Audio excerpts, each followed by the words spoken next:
Hello. Hi, fellas. Oh. Happy Friday. Happy Friday. We made it. We did it. It's the end of the week. It's here. Hope you had a good week. Hello. I'm glad you're all here. Also, no, not iCarly. Thank you for subscribing while I was away. I am honored. I hope you enjoy getting to rotate. I'm honored you'd use a Prime subscription for me. You only get one of those. But hello. Happy Friday. Are you guys ready to see the cool project that I get to be working on? I'm really excited about this project that I've been getting to work on. It's been very cool so far, and I'm really excited. So there will be a tale that I will be telling from sort of the beginning here, a little bit kind of, which is that back in February, when I was at my peak perhaps of, oh, my hand tracking isn't happening. Back in February, when I was at the peak of my VGen like non-function, I saw a message that was a, hey, Squiiji, I work for Otakon, the convention, and you mentioned on stream that it's one that you've gone to before, that you really liked attending. We are looking for artists to do some work for Otakon, for like contract work. Would you be interested? And I was like, because the message had been sent like 3 weeks ago, because VGen was not working, and I was like ready to like have a crisis, because I was like, oh my god, what? But as you may guess from being here now, everything did all work out. It took a couple months to get contracts and all that stuff sorted out, but I'm full speed ahead on this project, and I'm so excited. If you don't know what Otakon is an anime convention that takes place in Washington, D.C. now. I think it used to be it used to be in Baltimore. And it is a anime convention that I have been attending. I've attended it 4 times. Joby has attended it, I believe, 8 times. Joby has been going for a really long time and is the reason why I started going. And prior to going to Otakon, the only convention I had ever been to was Comic-Con in New York City, and I went to that when I was like a 10th grader. So like very, very different experiences between comic convention, which we all went to as anime characters, versus, you know, Otakon, which is actually an anime convention, where for me to dress up as anime characters was much more normal. I wasn't expecting how few people dressed as anime characters at Comic-Con. It was mostly people dressed as like superheroes, which was really surprising to me. But I guess that does maybe tell you the time, yeah. Largest anime convention on the East Coast, I believe. Is it really? I guess Comic-Con doesn't count, because that's a comic convention and not an anime convention, maybe? But I would believe that. It had to move from Baltimore, from the Expo Center in Baltimore to DC because of scale, I believe. It was when it was in Baltimore, at least. I mean, it's only gotten bigger since then, as far as I know. I never went to it was in Baltimore. I think all the years I've gone have been the years since it moved to DC. I think I've gone every single year since it moved to DC, but Joby went to it when it was in Baltimore a whole bunch. I will say it's a bit of a hike for us now that it's in DC, but it is well worth the trip. It was so much fun. We love going. Baltimore was crowded as heck. Yeah, no, I can imagine. That's what Joby had told me about it, was that it was very crowded, but there were some very niche, fantastic memories. Bleak, who is here in the chat, is the one who is involved here. If I reference Bleak, that's what I'm talking about, because Bleak is my compatriot on this process. Joby thought that Bleak was like my assistant. I was like, I don't know if Bleak's my assistant. Bleak is the outreach person, an art like assistant for Otakon. So I am sending Bleak all the messages of, hey, what about these shoes? Crab time. Joey's like, what are you doing? But we were talking about like, there used to be a guy who was very famous at the old Otakon in Baltimore for being the ice cold water guy. And I've gotten to hear so many funny Joby anecdotes talking about Otakon since working on this project too, because I'm really happy because I get to go. I get to go to Otakon. That's a thing I always get to do. I've always been going. But now I'm a VTuber while I'll be going. So like, I can like say hi to some of you. I will be there physically, in the flesh, in person. You can say hi to me if any of you are for some reason in DC for any reason. It's a bit of a hike for me, I will say. It's like a 5-hour drive for Joby and I, but it is well worth it. And we made a longer drive. 2 years ago we drove down from when we were in grad school. I think it took us 7.5 hours to get there. So we're willing to make the hike for Otakon. It's well worth it if you are looking for something cool to do. It is in, when is it? This is a great question. I know when it is because I'm going. It's August 8th through 10th. It's so fun. It's so fun. All I know about Baltimore is that one meme, 80s commercial that starts by saying something about not appropriate for this chat. I don't know the one you're talking about. I am not familiar. A plane across the ocean? You could take a plane across the ocean if you really want to meet me and other shroommates. I may be doing other things at the convention as well. There may be other cool things involving me happening there in some way, somehow, as well. But it's a lot of fun, and if you want to go, I believe the registration, because if you register early to get your, your badges and stuff, you can get your badge by mail so that we don't have to wait in line for it, and then also they're cheaper, so like, Shroommates, come to Otakon! Come to Otakon and say hi to me! Come to Otakon and see the hard work I do for making VTubers for them, but also come say hi. Get them in the mail now? I think so, right? I remember seeing something about that last year, that you could get them in the mail. If you had, if you registered early enough, they would send them out to you. Which I feel like is a very efficient way of doing it, yeah. Yeah, okay. I was afraid I was wrong for a second, but I was like, I swear that's the way it was. I swear that's how Jubby and I got our tickets last year, so, or our badges. It's so nice. If any of you have ever gone to anime conventions and had to stand in the dreaded badge line, your day one, or even like night before, because I still give them out before, you're gonna be standing in line for like 2.5 to 3 hours maybe, waiting to just get your badge to get in. You don't have to do it. Register early, and then you can be mailed your badge. It's nice. Will you be there physically? I will be there physically. I will be there physically. I will be in the flesh. At some point over the summer, I think we're going to, on stream, handcraft me a nice mask to wear, and you'll know it's me because I'm going to be wearing overalls, a white sweater that's sleeveless, and my orange sunglasses, and whatever mask it is, so. It'll be clear that it's me, probably. If you know what Squiiji looks like, you'll find Squiiji. I'm also looking forward to going because I've been like both ships in the night. There's a couple other VTubers who I know go to Otakon. I know Kenny goes, I believe Bolts goes. There's a couple people who I am compatriots with who I have never gotten to see. And I'm like, I can meet VTubers in the flesh, this is crazy. Because I have never met any other VTubers in person before. Every time TwitchCon happens or stuff like that, I'm like, that seems so fun. I want to go someday. But those are so far away. This is right, like, I would say right in my neighborhood, but like not really, it's still a hike, but it's on my coast. It's on my coast. yeah, I'll adjust my 3D model to fit the real world. You'll get to see my HDRI, like, what do they call it? My high fidelity model with ray casting and all kinds of crazy matte caps and all that. Yeah, you'll see that version of me. You've already seen some of that. You know what my hands look like.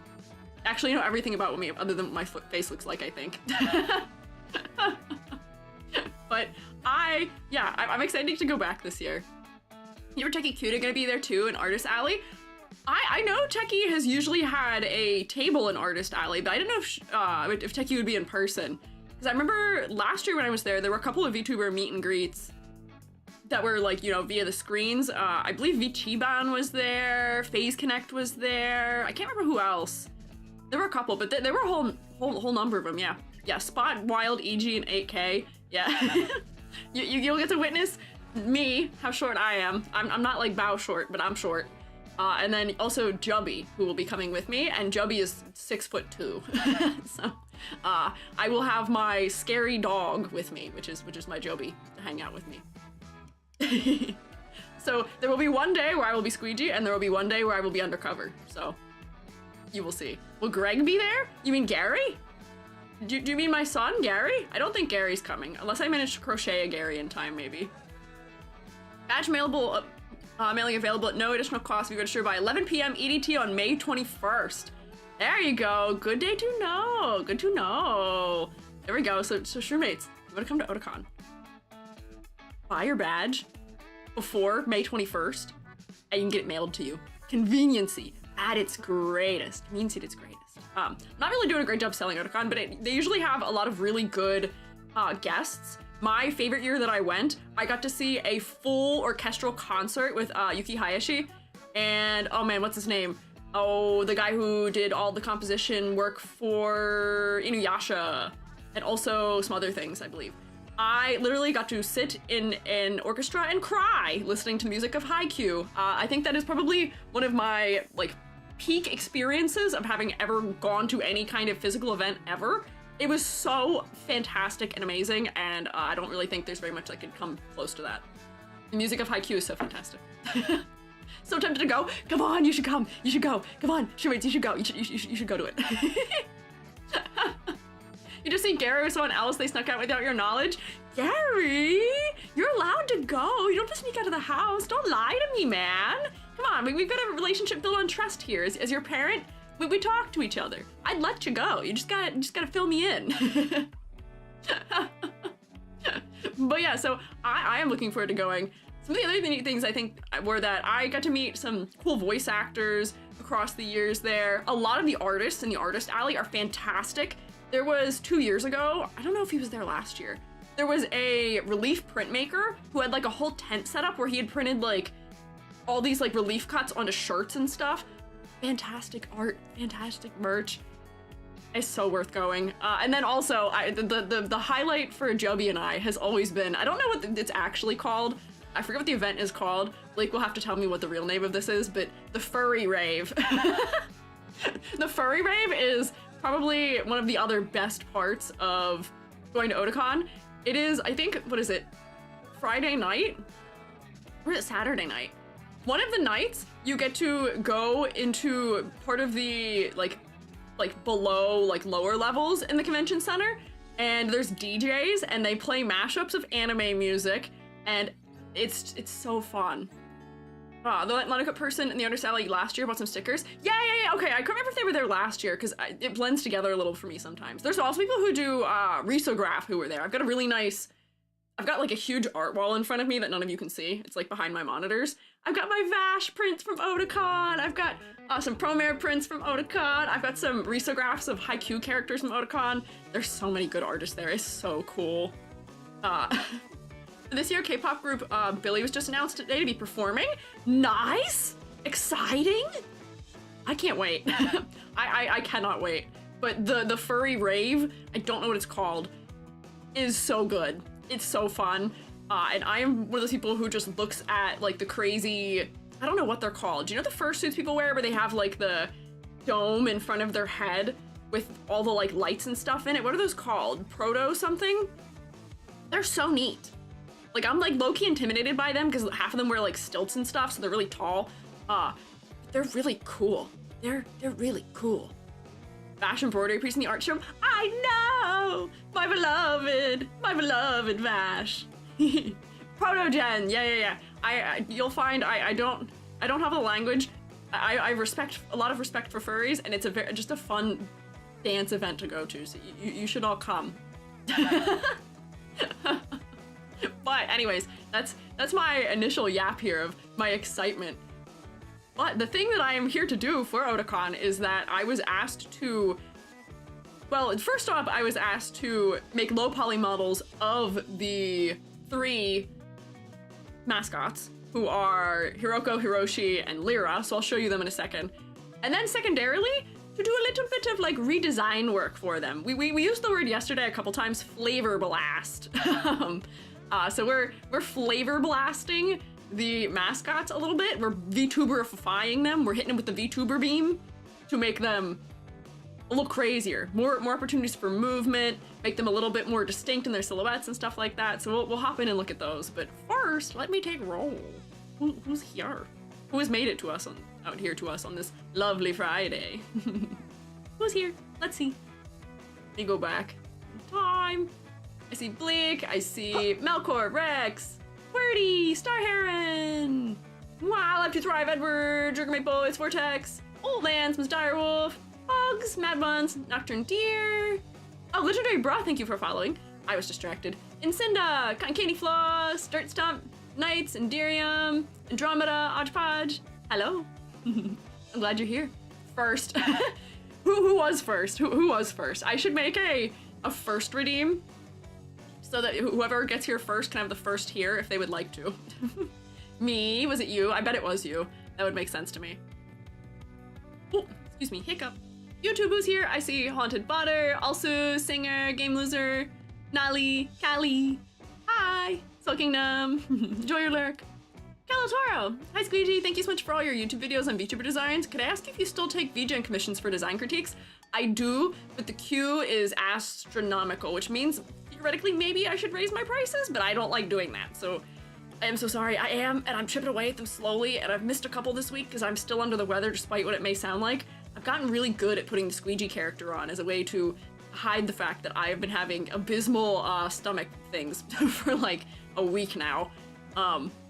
I'm better than I was Monday, but I am not leaving this house anytime soon, unfortunately. But my schedule has not been as full as usual, unfortunately. Who's your little partner there? So cute and chubby. This is Gary. This is my son. Hi, Gary. Say hi. Wrong hand. Leap motion. It's okay. There we go. Hello. I can give him a little scratch for you. It's okay. Please take care of yourself. Oh, it's all good. But I will say the queue is like a couple weeks out still. Like it's almost 2 months, I think, right now. It's a lot. Don't die before Otakon. Okay, yeah, sure. Andromeda, I'll die after Otakon, yeah. Hi, I'm Noted. Gary. There you go. Good work. Thank you for introducing yourself, Gary. Very good of you. Yeah, don't worry. I'll powish after Otakon. I have to survive through Hi, that. roommates of the twitchy and tubular kinds. Hi, Gary. Everyone say hi, Gary. Say hi back. He was so kind as to politely greet all of you. Say hi back. Don't worry. I will survive. This is just the classic EG thing that happens. This happens to me like once a year where I get just like an abysmal stomach bug or like food poisoning situation. I am the cutest rock eater. That's not true. You're the cutest mushroom and you're not a rock eater. So I don't know what to say about that statement. That's not a very accurate statement there, man. What have we said about lying? Yippee, merch! Where was I? What was I thinking? There were thoughts in my brain. They were here somewhere. We're saying hi to Gary. Something Otakon, something survive. Oh, stomach bug. Yeah, I've been having a little bit of a stomach bug situation. I am persevering. I'm very good at pretending it's not bugging me. I've gotten really good at it, specifically this week. Monday, I was like, throughout the course of the stream, I was like, I can lock this discomfort deep inside of me and be a silly little guy and pretend that the pain isn't real. And then when I'm done, it comes back. It's a good distraction, if anything, but not recommended necessarily, but I'm surviving, and that's what I kind of have to do. Gotta survive. I love that we're now, the new C word we chant in chat is concrete. That's concrete, baby. Of all the things to chant, it's always C letter words, isn't it? Love you, little guy. You can eat rock salt, but no concrete. He shouldn't eat rock salt either. That's not good for him either. I really don't think rock salt's a thing you're supposed to put in your mouth. It'll burn holes in your pockets when you pick it up as a kid on the playground because they look like cute little crystals. It will burn holes in your pockets, so I don't think they should go in your stomach. Just a thought, maybe. Kettle Tar, thank you for following on Twitch also. Concrete for the shroom god? I don't want concrete. Fellas, there's things you can, just because a mushroom can break down concrete does not mean that I want to. Like, I feel like that's like a last resort situation. I will persevere anywhere and under any circumstance necessary, but that doesn't mean I want to. I don't want to have to eat concrete. About Quickcrete, couple bag. No, I don't want to eat plaster. I really don't want to eat asphalt. I don't really want to eat concrete. There are much more nourishing things my mycelium could thrive in. Just because I can break down concrete does not mean I want to. It's like you. Just because you could eat hardtack for all of your meals does not mean that's what you want to do. And I would imagine that hardtack as an experience is probably very similar to the experience of eating concrete, right? Don't have to, you get to. You say that like it's a privilege. You get to eat hardtack if you are backpacking the woods and you run out of all your food. Yeah, Soylent time. Yeah. Woo, Soylent time! It's not a choice we make willingly. How about the wall cotton candy? I actually don't think I don't think I can eat the wall cotton candy. Silica does nothing for me. Or not silica. What is that? That's fiberglass? That contains silica, right? Doesn't it? I can't remember. I feel like there's nothing in that for me. Gween. I feel like there's nothing in that for me. I probably could, and it probably wouldn't kill me, but I don't want to. It wouldn't taste good. It's probably gonna feel really sharp in my mouth and very ouchy, so maybe not. But asbestos. See, I think I could probably eat asbestos. None of you can, but I can. I can be the trial. If you want to know what the experience of a creature eating something is like, let me eat it, because I don't think mushrooms can get cancer, so I think I'm immune. Tastes great, makes my mouth itchy. Yeah, this is making me think of, there's a TikTok of a guy shoving a hornet's nest in his mouth with the hornets in it still. That's what this conversation's making me think of. Just because you can put something in your mouth and eat it and you don't die doesn't mean that it's in any way something that I would advise you doing under any circumstance, and in any way being something that is enjoyable. Anyways, I've gotten entirely distracting, but yeah, people do a lot of weird things for content. I won't be. The weirdest thing I'll eat for content was that weird ramen noodle situation we ate. That was the s'mores one. That's the strangest, that's the most I think I will eat strange for content. Everything's edible once, that's true. But you gotta be prepared for the repercussions. Your actions have consequences, let me warn you. Let me just warn you right now. Your actions do have consequences, be warned. Anyways, what are we here for?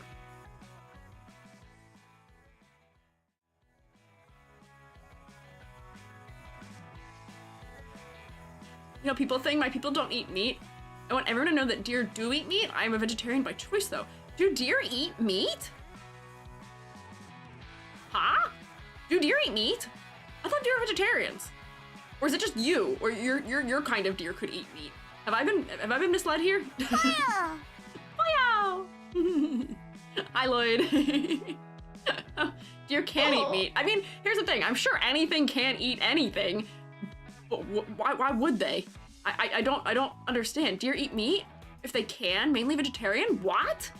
Cows? I didn't know that. Those I feel like are the ones that are considered like your stock standard, like stock standard vegetarians. What meat are they eating? Is it just like opportunistic where it's like the thing is already dead in there and they scavenge? Or is like a cow stamping things to death with his hooves? What? Hi Lloyd, I'm good, how are you? I am persevering. Pretty much. When they're missing nutrition of some kind. Oh my god, imagine you're like, I'm lacking nutrition. I'm a cow. Now it is therefore time to kill. I thirst for blood because I am missing iron. Moiter time. Cows will snack on the occasional bird that lands in front of them? Ah! I don't like that. I don't like this knowledge. I dislike that. They eat eggs, birds, fish, small things, snakes, rodents. Crazy. Getting like cravings for blood. Ah! I'm now more afraid of cows. I like to say that if it's a thing that I could theoretically eat, it's something I can't be afraid of, which is the logic that I use to convince children to not fear wolf spiders. But like the fact that I don't know, we think of cows and deer as being so docile, maybe, question mark? Like I know cows aren't. I know you can definitely get stampeded by cows. My mother has many a story of getting like absolutely wrecked doing stupid stuff as a kid around cows. But oh man, yeah, I don't know. They're not predators, you're fine. Might I remind you, I'm a mushroom. Might I remind you, I'm a mushroom? The things that eat me, I don't think are predators. I don't think the things that try and eat me are considered predators under most circumstances. They're probably considered like scavengers or foragers. So just because of that, I don't know how safe I am. I am simultaneously the top and bottom of the food chain. So I will fear as I please. Butterflies eat blood, meat, and other stuff. Okay, I did know that because they will land on like carcasses and like drink the blood and do that kind of stuff. I like that I'm saying all this as if I am not another creature that decomposes dead things. As if I am just not a creature that decomposes other dead things myself. I need iron from time to time too, as do the butterflies, I'm sure. It's necessary for their systems, but disconcerting things still. But yeah, here's your life hack. If you're afraid of spiders, just know you can befriend spiders. They will remember you. They can recognize people. But secondarily, if you're afraid of wolf spiders, you can eat them. You can't, how can you fear things you can eat? Right? You can't fear things you can eat. If you can put it in your mouth and go crunch and it doesn't kill you, why would you be afraid of it? He can't hurt you. He can't be that bad. My magic trick that I would do in front of children when I would teach Kung Fu, because we had a lot of wolf spiders, was eat spiders. Psycho traits picked up from Shrew Mom, but it did work. Then the children were trying to eat spiders, which is its own problem, as you can imagine. But not too bad. This is an argument for cannibalism. No, it's not an argument for cannibalism. No, you guys, I think, purposefully misunderstand me and put cannibalism into the topic so often, constantly. I am not a cannibal. The only things that would make me a cannibal would be if I ate a human being because I look like them, and I think that would be close enough, or if I specifically ate Coprinus comatus, or another inky cap mushroom. I can eat anything else, and it's not cannibalism. I don't think you guys know what cannibalism is. So if our dear fellow who is here were to eat a deer, yeah, that'd be cannibalism, but not me. No. Things known vegetarian E.G. eats fish and spiders. Does pescatarian also cover me for eating spiders? This is like admitting to eating ants as a child, except eating spiders as an adult. I haven't eaten a spider probably since I was like 18 though, so don't get too worried. Mushrooms eat mold? Okay, but that's not cannibalism! And molds also eat mushrooms. That's still not cannibalism. It's only if you eat the same species. I am as closely related to a mold as you probably are to, like, I don't know, a chicken. Like, we're not that close of relatives. Yeah, circle of life. Everything, it's just eat or be eaten out there, let me tell you. Eat or be eaten. And I will be the one doing the eating at the end. When the world turns to ash and dust, waking up to how's that go? I'm trying to sing radioactive. When the world does that, when the world becomes Imagine Dragons, I will still be there. I will remain. You cannot kill me in a way that matters, and I will feast upon the decaying matter that remains. Thumbs up. Mildly morbid EG statements for the day, but there we go. Like fifth cousins maybe with mold? No! Not even remotely that close still, no. False. Comforting. Yeah, don't worry. Don't worry. What happens after death? EG. EG happens after death. It can't be that scary if it's me, if I'm there, right? I'm not scary. The roaches will survive too, they'll never die. I'll befriend the roaches, or I'll do like a nice little takeover of the roaches, like I do with cicadas. I have that skill. I have possession, I'll just take over the roaches. I don't really need them. I will say they're one of the only bugs that actually skeeve me out. They're more distant from Squiiji than Squiiji is from humans. Yeah, I think I'm closer related to humans than I am to molds. I believe that is true. I am closer related to you, all as people, than I am to plants also, so. There's the family tree for you. Have you ever seen the spiders we have here in the Middle Earth? If ever slay one, I'm leaving it on a spike in the gateway to my realm, both as a warning and a flex. It has whitetail problems, so no matter how friendly spiders can be, those things will be purged from my domain. Aw. Whitetail? What do you mean whitetail? As in like whitetail is dear to me. Is that a kind of spider? I like spiders though. Technically more cannibalistic for mushrooms to eat people and mold. Got it? You're not listening. I don't think you're listening to me. Shrewmates, I'm grabbing you by the shoulders and shaking you gently. It's as cannibalistic for me to eat a mold as it is for you to eat a chicken. You don't hear me calling you cannibals, do you? I don't call you cannibals, because you're not. I speak the truth. Whitetail spiders can kill people. Most things in New Zealand can't kill people. Oh, okay, I see. Aren't you both fungi? Humans aren't even in the same kingdom. Slime molds at least, which aren't molds. I don't eat chicken. Good for you. Good for you that you don't eat chicken. I don't either. Humans also have genes similar to bananas, so we do eat similar things to us. That's true. Don't they say that the human genome is like, what, like 98% similar to a banana, but that 2% that's different is what makes all the difference? It's something like that. I might have the percentage wrong. 60? Oh, 60 would probably be a more accurate percentage. 98 sounds way too high. But yeah, 50 says, yeah. Oh, 98's chips. Yep, okay. How much gene compatibility do you think I have with all of you? How many genes in common do we have? I would imagine we probably have at least 10%. That might be it. I may look like I have flesh and blood like you. Don't be fooled. At least 4. That's true. At least 4. You share at least 4 genes with me. That's probably about it, though. Hi, Moss Cake! Sorry, late. Had an MRI. Wow, I hope your MRI went well. I hope the funny magnet noises were soothing and not horrifying. Imagine someone giving birth to a banana. Okay, we've gone too far. We've strayed too far from the plot. We've lost ourselves. We're here today for a particular reason, and I have just been goofing. I haven't gotten a chance to just like talk and be silly in a minute, so I need to get it out of my system. What I'm understanding is don't eat chicken because otherwise I'll be a cannibal. Are you a chicken? We have to ask ourselves these questions. If you identify as that animal or that creature, then don't eat that animal or that creature. This is on a person-by-person basis. Case-by-case basis, you determine for yourself what is and what isn't cannibalism, and if that is something that you are content with. Shall I play a deployment of the jangle keys? Yeah. Alive to thrive, key holder of the kingdom, can you jingle for us? I'm saying this like you're like a little court gesture. Why'd you jingle for us, A2T? Shakes keyring. Friend Diogenes, humans are chickens, yes. Okay, so you're worsening the claim of cannibalism. Jingle, jingle, jingle, jingle, shroommates. Look at these cute little fellas here.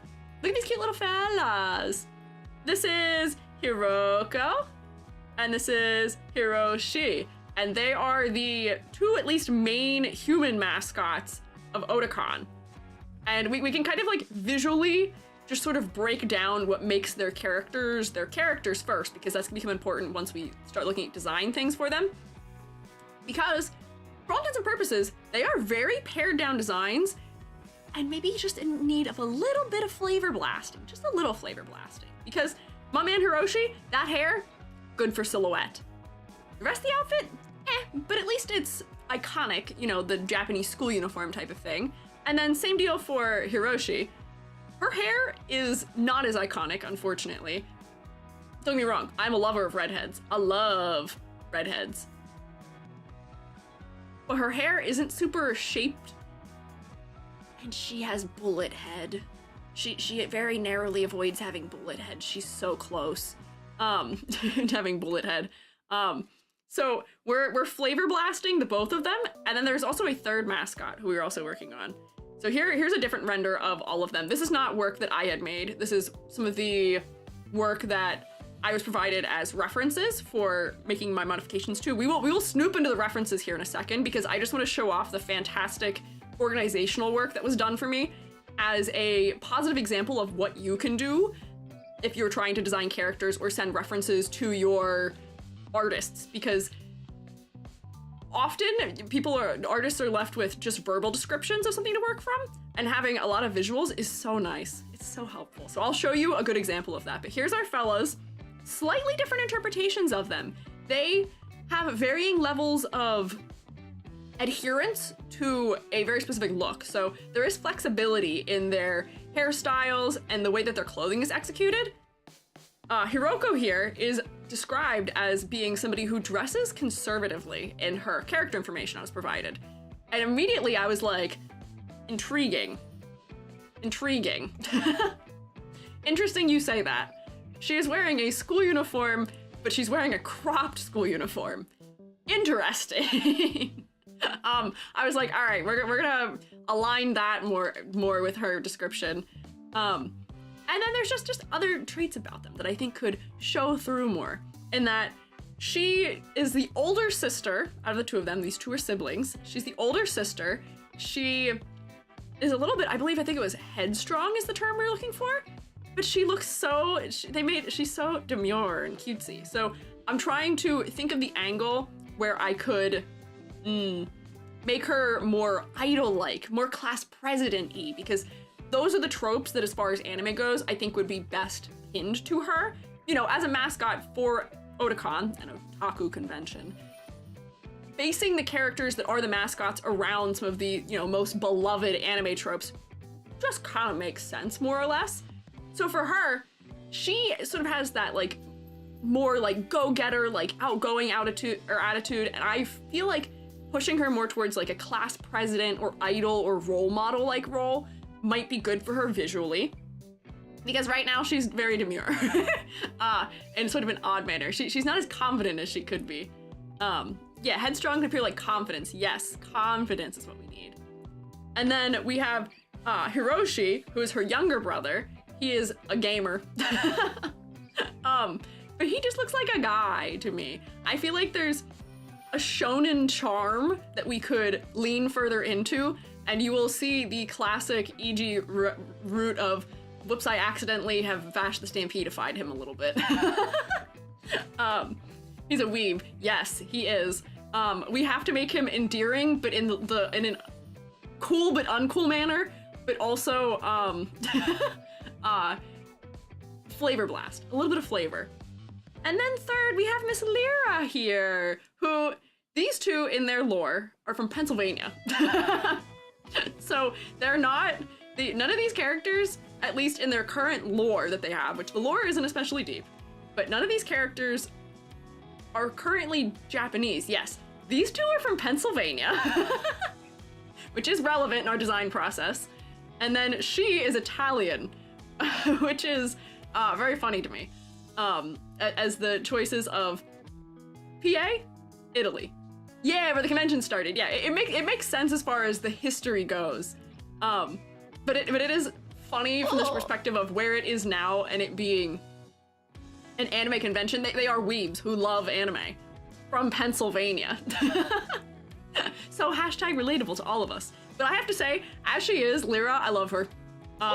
Honestly, kind of no notes. If I wasn't redesigning them with VTubing in mind and not redesigning them in some manner to try and make them, you know, have a consistent theming through all three of them, look like they belong in the same universe, in the same realm, I would have just kind of left her the way she is. I like her off-the-shoulder dress. The asymmetry of it is nice. Her boots add some nice silhouette. Her spiky hair with her purple tips. Her one blue earring. Lyra, I love you. She's so cool. And she's got her little bracelets. She's so good. And yeah, Krabby is from Baltimore, Maryland. Of course, you've got your Baltimore crabs. Isn't he? What is the lore thing for him? He's a blue crab because he's from Maryland. But why is he red? Is he? There's something about him being painted or something, so he's not actually cooked. I have here all of the lore. Where is it? So I can open it. You can look at these masterfully crafted folders we have here. It's cosplay. Ah, there we go. Okay, that makes sense. Here's our masterfully crafted folders that contain all of the information and references for every single character. So look, here's Krabby. Krabby in a maid outfit. Krabby hanging out. Krabby's got a little fan. Here's Krabby's details.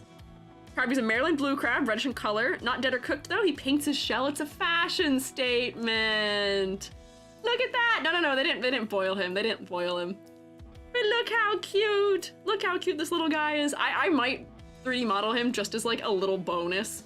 It'd be so easy. He's so shape languagey already. It'd be so easy. Dog is a little derp here for it. It's all good. I've gotten confirmation that Lyra is pronounced Lyra. Whoops. Noted. Please. It would be so quick. It would be, honestly, I could just model him today if we wanted. It'd be so easy. No redesign necessary. He's just cute the way he is. I could just do it that way. Got it. Lyra. Got it. Nailed it. Figured it out. Look at him in the basket. Look at him. He's sewing. He's so skilled. So cute. But there's a couple other characters. There's Pigeon Kun, which is pigeon character that I wasn't familiar with until working on this project. I didn't know there was a pigeon mascot for Otakon. I had not seen it before. And then secondarily for me also, I knew none of the lore for any of the mascots at all. I knew they existed. I have the little magazines they give you from Otakon from several years. I think I have all 4 of them. Joby has even more than I have. So of course I'm familiar with them visually from seeing them in those magazines and on all of the merchandising that they have done previously before. I didn't know any of the lore. So we can bring some of that lore to be more visual in the characters maybe, and maybe that would add some interest in an interesting way. Pigeon Kun's unofficial. Lore is really so staff internal. We're trying to make it more public. Oh, all right, here. Well, that's what I'm here for. We'll make it more public. We're putting the lore out there so people know what's going on, hopefully.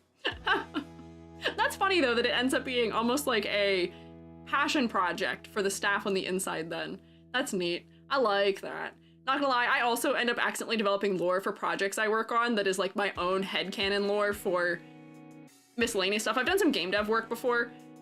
miscellaneously, and I accidentally crafted lore in my head that I thought was canon for one of the characters, and then they did end up taking part of it, but they were like, where did this come from? You visually put this into the character, and we didn't, that's not a part of them. World builder's disease. Yeah, you can't not. They're your little guys. You just want to inject them with interesting things and make them cool. They didn't mind the things I added to that character when I was working on that project. They thought it was interesting, like a nice little like extra angle, a nice little subtle nod at something else, but it was really funny where they were like, Inji, what is this? Like, what are you referencing with that? That has nothing to do with anything. And I was like, oh, I invented it. And yes, these are all for the same convention. These are all Otakons. They have a lot of mascots, I will say. Wonder for years why Krabby was red instead of blue. Can't believe I learned this lore 10 years later. See, that's what we're here for. We're learning together. So, there's files for each of them. Ace is the dog mascot, who I believe, if I'm recalling correctly, or dog, I say coyote. This is, I believe, didn't somebody say that, yeah, coyote, not dog. I meant dog loosely as in pupper. He's just a little guy, he's a pupper. Little guy, he's got his apples. I remember seeing on some of the promotional stuff at some point in time before, somewhere. So I was at least familiar with him and Krabby. Slowly being turned into a Shiba in so much art. Oh, is he really? People are just interpreting him. He does kind of look like a Shiba a little bit. I could see it. I could see it. The doodle of them? Which one? Which doodle of them? There's a lot of doodles. With apples. In the folder? Which folder? This one? Look at them. They're so cute. I don't know what's being tossed, but they're so cute. Bottom left? Oh, this. I love that this was in compiling the folder was, all right, you gotta see the this one. This one's important. Very important doodle. Might get seen in some items this year. Oh, are we getting sneak peeked? we're getting a little sneak peeky of maybe this exists some way, somehow. Oh, wink wonk, wink wonk. Oh, nice, neat, thank you. Wow, spoilers! Spoilers! Cute little scrunkly guy. So there's these animals. Right now, I may just make Krabby out of the kindness of my heart and out of just wanting to make a funny little guy, but the main focus is supposed to be Lyra, Hiroshi, and Hiroko. So for Lyra is Orpal. That is, to me, her main color. She is Italian. She is taller than Hiroko, but shorter than Hiroshi, which I have to fix. I think she's actually taller than Hiroshi is right now, unfortunately. But she is personified blood type B. Wild, creative, strong, and slightly irresponsible. She's a free spirit. Right now, I think her design does a good job of capturing that angle for her. She looks like the kind of girly who'd be going to that furry rave at, at Otakon. And she looks like the kind of person who'd be having a fun time at it. So she already captures more or less the essence of her personality in a way that works for me. So when you see my current design work on her, she is the one who's the least developed right now, but she was the easiest for me to try and figure out what I wanted to do with, because they've already made, whoever her previous designer was, made good decisions in terms of, you know, off the shoulder top on one side, big exaggerated boots, her like thigh-high socks that she is therefore still wearing like pantyhose under, all of those things. It's great, it's so good. Noodle, thank you for following. Slightly irresponsible or slightly irresponsible? Good question. Blood type? Yeah, haven't you heard the thing where people talk about like personality types as like type A personality, type B personality? I think it did originally from talking about blood types in some way. So like Lyra's type B, which is the wild, like creative, like go-getter, very outgoing, kind of responsible, maybe a little bit clumsy, I believe is part of it. Yeah, blood type's kind of like the zodiac in some places, used to assign personality traits. And I think she visually typifies it quite well already. So she didn't require very much changing, but we have been adding an extra angle to them. I've spoken before when I'm concepting things for design about how usually you want a concept that has layers to it. So for Lyra is a go-getter, you know, she's creative, strong, all of those things. She dresses in darker colors. But what other layers can we add to her concept? via Lyra. Sorry, it'll take me a minute.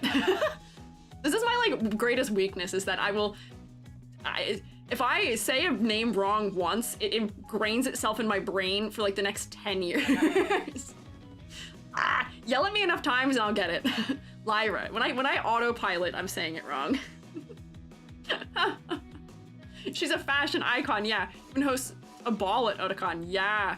She's a fashion icon, but in the layering we were adding to the character's concepts, we wanted more visual motifs to pull from and something we could have be a consistent icon across the board for them.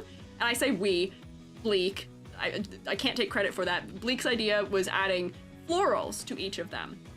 So we have been finding floral elements to attach to each of them in their outfitting. So Lyra gets Door's Sage. Wow! Wow! Strangely, I've never been to the formal ball at Otakon. I know it, I've known it existed, but I've never attended that. I think that's one of the only parts of Otakon I've never done, is go to that one. Maybe like music-based for her? What do you mean? But she gets a floral element. So for her, I don't know I'm starting with her, but Lyra, I have been starting working on hers. Sort of the aim with the clothing and design for these characters is that we are giving them Japanese sort of traditional inspired fashion. And Bleak, God bless your heart and soul, compiled 100 clothing references for each character that made it so easy to do research, because here, bam, here's 100 different ideas of things that are approved and within character for her to be wearing. We've got tall sandals, we've got thigh highs like she wears, we have some things that are off the shoulder that were prepared, asymmetrical designs. Yeah, someone put the effort in, right? So that someone is Bleak who put the effort in. While we were waiting for contract things to go through, Bleak had already gotten started with chipping away at some of the work, and I'm infinitely grateful for it, because usually for me, the research stage is one of the longest parts of trying to prepare for design work. So the fact that there were all of these fantastic, beautiful references already here, primed and ready for me, made it so easy. Made it so easy. Iconic silhouette, that one. Honestly, most of these have iconic silhouettes. I will give a very, very serious props to a lot of traditional Japanese clothing, especially even ones that are veering more into modern interpretations that are merging with streetwear, and that the silhouettes are fantastic. They're phenomenal. Big old giant sleeves, crazy collars, the asymmetry that just inherently results from wearing a wrapped garment is so good for character design, which is why I feel like every time I see the VTuber designs that are like when Hololive gets their kimonos or things like that for New Year's, they're always so good. They're always so cute because they just offer innately in the garment itself so much opportunity for interest in a way that a lot of like modern clothing or European clothing doesn't, because it's just so symmetrical the way that it's made elsewhere. Clothing being wrapped and having layering and overlap and all of that is just so good innately. 90% of this resource gathering was actually just me getting distracted and enjoying looking at pretty clothes. But it was for a good reason. It was for a good purpose. It worked out fantastically for us. It was very helpful. Hi, Bjork, also. But having all of these nice resources to get through was sort of helping me get myself in the right direction to figure out how to interpret it. And one of the other things we were attempting to do with the designs was to add an element of like a piece of merchandise essentially on each of them.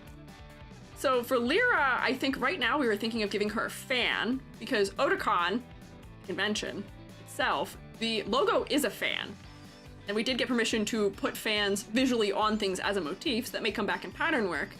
But if we are able to create fun little merch things on Lyra or on Hiroshi or Hiroko, then those objects, you know, if they exist in real life, we're getting a little bit of promo visually here, and then it makes people interested in, you know, having those items because, you know, we're promoting them in multiple places, all of that, yeah.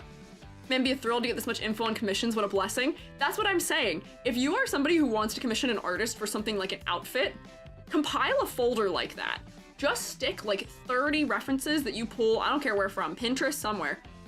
Just find things that you like the vibes of. Yeah, folder with subfolders and just stick them all in there. And yeah, Bleak also stuck links to all of the references for them in the descriptions for all the images. So that way I can even go to like some of the sites that the images were pulled from to look for further fashion things, which I've done for some of the pattern work also we've been looking for. But what I was saying here is that my goal with doing some of the flavor blasting or modifying of these designs for VTubing was to keep the essence of what made the outfit work before, even if it's just like little subtle nods to what the outfit was before, how the character design was handled before. Just taking those little things and pulling them through to something that's more detailed or crazier in some way. Yeah, with Bleak, and if it helps, might be able to show off some merch for you to use as accessories.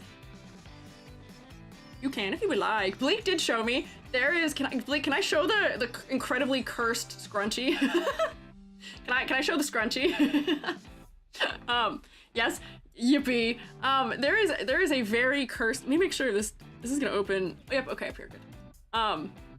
There was a scrunchie that just has Krabby's eyes all over it, and it's so funny to me. I am really amused to know thoughts on target audience for this. Biblically accurate hair tie. So, long story short, they would not be getting this, I don't think. It's low-key a little horrifying, but I love it. I cannot understate or overstate how much I love it. Yeah, because it's kind of whimsy, it's kind of goofy, silly. And I feel like if you wore this out in public, it would absolutely be a statement piece. It's the kind of thing you wear into public and someone's gonna be like, what? What is that? Just shock the normals people at the like coffee shop or something. Yeah, nice Eldritch scrunchie you got there. Eldritch Krabby, he's reached his final form. Ring with eyeball. So the merch can be very silly, which is nice. So for Lyra, she doesn't have a real currently existing merch. But Bleak and I are convoluting. Please, Otakon, give us fans. Your logo is literally a fan. Please. It's so hot in DC in August. It's so hot. Please. So maybe via the power of we draw Lyra with a cool fan and we design a cool fan for this, they go, thinking, interesting. We like that idea. Please have idea. Lyra. Sorry. Reminds me of the Osaka Expo mascot. What is the Osaka Expo mascot? I don't know what that one looks like. I can look it up real quick. Osaka Expo mascot. It's amazing. Let me see. We sold fans 2 years ago, you think? Did you? Did you? I don't remember that. My memory is so foggy. I have been running years together. Oh my god, wait, it does. Sell fans again. If you sold fans before, fantastic. Sell fans again. Sell fans again. Please. Oh, come on, please let me screenshot. My mouse is broken and I can't click and drag. Please, please, I want to screenshot this creature because I can't copy and paste it. No. 2 years ago, I have it right here. Wooden paper fans, they're really nice. What the heck? I missed out. I didn't see them. What the heck? Well, that's good. Nice with ones with wood and nylon. I have two in my desk. Hey, can I see them? Not yours inherently, but like just the designs of them, because I could just use that for Lyra maybe then too, as the design. But yes, it does kind of look like the Osaka mascot. Funny enough, it's in silly manner. It's got the blue, it's got the red, it's got the ring, and it's eyeballs. Was that not intentional? I feel like this has to almost be intentional. As for the person who was designing this merch. I feel like that has to have been in their brain somewhere, even if just in the back of the mind. But I relent. Fans! One was Krabby's face, one is just a nice blue. Let me find a picture. Yippee! Because I was going to... I can give them accessories as VTubers, and a fan is very low poly. So being able to have the fan as a prop would probably be very nice. and I can put a cute design on it. I don't have to use a design that already exists, but I just want to see what there is already for it. But for Lyra, this was where we started. I miss her boots that she has in her current official design. I love these big chunky boots. I was thinking about these boots. I don't know if any of you saw the Squiiji of Squiiji Slade drawing that I made. I can show you. This folder. Squiiji of Squiiji Slade. I was thinking about Lyra's boots when I was drawing this, where I found this fantastic outfit at the thrift store, and I was thinking about her boots because look at these crazy jean shoes. Look at these jean heels. The Jeels, I think Nilo called them. There are 2 pairs of them at the thrift store. 2 pairs. 2 pairs of jutes. Yeah. Wild. And yes, this is Bratz. This is a shirt that says dump him. So here I am. You cannot say this fungi does not know fashion. I am styling and profiling. They should put me on the runway immediately. I just needed to draw something silly. I do too many big projects where I can't do silly drawing, and I needed to let this out of my system, and I was talking with Vil about goofy drawings and shirts, and I was like, you know, I should just do it. The accountability of having said it out loud means I should just draw this, theoretically, potentially. But I was thinking about Lyra's boots when I was drawing my boots, and I was like, man, dang, I want her boots back. Her boots are so nice and chunky for her silhouette for Lyra. But the sandals are also nice. What do you put in your shoe jeans pocket? My phone. My phone down there, put my keys. When I lock myself out of the house, like, you know, people go running and they tie their key into their laces. Yeah. Also, the pockets did open on those shoes. Squeedy dresses like me when I'm at work. Viruku, I'm starting a conspiracy theory that we're the same person, except you took all the height. All of the height was given to Viruku, but we are just the same person. You are a previous thing that I had possessed, maybe. I influenced you, or maybe you influenced me? Unclear. But Lyra so far, trying to preserve the asymmetry of having the one-shouldered look. I almost still want to take her entire second sleeve off and tie it up so we can have the entire other arm out, and I can put the bracelets back on this wrist like she had before, but I'm not sure how I feel about that. This is when, Shroommates, you all get to say things, depending on what your feeling is. Wait, we're doing some of this work live today. I'm just introducing still right now, but you're allowed to give me feedback on it. I may just take her whole sleeve off and tuck it into the back of her obi. That's what this is called, right? My fashion terms are not as fresh as they could be. Just because her having the one arm out, I feel like is iconic for her. And I did keep her little belt necklace. She's got her belt necklace and one of her thigh belts. And then instead of using a ribbon to tie off around her waist, I did switch them to being belted to give a little bit more of a modern flair. I don't know if the fishnetting is gonna stay. I just want a sheer fabric there, and that was my shorthand for knowing that there is a sheer fabric. To make those sandals platforms for big shoe. We can make the sandals more platform. I was thinking about wanting them platform. I will say, if we look at my time lapses of them, her time lapse actually will probably contain Hiroko. Accidentally. Yeah, wait. I didn't do this properly, so the time lapse starts with someone else. Oh wait, not her. The feet were a point of modification, necessary modification. We had a slightly funny exchange where somebody had referred to the feet, or like the proportioning of the way I draw, as super deformed, that's just Gundam terms. It's just Gundam terms. And it's just because you know how I am. I'm Squiiji. I draw like this, where Shu is giant. Shu big. Shu real big. That wasn't the vibe. we did a little bit of shrinkification on the Shu. I think Hiroko is where the Shu was really big at some point. Let's see, is that where it was? Yeah, you know me, my classic mycelium stompers. Look at those giant big old feet there. Wasn't the move, we did shrink them. I understand why, it's fine. What if Hiroko gets the sandals? Hiroko could maybe get the sandals. I wanted to keep her also in her loafers. Hang on, we're getting ahead here, but I guess we can introduce her. For Hiroko, we're flavor blasting her. We're giving her hair silhouette because she didn't have silhouette in her hair. But I wanted to keep her shoes as a nod to part of her school uniform, where in her school uniform she has a yellow bow, she has a blue collar, she's got her blue mini skirt, she's got thigh highs on, and then she's got her little like brown loafers. And this color palette I think does very well for having just the little added element of the brown just kind of subtly for like the waistband of the skirt or for the shoes. So I don't know if I'd want to switch the shoes to being the sandals. The struggle is the shoes are already very good for both of them. And I know that as far as leaning more into like the Japanese style of fashion, the sandals would make more sense. But I don't know, I feel like it adds a unique flair to them having shoes that are not inherently as closely tied with that style. It modernizes it a little bit, which is kind of what a lot of VTuber designs end up doing anyway. I was gonna get out our VTuber bingo for today, so we can see how many things I have done to these designs that check off things on the list of VTubers. Also easier to walk in during conventions. Yeah, if you're wearing your cute little loafers as opposed to wearing platform sandals or something of that sort.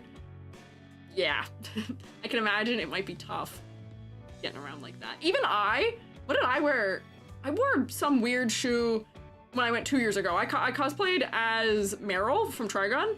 I wore some weird shoes for her because she wears these really big, chunky, white sneakers in her new iteration, and they were weird. It was weird being tall. I think I goofed myself up doing that, but yeah. Never wear brand new untested shoes for anime cons, you'll regret it. I think that's exactly what I did, unfortunately. And I did regret it, and I've learned from my mistakes. I should have known better. I've been to music festivals before. I know these things. Wait, did you go to the huge Trigun photo shoot as her? I didn't. I am too shy. I had like a closet cosplay. I have never gone to any of like the photo shoots or things like that. I should. I'm too shy. And I will say, my misfortune for me as a person is that I have long-term injuries where cons wreck my health, unfortunately. I love going to them, but I will be incapable of walking for probably a week after. My hips will be in such bad shape. It's all like the stopping and starting when walking. I have to spend like 2/3 of the time when I'm there sitting, or else I will be in so much pain. So I like can't, I don't get to go to do everything. We'll like go down to the artist alley and do like a once through, and then I have to sit down and stop for a long time. I run those as my con job, so fair. Beats me down so hard. Yeah, it's tough. It's just the stopping and starting of the walking for some reason is just so bad on my hips. It's tough. So like I have to wear the comfy shoes. I don't always get to go to all the different parts of it. There's a VTuber photo shoot, you gotta present the shroom state. If there's a VTuber photo shoot, I will go because I will be cosplaying as myself. So I will go to that one. I'll have to see what's on the queue. I've watched some of the photo shoots from a distance though. I watched the Haikyuu one 2 years ago, I think. I've watched a couple of them. It's neat to see. I love seeing all the cool cosplays people have. And I've cosplayed most of the years I've gone. Not very well, mind you. But I was Haruhi one year. I went as Oikawa one year. What else did I go as? I've gone as a couple fellas. I think I went as Atsumu one year too. Mostly Haikyuu characters because they're very easy. Just wear their uniform. Do a little meetup? Yeah, so I don't have the like formal approval of what's going on there, but there will be probably one really easy way of having a meetup, theoretically, that I will have more details for you on later, probably. There will be an instance where it'll be very easy to meet up, and it'll be very clear that you will all know where I am at a certain time, potentially maybe, 07. I'll tell you more later, once there's more details for it. But, True-mate meetup! But anyways, Hiroko. The things we were trying to preserve about her, I wanted to keep, you know, tall socks, but I wanted to make her feel a little more modest. We didn't actually open her sheet that was telling us about her as a person. Where is it? Here we go. There'll be a VTuber photo shoot. Hell yeah! Photo shoots are super accepting and supportive. No need to be shy. Blend with the crowd of other characters. You don't want to stand out. That's fair. That's fair. I also just feel I've always gone in a group, and I feel bad like totally dictating what it is that we do sometimes accidentally because I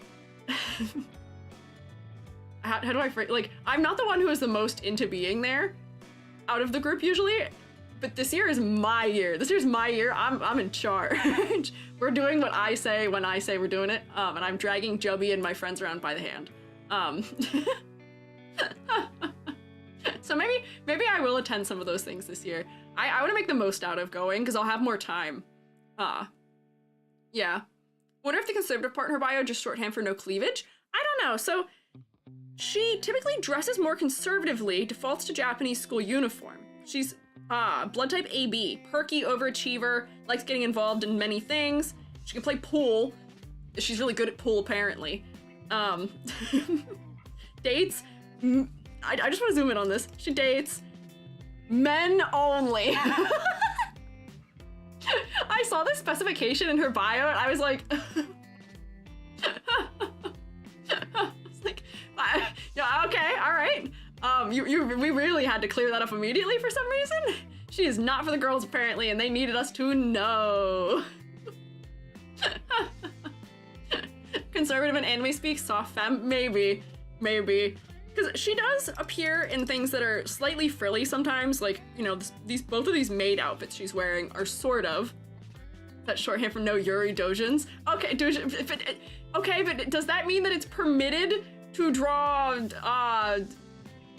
other inappropriate manga of her with lads? No Yuri zone. The Squiiji stream is also kind of a no Yuri zone. You can have Yuri if it's not inappropriate here. There also came like 20 years ago. The artist changed over the years. Ah, that's true.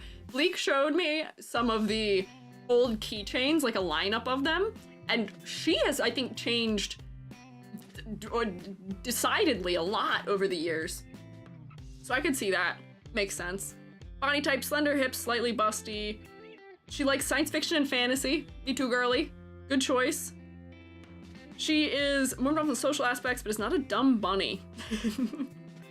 So for her, I thought more of like an idol type of approach where she can still be, you know, busty and appealing in the way that I feel like them having to mention slender hips, slightly busty is maybe alluding to, but she can still be a little bit girly, have a little bit of perkiness, but in like a role model type of sense. So we ended up with a lot of references that felt slightly military for her.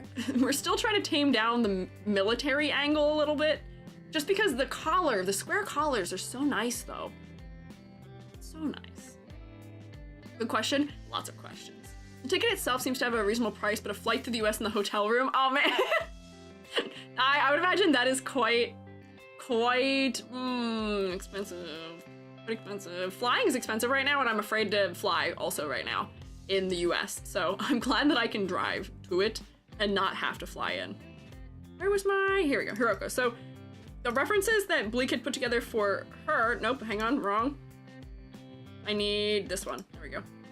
Where is she? Hiroko, there we go. References we had for her. Krabby, eat a bag. Look at it. Look at it. Isn't he so cute? This is fantastic merch. It's so cute. All the little pins. So she is gonna be wearing it. It's kind of behind her right now, but when she's in 3D, it'll be clearer. So she's wearing it under her jacket. You can see a little claw sticking up behind there. So she'll have her little merch opportunity hanging out. But I was trying to preserve, you know, we've got a nod to her yellow bow on her chest. We've got her collar still showing up on her sleeves. I don't know if I like the way I'm handling the ends of her sleeves right now. It's okay. But we got approval. We got approval to give her crab hoge. Bleak and I were very excited. It's crab time. It is crab time. We're very excited. We were permitted to give both her and Hiroshi crab hoge as, like, you know, a subtle nod to the mascots, but also to give her a little something something to her hairstyle, because across almost every ref I think I saw of her hairstyle changes quite a bit, surprisingly. To me, at least. Where if we look in this folder, sometimes she has, like, these two little, like, baby side bangs. Sometimes she has, like, like the flat across the forehead bangs. Sometimes she has full long side bangs that come down to her cheekbones. And then I think there are even a couple other versions. Like these are really long side bangs. She almost looks like she has pigtails in some of them. The height of her bob changes quite a bit. His hair also changes a decent bit too. He looks like the one character from Octopath Traveler here with how they put all of his hair off to one side. But yeah, she does always have a middle part. But her hair silhouette changes a lot, and I feel like we can get more mileage out of her hair silhouette. So the thing that we sort of came to for her was to pin up her hair, sort of half back, give her a little more asymmetry in her hair so we can reveal an ear, maybe give her an earring of some sort maybe in classic VTubery fashion. But then she can have her little crab bun that's up in the back in a little cute manner. I was also trying to see if I could get like a crab claw like thing happening with her bangs coming down, but I haven't fully figured out how to execute that the way I would like to yet. But we're getting there. We're sort of moving in the right direction with that. And then we have the florals for her as well. So where her being a Pennsylvania resident is relevant is that she has florals that are native to Pennsylvania that are associated with her. So we have red and blue flowers that are of the same species to represent her and her brother. We can pin a flower of hers, or a flower that is his, to her, and then she can have her flowers in her patterning, and then he can have the opposite. So that way they have a little piece of each other in their designs. Almost like Rin and Len do in Vocaloid, where they have matching clips. One has it on the tie, the other has it in the hair. So these two can have one in the hair, and then he can have one as a pin on his chest, maybe almost like a corsage in some way. So that way we're getting, you know, more elements that can move for VTuber type design, and then also little things that are linking them together visually. So they kind of invert the patterning. Blue with red flower, we get our red, blue flowers. Yeah, Lobelia. What was our specific species for it? I can't remember. We have it in the folder here.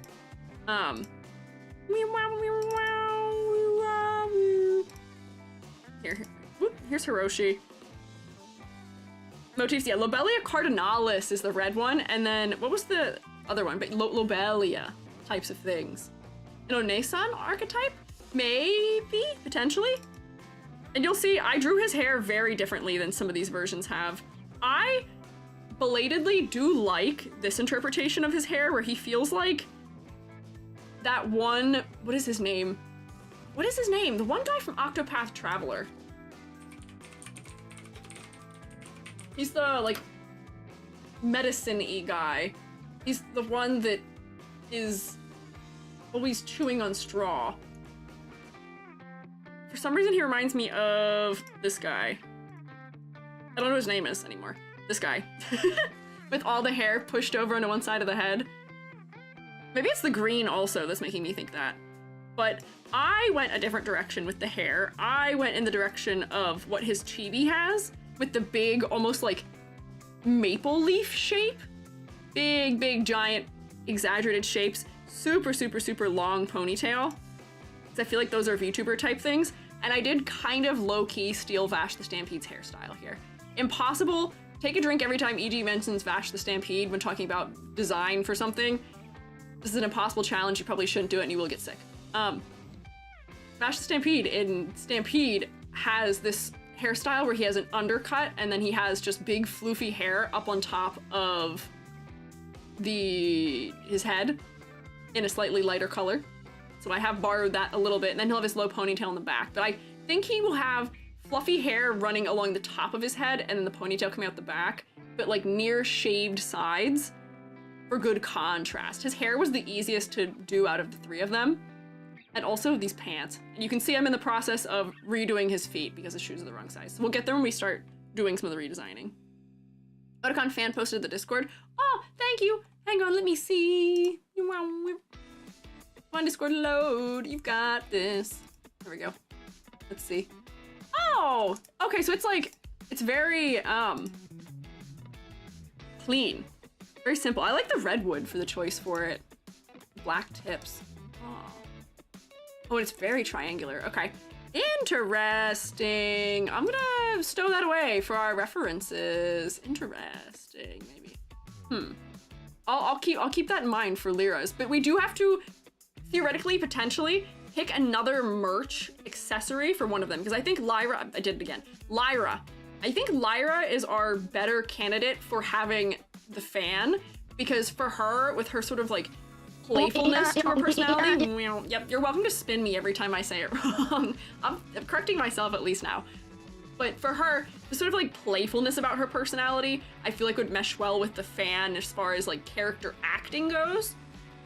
But we need something for Hiroshi. What is his accessory? What is his merch object? We've got the Ita bag, and we have the fan. Are there any other fun things that have been done for merch for Otakon that we could incorporate here? I could just give him a water bottle.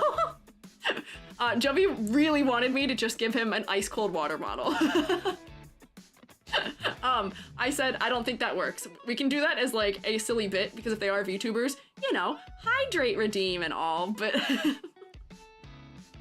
want that? I know, I can just give them a water bottle 3D model maybe, and that can be just like a goofy hydrate, redeem thing. I don't know if that works as like a piece of merchandise. Post the fan that get hit with an advert? No! We did look at the fan. The fan is neat. I like the redwood for the fan, where that kind of meshes nicely with some of the colors I was using for Hiroko's browns, maybe. So that could also be a thing where it's coming back somewhere. Otakon attendees do tend to forget to bring waters and then highly regret it. Have you guys ever maybe sold, like, not like Stanley cups, but you know those like tumblers that are the like metal ones that have the like resiny outside thing on them or something like that?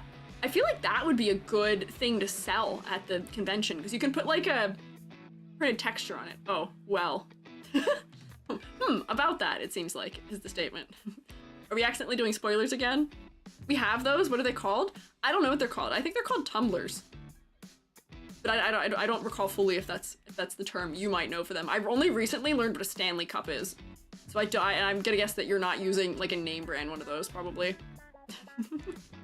Watermelon merch come in clutch.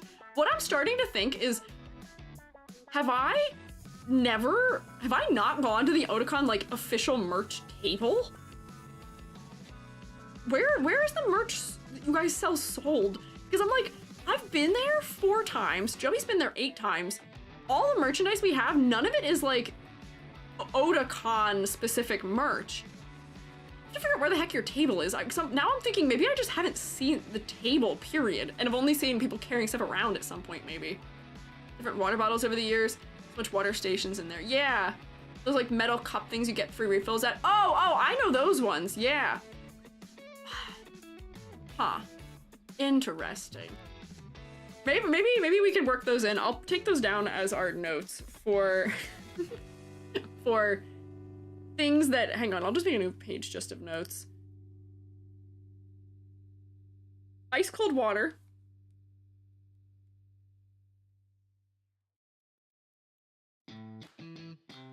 Water bottle merch.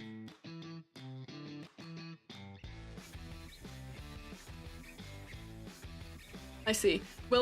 Wild Bill's soda. I see. I've never had Wild Bill's soda. For the fact of how many years I've been there, I don't think I've ever actually eaten food in the convention center either. I always get like Wawa or something. I feel like I've missed out on probably some quintessential experiences of it, but I feel like the food is kind of expansive. Just saw before stream a video of the Stitchery about UV printer. Tried to print on a tumbler too. UV printing on a tumbler. I don't know how any of that works. It's magic to me how merchandising where they print stuff like imagery onto round objects goes. I know how it works for laser engraving. I don't know how it works for printers. It's crazy to me. Secrets. Okay, so ice cold water, water bottle merch, perhaps. Crewmates, are there any other like silly things that if you were to associate a VTuber with an anime convention, my other just like silly thought was that there are always at Otakon and other conventions the signs that remind you of hygiene. There's always like the hygiene reminder signs. So for me, I thought it'd be very funny if some way, somehow, I could just stick a deodorant stick prop on one of them. So that way, like maybe it could be something that Hiroko can pull out of her bag or something. But every year I laugh when I see, you know, when you walk around the con, they've got these screens that'll have like reminders and stuff on them. They always have the reminder that's like, make sure you're drinking water, make sure you're taking care of yourself. Yeah, Otakon brand deodorant. Yeah. Oh my gosh, wait, I should, if I have a picture, I think that would be the one of the only things we actually own. I think Jubby has the Otakon deodorant because we thought it was so funny. I'll have to go find it. Headphones for sensory the con and also for gaming. True. Hang on. Yep. We get deodorant. And then also headphones. Yeah, that was my pet project. Hell yeah. Cosplay medic kits for Hiroshi with sewing stuff for emergency repairs. Oh, oh yeah, wait, hang on. That's so cute actually too. Hang on, yeah, so wait, hang on. Headphones. And that would probably be for Hiroshi. Because he's gamer, and we want to tell that he is gamer. Hi, Ruka! Thank you for following, Ruka. I see you've appeared on the Twitch end over here now. Cosplay rescue department. Yeah, I've also seen people who set up their like funny little like, almost like carts that they have, where it's like a backpack that turns into a little like stand. I love those. People are so nice. Cosplay medic rescue medic kit. There we go, yeah. If you only do one past the dealer's hall, you might not have seen it at the table since it's a lot of the way in the rear of the hall. Yeah, we spend most of our time in the artist alley, I think, because the dealer hall, a little overwhelming, potentially. But we tried to go back to, I think, everything. I wonder if I missed it. I also ended up in line for a long time trying to, I think, say hi to, I think it was Candy. Hi, Candy. My Oshi! I hope Vichiban is there again this year. I want to say hi again. I am but a little guy. I am but a VTuber fan myself. Cosplay medic. There you go, I see. Okay. So these are good ideas for potential accessories, just kind of across the board.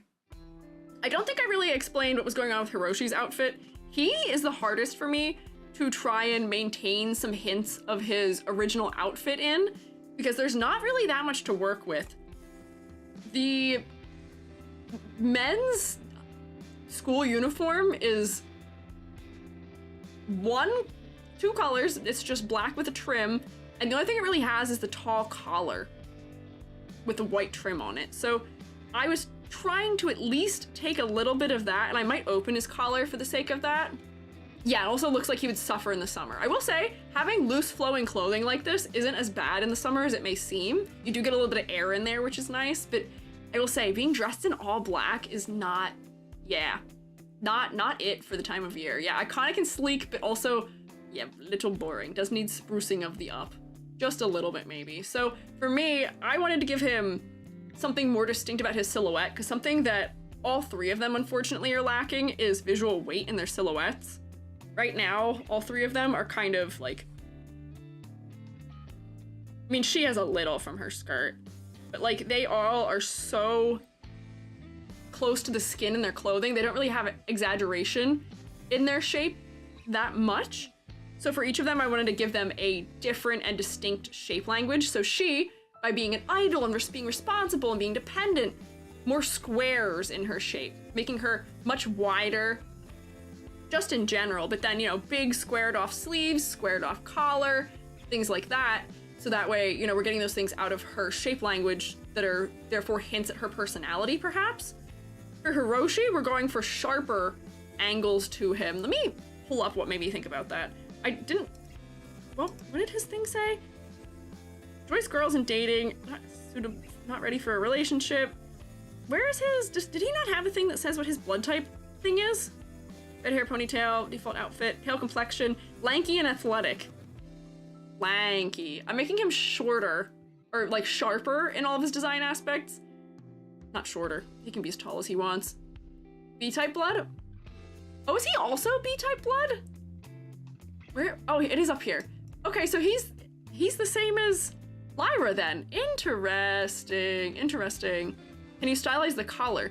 I could. The collar has already been slightly stylized, but I might prop it open just so that it's more directly related to where his concept was before. But I wanted to make his design sharper since his hair already seemed like it was leaning into that angle a little bit, the way that it was. So sharpen things up a little bit perhaps. And then for Lyra, her design already has a lot of sharp elements to it, but I wanted to fuse in a little bit of like rounded edges as well, so so we get a little bit of the playfulness in. So we're arcing her sleeves even though they come to points. We're accentuating her hips a little bit and her legs. It made her hair a little bit rounder, but it's still a little spiky. We're trying to have different things that we are focusing on as far as shape language for each character, so that way they feel distinct from each other. And then, sort of like the last thing that was like a fantastic thing that was prepared in advance for me to work from, Shroommates, if you're getting model designs and stuff like that done, this was really nice. Bleak made a lovely color scheme, like plan almost, where every character has been related to each other through colors in some way. Some characters have colors that are uniquely their own, but they all have some overlap at the very least, which makes them feel like they belong together in some way. And then also just having just the flat color reference of what all their default base colors were was so nice. Yeah, the layout is so nice. Look at this. So look, we can zoom in and see, here's Hiroko. She's primarily red and orange and blue. And we can see, here's Hiroshi, and he is primarily red, orange, that, but also a little bit of gray. He's a little bit more monochromatic. She's split complementary. Bleak has all of the types of color schemes here at the top for teaching others. It's so nice. It was so nice. And then we can see the mascots are similar in the split complementary. And then, what is this one called? This is the tetradic, I think, right? For Lyra. Purple, orange, blue, yellow. So nice, so helpful. So lovely. And then also the layout for the website too, being something that is in sort of those similar palettes a little bit. I was kind of amused that we've got the red, yellow, blue, CMYK, and RGB here too. Yeah, tetradic. So for Lyra, I was struggling trying to color her, so maybe today together we can figure out what the coloring solution is for her. And then for Hiroko, the goal for today is get a little bit of the military-ness of it toned down a little bit, which I think I have a game plan for. Hiroshi still needs a little flavor blasting, if you ask me. So, Shroommates, that is what I come to all of you for. Lyra. Spin me, rotate me, I deserve it. Throw a desk at me, I deserve it. Hiroshi could carry out a camera, stuffers, accessories. A lot of the attendees are big on photos. Maybe. Very kind of you to head pat me. You're supposed to torture me so that way I remember, not be nice to me. Your kindness won't help me remember. I know they say positive reinforcement is the best, but like, you gotta do something so I recall. Yeah, there you go. Shrinkification beam, that'll help. So, first, I think we're gonna start here. I have this hunch that the reason why she is feeling military is partially because I have her collar too long. And I feel like if I shrink her collar, ooh, wait, I can't use symmetry for that, hang on. Ooh. If I shrink this up to here so that it's almost like a cropped jacket instead, that maybe that will solve some of that. It'll make it feel more fashion, less formal in some way. Ooh, you'll remember it's pronounced Lyra. Woo! Woo! Sadly, I think I've told you, I have the memory of a goldfish, which is, you know, really becoming apparent right now and really becoming not helpful right now, unfortunately.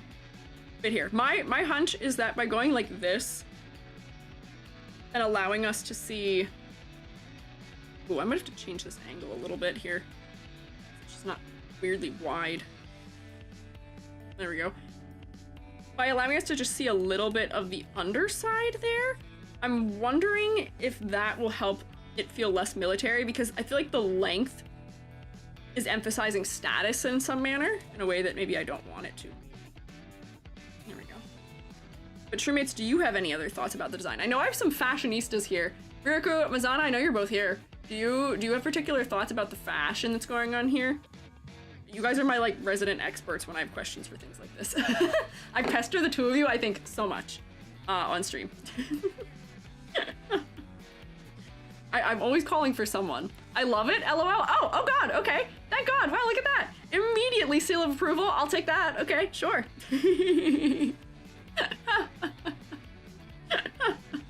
Okay, cannot complain.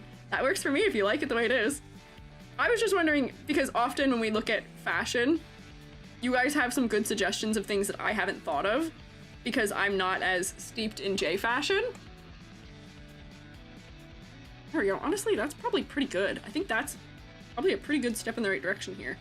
And then for me, for modeling's sake, that actually makes it easier not having to model this behind the bow here. I was gonna figure it out, but now I don't have to. I really don't have to figure it out. It will just work the way it's supposed to. Giving Taisho Roman style Lolita, and that's my favorite. See, this is why I asked you. This is why I asked. Let's see. Taisho Roman Lolita. Okay.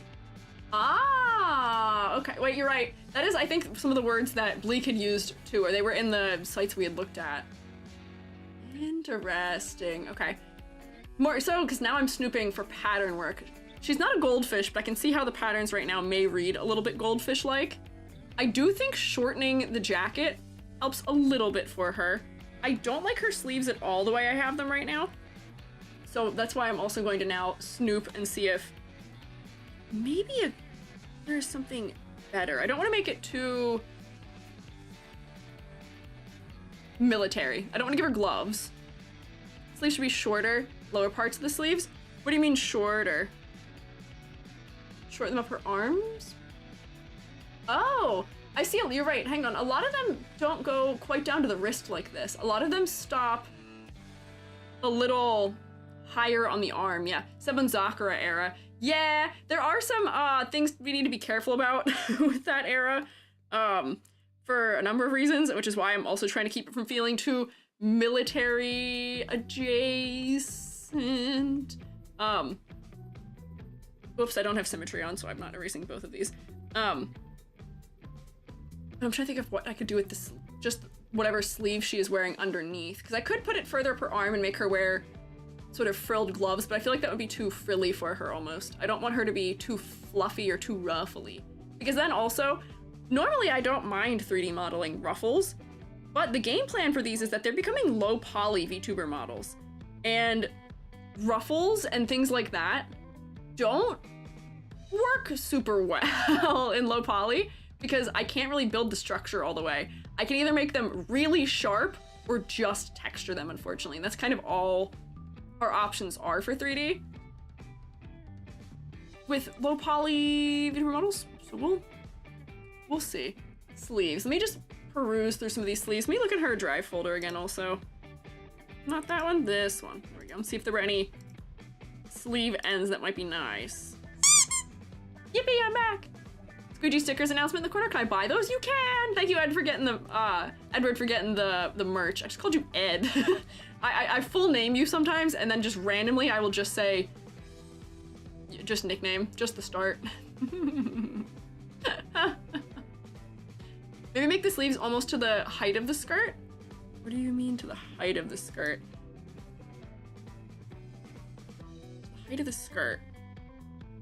Oh, you mean making them shorter? The only thing that I'm thinking about, part hanging down. The part hanging down will be fine being that long in low poly by magic. It will be okay, because since it's so low poly, I don't even need to have arms inside of it. It actually is really easy and will work really well. I just want to have something on the wrist here, because I feel like a lot of this era has like something cuffed around the wrist, but I don't want to just give her just like a boring white shirt, but maybe that's all I need. Maybe we don't have to overcomplicate it. Maybe all she needs is just like the little thing where it folds over. It's got a button that would then match those, and maybe it gets sort of like the little like scalloping that I'd put elsewhere potentially. You have one of those old like friendship bracelets and have Lyra have one? Oh, wait, hang on. I kind of love that. Wait, I kind of love that. If they had matching charms, because then they're related then. Oh, are they besties? I don't know very much about them. People still trade those at cons today. Lyra. Ah! Oh my gosh, I totally could. That might be so cute, because she already, Lyra already has bracelets on, so they could match. They could have little friendship bracelets. Or I wonder if Hiroko already has. I was putting these chains across the chest because that is one of those things that seems to be pretty common with outfits of this stylization. So I wonder if I could take a charm that could be like a friendship charm of some sort for the two of them and stick it on here as well, maybe. Yeah, no, they can't be girlfriends, sadly. We're in the no Yuri zone. Otakon said no Yuri. We can't ship the girls with each other, unfortunately. Pretty sure they're besties. Bleak can correct if I'm wrong, but they're all close. I'd imagine they're all close. Yeah. That would make sense. Otakon rubber paper bracelet. Oh, when I was looking for things to talk about on stream today, I almost showed you guys images of me. I can show you my Meryl cosplay because you can't see me in it. I cover my whole face. But you can see my bracelet in it. my Meryl is not, it was a closet cosplay of her. Let's see, where is it? I can find it. What was that? 2023, I think, was when I was Meryl? Is where it was? Ooh, yeah, there we go. Let's see, let's pick a good one where I'm covering my whole face with the camera. I know there's at least one of them. Yeah!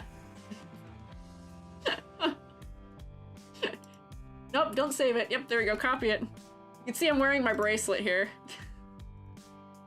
There's me! This is the most Squiiji you've ever seen. You get to see my ear. This is my closet cosplay of Meryl, of my favorite jacket, and then also I just had leggings in my Doc Martens and funny square earrings I had. That's all it took. That's all it took. And then Jubby has like her exact camera, but look, there's my paper bracelet. And look, I do in fact have ears. I bet you didn't believe that I did, but I do have ears. This is not my hair, this is a wig. You can see my hair under it. But I did already own the hat that she wears too, which is funny. Just gonna say you look like her and you're cosplaying her. Do I look like her? What do you mean I look like her? Do you know what I look like? What do you mean I look like her? I have hair like her. If my hair was black, I'd look like her probably. I don't look fully like her, but there's my Otakon bracelet. This was from 2 years ago. You can see the little fans on it. I mean the picture? Oh, yeah. I do resemble her. I think I'm the right height to be her, probably. Where'd you get that hat by chance? At thrift store. A thrifted store. Mm-hmm. I see it with the camera as a face. Yeah, I don't have a face. What do you mean? I couldn't possibly have a face. I think I have a lot of vibe similarity with Meryl, which makes sense. For me deciding to cosplay her, that might be, I fixed that one up a little bit, and I might come back with that one for this year. Not a merch store? No. I just so happened to already own a blue beret. I don't wear it very much, but I did also have it, and I did own it because of her, so it was her fault, at least in some way. Hi, Art Fun! Snack time. Oh, I should have my snack. And a Trailboy, thank you for following. Let me have... Where are my goldfish? My goldfish aren't here. My goldfish aren't in the room. No! I have to eat a chocolate pretzel instead. The terror. Their store got everything? Yeah, that's where my jacket I have on in that picture is from too. I've seen that jacket like around online before. And then I saw it in the store and I was like, oh my god, I have to have that. I got that like a couple weeks before the convention that year. I was like, it's not really that close to what hers is. I think she wears like a cardigan, but it's so good. It's such a cool jacket. No goldfish, the madness. I know, the madness of no goldfish. It's okay, I'll have chocolate pretzel.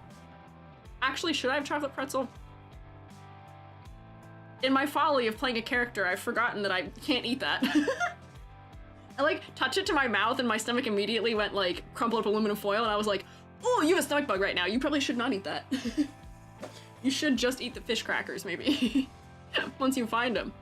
That's why I was eating plain popcorn yesterday during stream. Oh, I want a chocolate pretzel. They're so good. My stomach is so not okay for that. That would have been potentially an issue, unfortunately. Okay, so Hiroko. Giving her a charm that could match with Lyra. What charm could I give them to match? I feel like I'm gonna do a charm, I need to shorten this up. What are good like friendship charms? I'm gonna do a Google search. Yeah, this. What is that tab? Oh, I see. That's what that is. Tiny crabs? They could be tiny crabs, but I don't want to overdo the crab thing. So I'm thinking, I know Pigeon-kun is not official, but maybe pigeon? Potentially? Maybe I could just have matching pins or something too then. pincer can form a heart. Oh, wait, that would be cute though. Hang on. Seashell, still ocean. I was thinking, because also having seen this, just the badges themselves, having them pinned somewhere might be good. Coyote. Maybe. The idea of having like a split heart that is the crab claws, I feel like is very clever. So that could be nice, but I don't want to overdo the crab angle. I don't know, because like, you know, you could have like, that's red. Why is that red? Red. Like this is your claw, but then instead of it being like a regular claw, it comes down here and does like the, you know, like BFF like broken heart thing. You know what I mean? How do those work? Usually I think it's just like this, right? And we put like a little heart on it. Make it clear that they're besties. Your words, oh, you're right. I'm fully blocking what I'm doing. I need to pay attention to where that is on screen. I forget how much overlap all of my things have. But like, half of a heart for her and then the other half.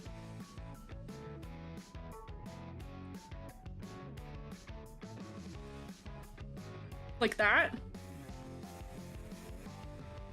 Exaggerate the shapes a little bit. Right? Ribbons are huge these days on badges. Okay. Ribbons on badges. Give a sec drawing too. Needs smaller hands. Huh? What, the claws need to be smaller? Good merch to sell. Wouldn't it? Little pins that are little hearts. Joby and I could have matching crab claw heart pins. Ribbons are huge. I wonder if I could stick... It might make her feel too military if I have like the... Because the badges are kind of like... What is this? Where they're... What is the word? There's zigzag at the bottom. There's a name for that. In clothing. Where the way they're cut has that. They haven't been like that in the years I've been there. I have the not holographic. I've got the like tilty ones that have the image that changes across them. Yeah, I don't know. Reminds me of those heart-shaped best friend necklaces. Yeah, that's what we're trying to do, yeah. Just in your hand needs to be smaller so we can see more of what you're drawing. Oh. Whoops. My hand will cover things if I'm overlapping something a little too much. Crimp, not the word. Chevron. No, chevron is these things. This is a chevron. Where they like stack them like this. That's chevron. What is... It's just a zigzag, but it's the thing... Like when you die cut it. I don't know. If those aren't on a common site at Otakons, people would probably want them. Wait, really? Have people gotten proposed to at Otakon? That's crazy. Honestly, that seems like such a fun place to do it. But I always get so like, I'm so happy for people when they do it, but I'm like, ah! Public! Perceiving you! Crying! Because you're getting married! I'm so happy, but that's so scary. Having all these people look at you. I guess if you already know you're marrying the person, there's no question about it. It doesn't feel like pressure or anything, but I'm like, that's wild. Public proposals, crazy. Cool scissor cut. Okay, we can just call it a cool scissor cut, maybe. It's in live, EG. Oh, thanks. Let me see. Oh my god! Oh my god, Selma, wait! Oh my god. Oh my god! Wait! You're a genius! This is so cute! What the heck? Oh, I love this! Hang on, that's fantastic! This is perfect! No, it's what the heck? I was not thinking the same thing you were at all for it. I was too direct of just doing the claws themselves.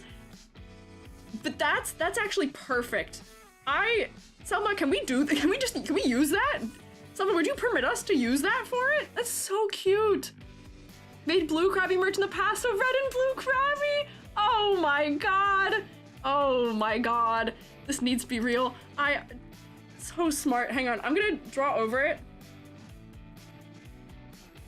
So that way I can make it bigger, and then I'll give him like the right number of legs, probably. I feel like, how many legs are we supposed to have here? Like 4 down here, right? No. Crustaceans. Crustaceans have 8 legs, right? So we need another one there and another one there. There we go. Crustaceans, 8 legs. I might make him wider so that he feels like the Otakon style crab where they have like the more width at the center. Let me look at, where's Krabby? Give me Krabby. Pinking shears make the, yeah, pinking shears! Yes, yes, yes, pinking shears. You do that so things don't unravel. Yes, yes. Where's Krabby? Krabby, my man, where are you? Come here. I need to look at you. Come here. Come here, Mom, Krabby. I don't know why I don't have any of these downloaded. Oh, okay, and then also maybe do the little top thing. Oh, the eyes are internal for Krabby. Oh, but I like the external eyes. I like the external eyes. Google says crab have 10 legs? Huh? Since what? What? Is it really? How many legs do crabs have? Time for me to spiral about creatures again. 10? Oh my god, they do. What? How did I not? How did I not know this? Crabs have 8 or 10 legs. Crab have 10 legs. Also must mean a decapod. Divided into 5 pairs. First pair modified into claws. Remaining 4 pairs used for walking and moving. 8 and 2 claws. Apparently some have 8.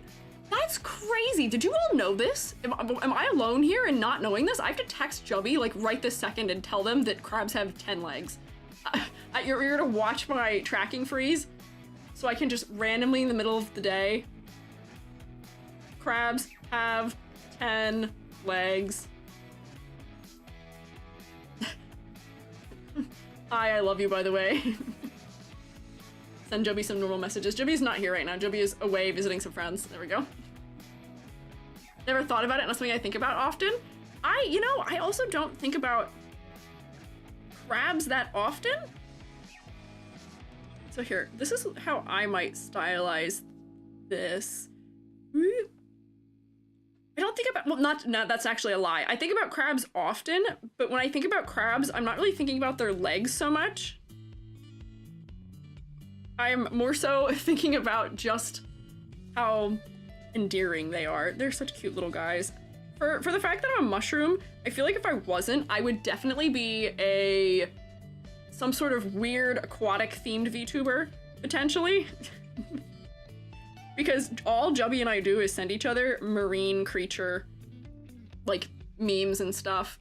The art of Krabby that's more realistic has the eye stalk, so it isn't off-brand. Perfect. Perfect. Me. Okay. Big smiley mouth. Eyebrows. Krabby has eyebrows, which is also going to be important here. I love eyebrows. We can do like a eyebrows like attached to the eyes situation. There we go. Yep. And how do Krabby's legs even work? Just little short things. Look at this one, please. Open.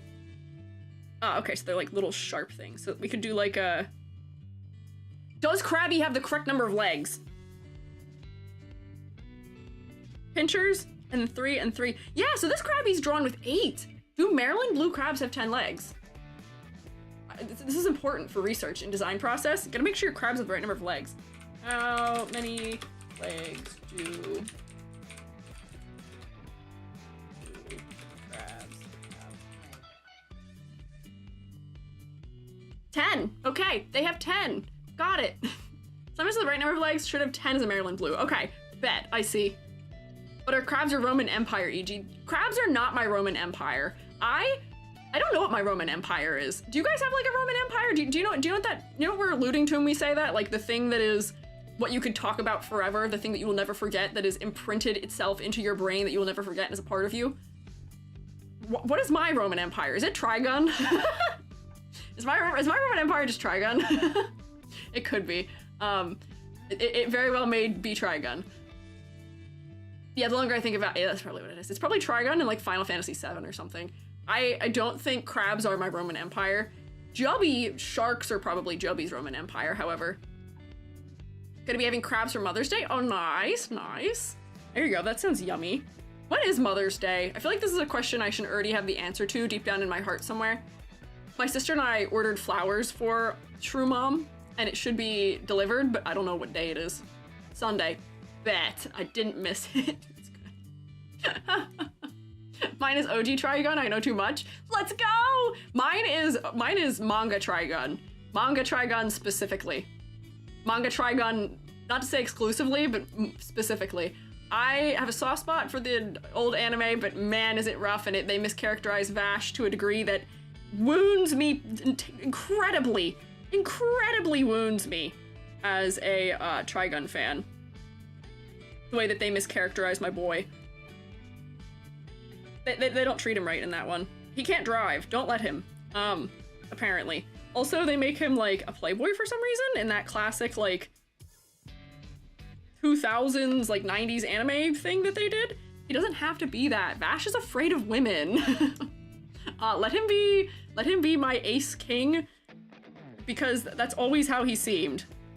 In the manga, at least. He, like, tries to get out of interacting with people constantly in that manner. Probably because he thinks he's undeserving, so it's probably a character trait thing, but like, come on. You gotta treat him right. Do a crab wooden hammer? What? It wasn't licensed want crab to have an Old Bay accessory? Oh my god.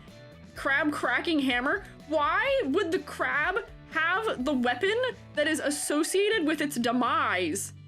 Just a question for you.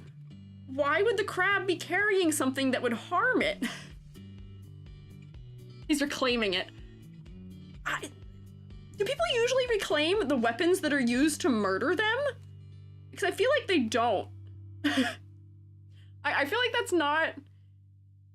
As a mushroom, I don't think I reclaim hawkbill knives. Personally, maybe other mushrooms would, but not me. The wounds are too fresh.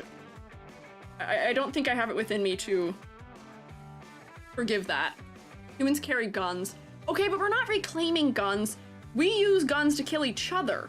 We use guns to kill other creatures, but it'd be like, I don't know, a cow taking, you know those like scary like air guns they use for the meat industry that they use for the cows to decease the cows, sadly. It'd be like cows reclaiming that for themselves as a weapon, which honestly, you know what? Now that I'm thinking about it, that kind of makes sense though. I think it's only fair to torture your oppressors with the tools they use to torture you, maybe. So maybe that's actually totally fine. Maybe Krabby could have a hammer. I'm thinking too hard about this, I think is what I'm doing also. Crabs are cannibals though, being part of the sea's cleanup crew. That is true. Crabs are allowed to be cannibals, as are many other creatures. I think I'll permit them to. I take no personal issue with it. Let's see. Make this a little bit bigger so it's more exaggerated. And the claw gripping onto the ring is so cute too. I'm still so like enamored with this choice here, Selma. Selma, you should work for a merch department for something. I feel like this may be your calling in some way. The way that you were immediately just like, all right, here. Perfect execution of clever idea of merchandise with like 30 seconds to do it. You're calling. Yeah, you cooked. We're further permuting on the cooking. We're modifying it a little bit. How do his arms work? Where do your arms come from? Just floating, maybe? Yeah, okay, just floating. We're modifying the cooking a little bit. We're making the dish our own. And by that I mean me. I'm the one who's doing the modifying and making the dish my own. Oh, and also it's even the thing where crabs have like the one small claw and or crab English language. Crabs have the one small claw. Say small claw 10 times fast. Small claw, small claw, small swing, small claw, small claw, small claw, small claw, small claw. I'm losing it. Has the one small claw and another big claw. Look at him, yeah, like the fiddler crabs do. And then we could put the ring between it, so it's being pinched, like right here. And then erase this behind it.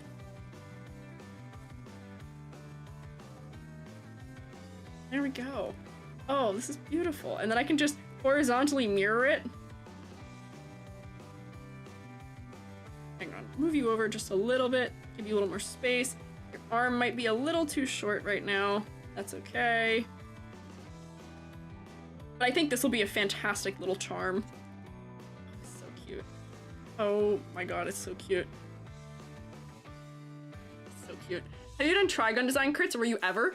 That's a good question. So I have been meaning to break into critiquing some anime designs, because there's some anime that, despite the fact that I haven't watched them, the designs that they have are so iconic. And specifically in that vein of thought, Demon Slayer comes to mind. The way that Demon Slayer uses pattern and texture is so nice. The style is loose in a way that feels very freeing for anime too. But at the same time, it's so detailed and precise. And the characters all have such distinct silhouettes. They've associated color palettes, just like everything. That's one of those series that, despite the fact that I haven't watched it, I could just continually sing the praises of the way the characters are designed for it. It's fantastic. Yeah, they use traditional Japanese patterns. Speaking of Otakon, one of the best panels I went to at Otakon was a breakdown of the patterning and musical references made in Demon Slayer. I don't know anything about music. I don't know anything about Demon Slayer. That panel was fantastic. I think that was 3 years ago. It was so good. But I would love to talk about Trigun someday. I think Trigun, depending on where we are in the series and what iteration of each character it is, my thoughts vary significantly about them. I think Vash has some extremely slay outfits. The way that I was like, man, if I have the time and money for Otakon this year, for my, like, not undercover day, but my day that I'm not Squiiji, if I'm not fixing up my Meryl cosplay, I might try and be Vash, but like a very specific Vash. I want to be Vash with his stupid stomach cut out. Or what is that? What is that outfit called? It's in Maximum Vash.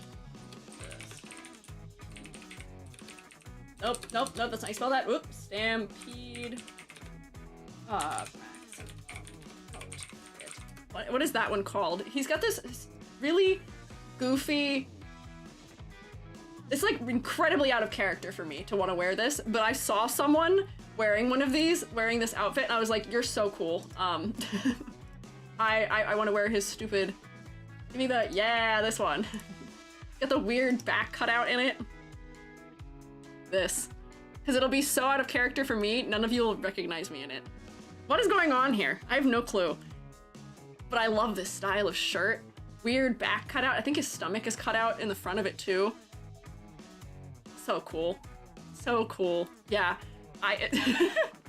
Oh wait, I think we can see him, the front of him here too. Yeah, here's the front of him. I should stop talking about Trigun, or I'll just keep talking about Trigun. But I love that Trigun is all drawn for impact and not drawn for anatomical accuracy. It's beautiful. It's so lovely. I don't want to make his coat though. But I want to be this one. So I have a lot of very good things to say about Trigun's designs. But at the same time, there's some stuff in there that is incredibly corny, and some characters, especially the initial anime interpretations of them, I don't know what they did. I don't know. The way they interpreted it is like sort of odd. Specifically, what's his face? Mr. Blue Summers, what's it? Legato? What is? Man, I'm slacking. But it's good. His outfit in Stampede, I don't know how I feel about, and I don't know how I feel about his outfits in general, period, most of the time. Horny, campy stuff's part of the vibe, though. Yeah, no, I do love it. Legato, yeah, Legato Blue Summers mentioned, yes. That's his name. I had his name right, yeah. All right, so here's one crab. Transform, flip horizontal. Slide this across here. There we go, and then I'll just redraw the charm. Oh, look at them! They're so cute. This is so cute. The girlies get to have matching charms. Oh, I love this for them. I love this for them. There we go. And then I know a lot of these tend to say BFF on them, but I don't know if that's gonna be... It's probably gonna be so unbelievably small on this model that it wouldn't be worthwhile to do, unfortunately, but I think we get the point of having the crabs holding their claws. They are in love. One blue one red one, and that way each of them can have like a little piece of the color between them and have a color that works best for their design. So I think Lyra would probably get, or Lyra, banging my head on the table, Lyra, banging my head on the table, Lyra, named after the lyre, the musical instrument, Lyra. I'm a liar because I'm calling her by the wrong name. This is gonna be what does me in. This will be the end of days for me. There you go, twist my neck a little bit. It's This is gonna be what makes me go insane, is the fact that I cannot remember what her name is. There we go. Crab pin, so I'm gonna save this as its own thing. Selma, I am going to make sure you receive some credit for this. Here.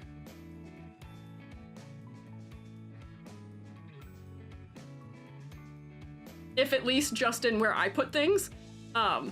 Because you are deserving of that for having the incredibly clever idea for this. But now look at them, they're so cute. You're drawing icons of my characters? Enjoy drawing. Back legs are rounded. Oh wait, I saw you say that earlier, yeah, because they have the fun little like paddly thing. So here, wait, we can do the like thing where it goes like this, and then it has like the little like round thing on the end of it, right? I could probably exaggerate that better and make it clearer, but just so that we have the idea, and I don't forget that I was supposed to be doing that. Round them. They've got the little paddle sides. Okay, so this is Lyra and Hiroko charms.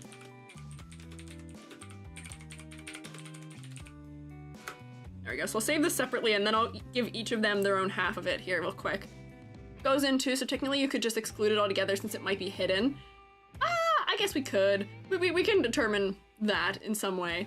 We can make up our mind on that later, if need be.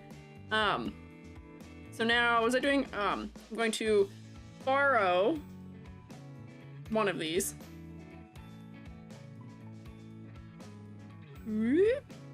Sorry to separate y'all, fellas. You only just got together. Whoops. But I need to borrow you so I can stick you here. It'd be really big, isn't it?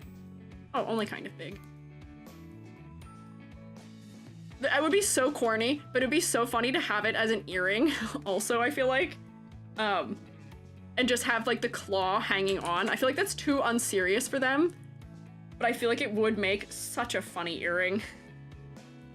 Just to visualize it with me. Walk with me here for a second, just to see it. But like the claw could like pinch the ear in there or something. Wouldn't that be so silly?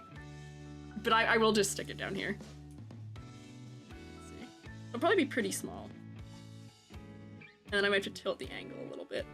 And I might just have that just be connected straight to the button without chain, or like maybe like right here so it's dangling off the bottom edge. This is checking off another thing for VTuber bingo, which is VTubers always have these like funny little dangly charms somewhere on their outfits. A lot of the time they wear them on the hip somewhere. But this is checking something off on our VTuber bingo. Let me move this back to where it belongs, because I think it's currently in the wrong place. This is crab charm. Oh, I love them. Imagine trying to walk together while attached by the earrings. Oh no, that's like a worst nightmare. But honestly, is it that bad? I've walked together with people while wearing headphones together. Although I guess that gives you a longer leash, maybe. Did you guys ever do that? Did you ever, being in school, you or maybe your friend didn't have headphones, so you or your friend would share with the other person? So you'd sit on the bus together and listen to music together with your split headphones. I feel like that's like one of those like magical things that we don't get to experience anymore because of the way headphones are now. Because you like can't, the AirPods I guess you can share, but like it removes that like thing where you have to be close to each other. You know what I mean? You've got to sit close to each other. It's a bonding experience for friends. It's a rite of passage in some ways. You have to be sitting on the bus, and the bus has to go over a really hard stop and yank it right out of your ear in a painful manner. You have to experience that. You are required at some point in your life to know what that's like. My placement of this isn't great right now because it's kind of creating a tangent with the bottom of the jacket.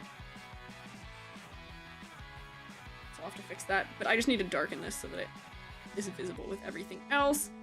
And then for her, I guess this will probably be red then.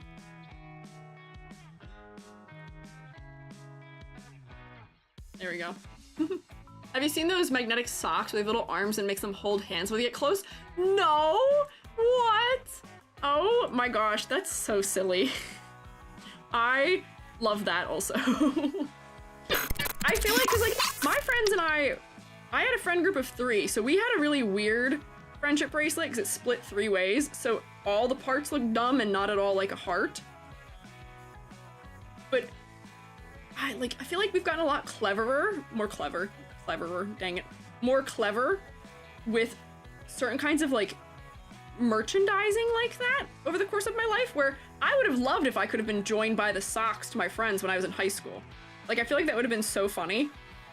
And I lament that that was not an option for me. Oh, look at him.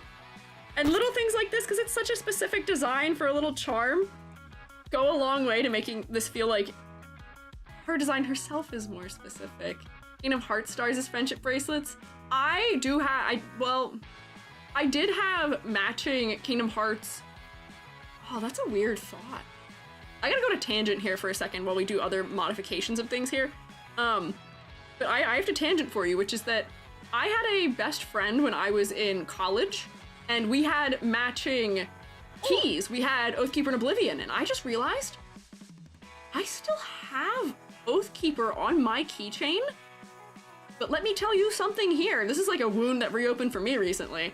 Time for EG to overshare. I'm kidding. All it was I had a best friend for 3 years, literally inseparable, joined at the hip, and then he started dating a girl and she didn't like me, and literally on the span of a week, he stopped talking to me and didn't talk to me ever again after. I was ditched for a girlfriend. And I am still heartbroken about it, and I just realized that my matching Oathkeeper to his Oblivion that he had on his keychain is still on my keychain to this day. I'm actually gonna take that off immediately after stream. But to my great terror, the reason why this is a new reopened wound for me, is that, which granted, I can understand the angle of the fact that you may not be super a fan of the fact that your boyfriend has matching charm with his best friend who you perceive as being a girl, and perceive as a threat maybe. From a jealous angle, I could see that being the ish, but this man contacted me for the first time a year ago, literally like days after breaking up with her. He contacted me New Year's Eve at like midnight and sent me some like drunk text about how like I was like he regrets letting me go and like whatever, and I was like, I don't want to hear it.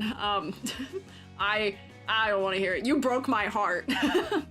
Like, I don't know if any of you have ever had your heart broken in a friendship sense, but my heart was broken. I was destroyed. I was irreparable for weeks when he stopped talking to me, and I was like, nope, you don't get to come back like that. But to my great terror, which is why this is an open wound right now, Joby and I, as we, exist out in the world like we do, we were walking up to the Wawa, because we live right by a Wawa. And we've been so excitedly looking forward to getting to walk to the Wawa because, Wawa, it's summer, it's walkable, it's nice outside, we can finally go. It's such a short walk too. I have my little tote bag on, I'm all excited, we're picking up chips too, we were getting some nice hint of lime.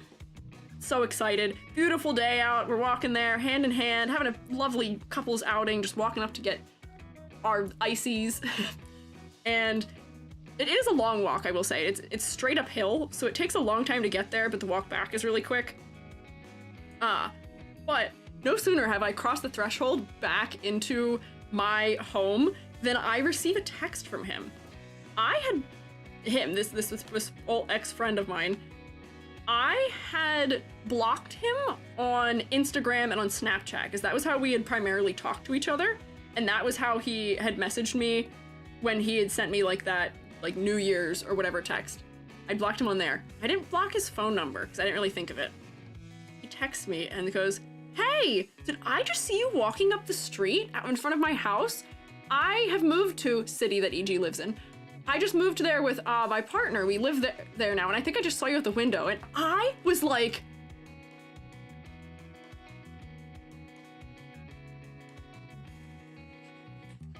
huh? But never leave my house again. Okay, so you understand my freak out about that. Jubby was like, why are you so upset about it? I was like, Jubby, you don't understand. You don't understand. I don't want to run into him. My heart is so broken from him abandoning me like that. I don't want to see him ever again. I like not thinking about him. I'm not letting him back in my life. I don't want to risk having a conversation with him.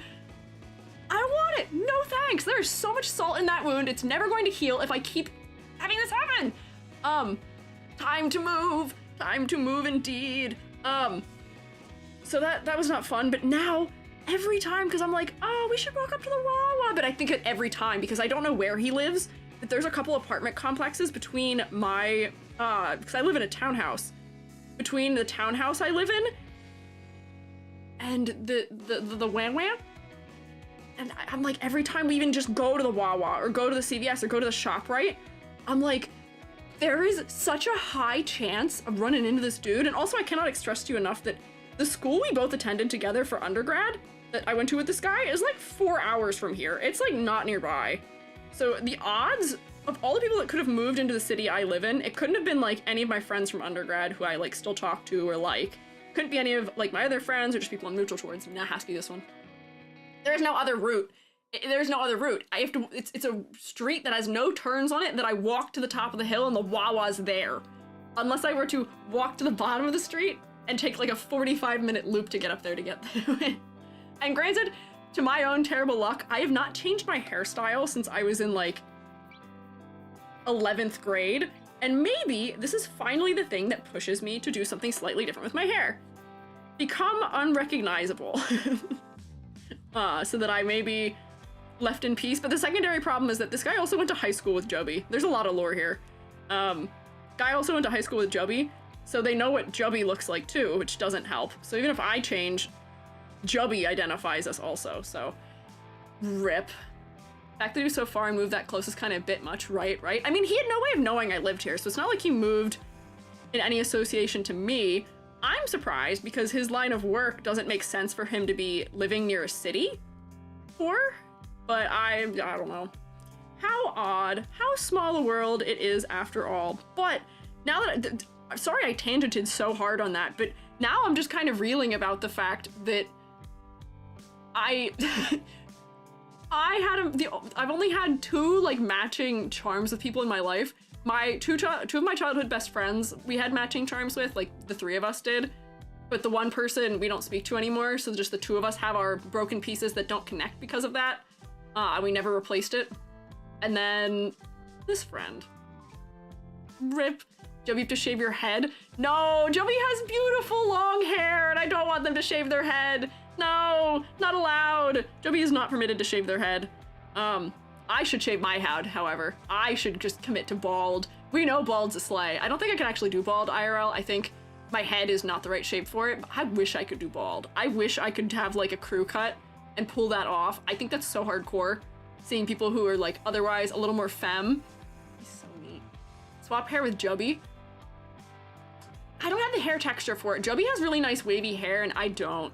Yeah, slay! See, I wish I could do this IRL. Squiiji looks so good bald. But Squiiji does not look good bald IRL. There we go, got it. Thank you for balding me, Amber. You can have my hair. I can't mimic Jubby's hair because Jubby's hair relies on his hair being their hair being real wavy. So I sadly can't mimic that. At least not easily. But maybe I'll dress as Vash the Stampede to go grocery shopping up the street. Pixie cut? I already have pixie cut, so that doesn't help. That's why it's so noticeable. I have not always, but I've had real short hair for about the last, like 12 years or so. And even if I get a different pixie cut, it's still a pixie cut on me, and my hair has always been like warm in color. Maybe I'll dye my hair purple or something this summer, and really throw them for a loop, but you accidentally run into each other, just tell them you were hurt too much and want no contact and leave. I mean, honestly, that's probably how it would go. I am very good at establishing boundaries and, you know, I take care of myself. I won't let myself be put in a position that's uncomfortable. I won't be coerced into speaking to him again. But like at the same time, I just don't have to worry about it, you know? It's a worry that I would like to not think about. It's something that I wish could just be put fully out of mind, but what can you do? There we go. Here's the sleeve.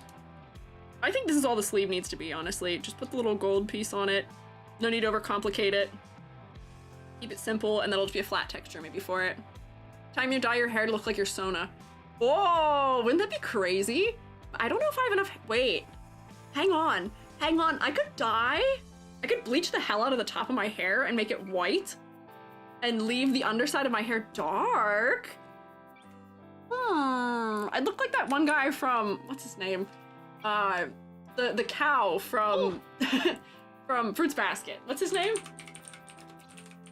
Doesn't he have, what's the cow's name? It's a cow, right? That looks sick. Yeah, low-key, I would look like him. let me open him. An image of him. Oh, he looks slay in the new version. This isn't super close to what my hair looks like right now. His hair's a little longer than mine. But I would probably end up looking kind of like that. Because my hair's real short around the sides and back. A little longer on top. And he does have good fashion. I didn't like him as a person, though. He rubbed me the wrong way. I have a bunch of piercings, though. Also, I don't have as many as he has. Jubby probably has as many piercings as he has, though. I have a bunch. Maybe I will go for it. Maybe that's my summer look. Sure, mates. Wait, I'm writing this down on a post-it note. I'm gonna give myself squeegee hair. I gotta figure out how to bleach my hair properly, though, so I don't destroy it, because I have naturally, I'm Italian. Guess what my hair color is naturally. Squeegee hair. White on top. Probably can't go fully white, but just like platinum-ish if I can. And then just natural on the bottom. Italian hair color. Italians sort of classically, typically have the real dark brown hair, real dark brown eyes situation. Because of the way that I style myself, I don't look Italian, but I still have those traits deep within me somewhere. Italians are born with a fashion sense. Not this one, not me. I think I'm exempt from that. I can pretend to have a fashion sense when it comes to drawing, but I don't really have one when it comes to other things, unfortunately. Other things being myself in real life. I try my best. Joby is my fashion advisor, though. Thinking like Italian flag hair? Oh. No. Not Italian flag hair. That would be funny, though. That would be kind of unusual. I don't think I could do that. I think I could get away with being able to teach with my hair being white on top, black underneath. I teach in the arts. They're usually pretty open to that. But I feel like there may be a line drawn somewhere. And I think that red, orange, green, white would probably cross that line astronomically. Italian mushroom pasta. I like mushroom pasta. Tell them it's natural. You have to let me keep it because it is how I'm expressing my connection with my culture. You can't get in the way of that, no. Hatsuharu, that's what that guy's name was. Yeah, Haru. Hatsuharu. I just remember him, he asked someone a question, or someone asked him a question or something in it that was like mildly inappropriate, and the number one way to make EG dislike a character is to give a character like the playboy attitude. I don't like that. I'm so say-so. Or to make them like too bold or come on too strong in a way that is not being conscientious of the consent of another party. If they're too headstrong about something, that's an immediate thing that I'm like, well, I hate you now.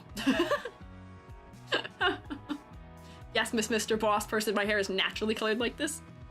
Maybe it's Maybelline. It's a shield. I'm sure it's a shield. I'm sure it's a persona. I know it's a persona for him in the anime, but I don't like that still. It's not something I'm a fan of. There we go. Draw fingers.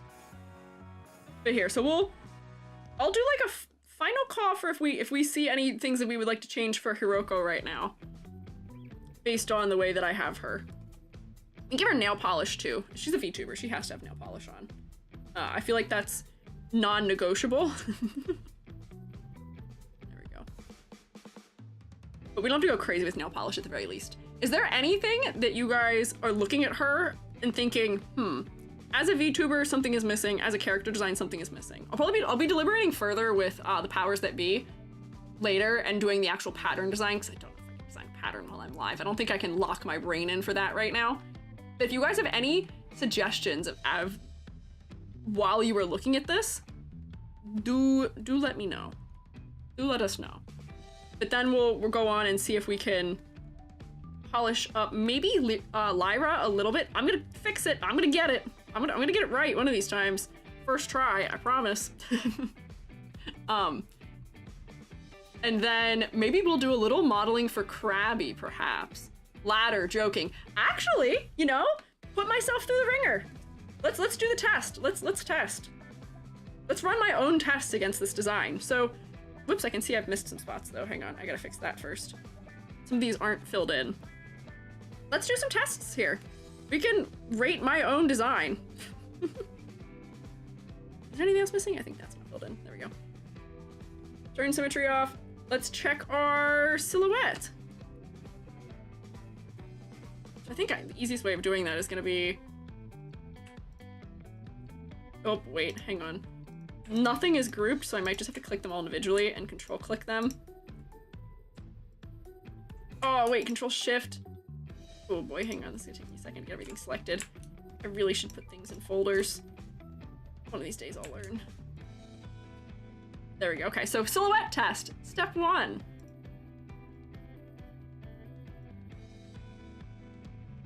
Some things aren't filled in properly, and that's my fault. But silhouette-wise, I'd say that's pretty decent. The silhouette isn't exceedingly asymmetrical, which is a critique that I would have, but the hair adds a little bit at least. Little eat a bag. The sleeves add a lot of weight, which is good. The legs are a little bit lacking for me, but you know, I would give this a pass for a silhouette. It's not a full 2 points maybe, but it's okay. Let's do a ladder. See, do I pass my own ladder test? It'd be really funny if I failed the ladder test. My thing that I harp on and on and on about all the time. I personally fail it. Oh, wait, hang on. I have my first moment of failing. My first failure, which is why we do the test in the first place. The sleeves are currently ending right at the same line as the socks. Did any of you notice that? They're ending right at the same line. I should fix that. They should not end at the same line. One should be higher than the other. That's a thing to fix immediately. So here, we'll get to that. And then I've got 3 tiers for the skirt that are kind of adding some separation here. We have this full waist thing. I don't know if I can actually count this bow separately, but kind of. Got this chain across the chest. Got the ribbons. She is very symmetrical also, but for a sort of idol-like persona or somebody who is like a what is one looking for, like class president? I feel like it's not too bad to be a little bit more organized. Let's see. Oink! Oh no, that's a better ladder than I thought. Okay, I was a little nervous about the ladder. Let me catch! Huh. Thanks! Hi Zany, hi Hoshi! I think I passed! Yippee! Yay! You'd have to like lock me up in my own classroom if I failed this test. I think I pass. I think I have enough miscellaneous random stuff. Enough asymmetry, enough clustering. The face ends up being a moment of rest, which I think is probably good visually. There's some asymmetry, there's some bigger gaps. I passed my own ladder test, thank God. Okay, that would have been horrible. And then the other thing that I have, whoops, turned off right now. Wait, I should close him. I don't need you here anymore. Bye! There we go. The other thing that I should turn back on for focal point testing is my shadow. Because in 3D, I will be applying stuff to give it this sort of effect in general in the texturing. So that way it is darker on the bottom part of the design than it is on the top. but I don't think the face is having any focal point issue right now, despite not being as detailed as the rest of the body is. The hair being the largest area of red, I think is drawing us in nicely. The eyes being real big and bright, but also dark is also helping. And the skin also being like the flattest, largest area of a light tone, I think are all working together well to make the face very focal. So I think she's passing my examinations right now. I think she's okay. Can't fit your foot in half of those rungs. True, that is good, yeah. Leg belt is the focal point for me at the moment. Really, the leg belt? Little thing above the knee? Is it the color that's making it focal for you? Is it because it's so dark? So I could make it lighter and maybe that would make it less focal, potentially, if that's the trouble. Color? Okay. Maybe I'll try making it the brown and see if that helps. Which might also make sense if it's a belt of some sort. Let's see. It's also being affected by the multiply layer, which might also be darkening it further. Let's see. If I make it brown, is that better or worse? I think that actually might be worse. Unclear, though. I don't know if that actually changes it that much. Yes? Better. What's going on today? Today, we are refining designs for the anime convention Otakon. I am turning their mascots into Vtubers. So this is Hiroko, girly. Here's what she normally looks like, right here, for their promotional materials. We hit her with the VTuberification beam, however. Better for me? Okay, if it's feeling better for you, then we'll go with that. Okay, I'll tell you a secret. Part of me doing this stream was also so I'd get some live critique. One of the hardest parts about being an artist outside of school is finding good critique. I pester Billy so much. I pester Billy so much to be like, what do I do? How do I solve this? Billy, something's wrong with my drawing. I don't know what's wrong with it. I don't know how to fix it. Otakon better be taking notes and actually get VTubers now. I actually don't know what their plans are. From what I know, they are going to be puppeting, having some sort of puppeting of the models for something relating to promotional material, which is why I'm making them into VTuber models. They're going to be 3D. They're going to exist in that manner, and they're going to be used in that manner. I'm not quite sure what their game plan is for them, but I believe they are planned to be used, as far as I'm aware. I don't know if Bleak or one of the other fellows who's here who knows what the intentions are for them. I actually really didn't discuss that, what their use case is. It was just that I'm making them for it. So we'll see. I also don't know how much they're allowed to tell, because it might be secrets. Yeah, there are plans. Yeah, so this might be a stay tuned situation. Know the plan, not sure if it's a surprise. Yeah, okay. So don't say anything if you're not sure. I don't want you guys getting in trouble, but I guess we get the little secret tidbit of information, which is that there are plans. Plans! We love plans. I'm so excited to see what the plans are. Exciting to have throughout the con screens interacting with attendees. Yeah! Prepare to be surprised by VTubers. Yeah. I'm prepared. I'm excited. That'll be so crazy if I get to, like, meet the fellas. Are they paying you for this? Yeah. I'm not doing this for free, no. Would I have done it for free? Unclear. But I am being compensated for it, yes. So they were very fair with me, and I appreciated the way we worked out what things were allowed to be done, what things were not allowed to be done, what things we could exchange for stuff. I am being compensated, so do not fear. I am not working for free here. This is going to be 2 full works of month, or two full works of month for me? No, 2 full months of work for me.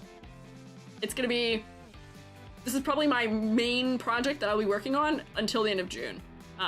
With maybe a couple little side projects in between, but not a lot else, because 3 models in 2 months is a lot to finish. Shirt cuffs are too low contrast, maybe. With the skin, they might be, you're right. Where the white isn't really against the skin everywhere else. I could give them a cooler undertone to maybe fix that. But then, also situationally, the hands shouldn't have the multiply layer applied to them either. Where's my ruler? There. The hand should be exempt from having the darkening effect on them, and that'll make it clearer, I think. If I turn the background back on. Also, white background, painful. Why have I done this? Give me a gray background, please. There we go. Oh, and I can see I didn't color the other one in anyway. Let's fix that real quick here. There we go. I think they might have enough difference, especially once I add drop shadows to them on the hands. There will be a shading color under there that'll probably be something like like that or something. Maybe a little bit warmer than that. But I think that'll be enough, potentially. Want to see a PNG tuber EG? There is PNG tuber EG. PNG tuber EG exists. If you were on Vill's stream, was that last week? I think it was last week. Vill's stream last week on Tuesday, I had to become a PNG tuber, unfortunately, for my internet waited until it really couldn't have done it any other time. The only time I've ever had an internet problem with streaming was that day since I moved. So mad. I was so sad. But it's okay. But I did have PNG tuber. It's just my cursor. But I do have also my EG that is on the starting soon screen as a PNG tuber also. I have a couple. Actually, I have more than that. I have one Billy made for me too. I have a bunch. Blue screen Honkai. Oh, we did do PNG tuber for blue screen when Honkai, yeah, blue screen my computer. That was really fun. I was thinking about that recently, about how my computer got fried by Honkai Star Rail. Very, very kind of the game to do that to me. You're still, oops. Erase that out. There we go. Okay. So I think that's corrected the multiply a little bit. If there is nothing else, a lot of these things I just have to clean up still, but let's look at, actually, why don't we do some crab time? Why don't we do crab time? I want to do some 3D modeling, because I've never shown you guys how I set up for 3D modeling before. And I feel like for low poly modeling, Krabby is going to be perfect. I think I'm going to use this one as my ref. So let me download this guy. I'm not going to take the hat, but I just want this one so I can have the claws, and I'll repose this as a ref for myself. So now we can witness the process. I'm going to modify him because, whoops, that's my ladder. So how does EG go about making 3D models, especially low poly models? I always, without a shadow of a doubt, always work from a reference. I do not freehand. I think we've talked about it before. I do not have very good internal visualization skills. I'm so envious. I was talking with a couple people before. Some people can like rotate objects in their head. Bill was talking about rotating my boot in my head to draw it. I can't do that. That's not a skill I have, unfortunately. My brain does not visualize stuff. I get to have gray blob in my head that looks like a crab, but not really. It's just kind of a blob that my brain labels as crab. And if I really think really hard, I can close my eyes. I have to close my eyes. I can force it to take kind of the shape of crab, but it doesn't have color. I can't rotate it really. I just don't have like internal visualization, unfortunately. So I always work from a reference, from a basis, which for 3D, honestly, you kind of should anyway. Hear me out. It is more accurate most of the time to work from a reference because it helps you so you don't have to juggle planning your anatomy on top of planning your topology and things like that. Yeah. Be great, shows paint, not that he was cooked. Yeah, I wonder, we could do a little bit of redesigning work on him, but I will say that his body, for what it's worth, as far as I care or am concerned, he's perfect. I don't really have any concerns about the way that he's shaped. So I could do the modeling and then come back if we want to add some things to the design. I might change the eye shape of how this one is. I'm going to draw over this. I'm not going to use this reference one-to-one. I'm just using this to get started and get me a T-pose of the arms. Woo, crab T-pose. There we go. And then I'll set up a mirror modifier here. I may go with the design that we used for these ones where the eyes are much bigger and more cartoony. I feel like the circle eyes are a little uncanny for me. Kind of make them oval and attach the eyebrows to the tops of them like I did there. So let me pull, oops, nope, where is it? Grab time, nope.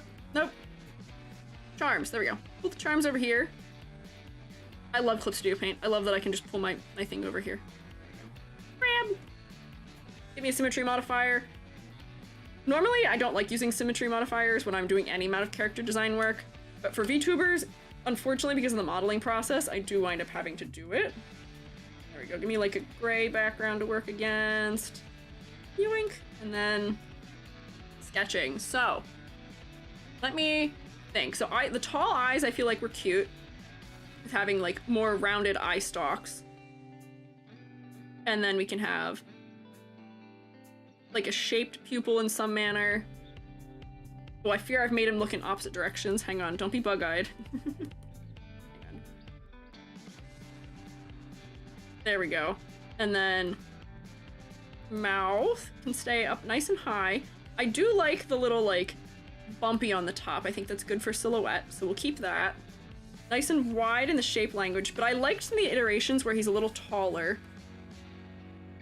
So I may take this and lengthen him just a little bit.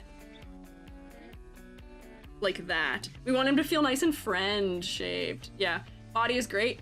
Yeah, body is great. Let me turn this down a little bit more so you can see what I'm doing right now. I'm reshaping him.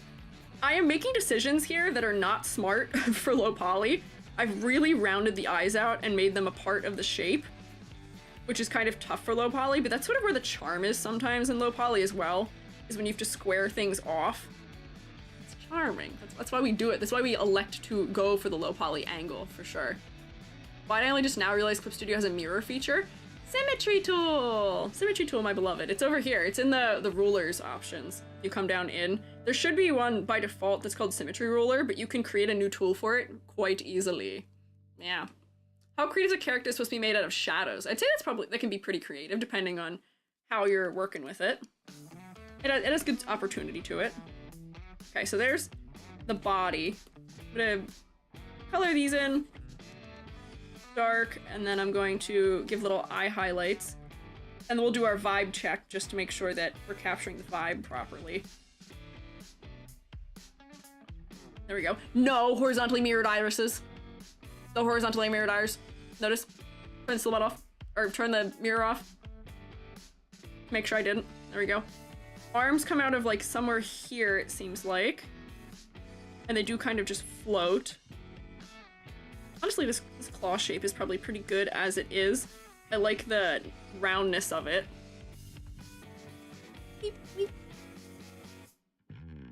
Oh, round is not the move for low poly though, so I may have to decide to be like, okay, angle that off, angle that off.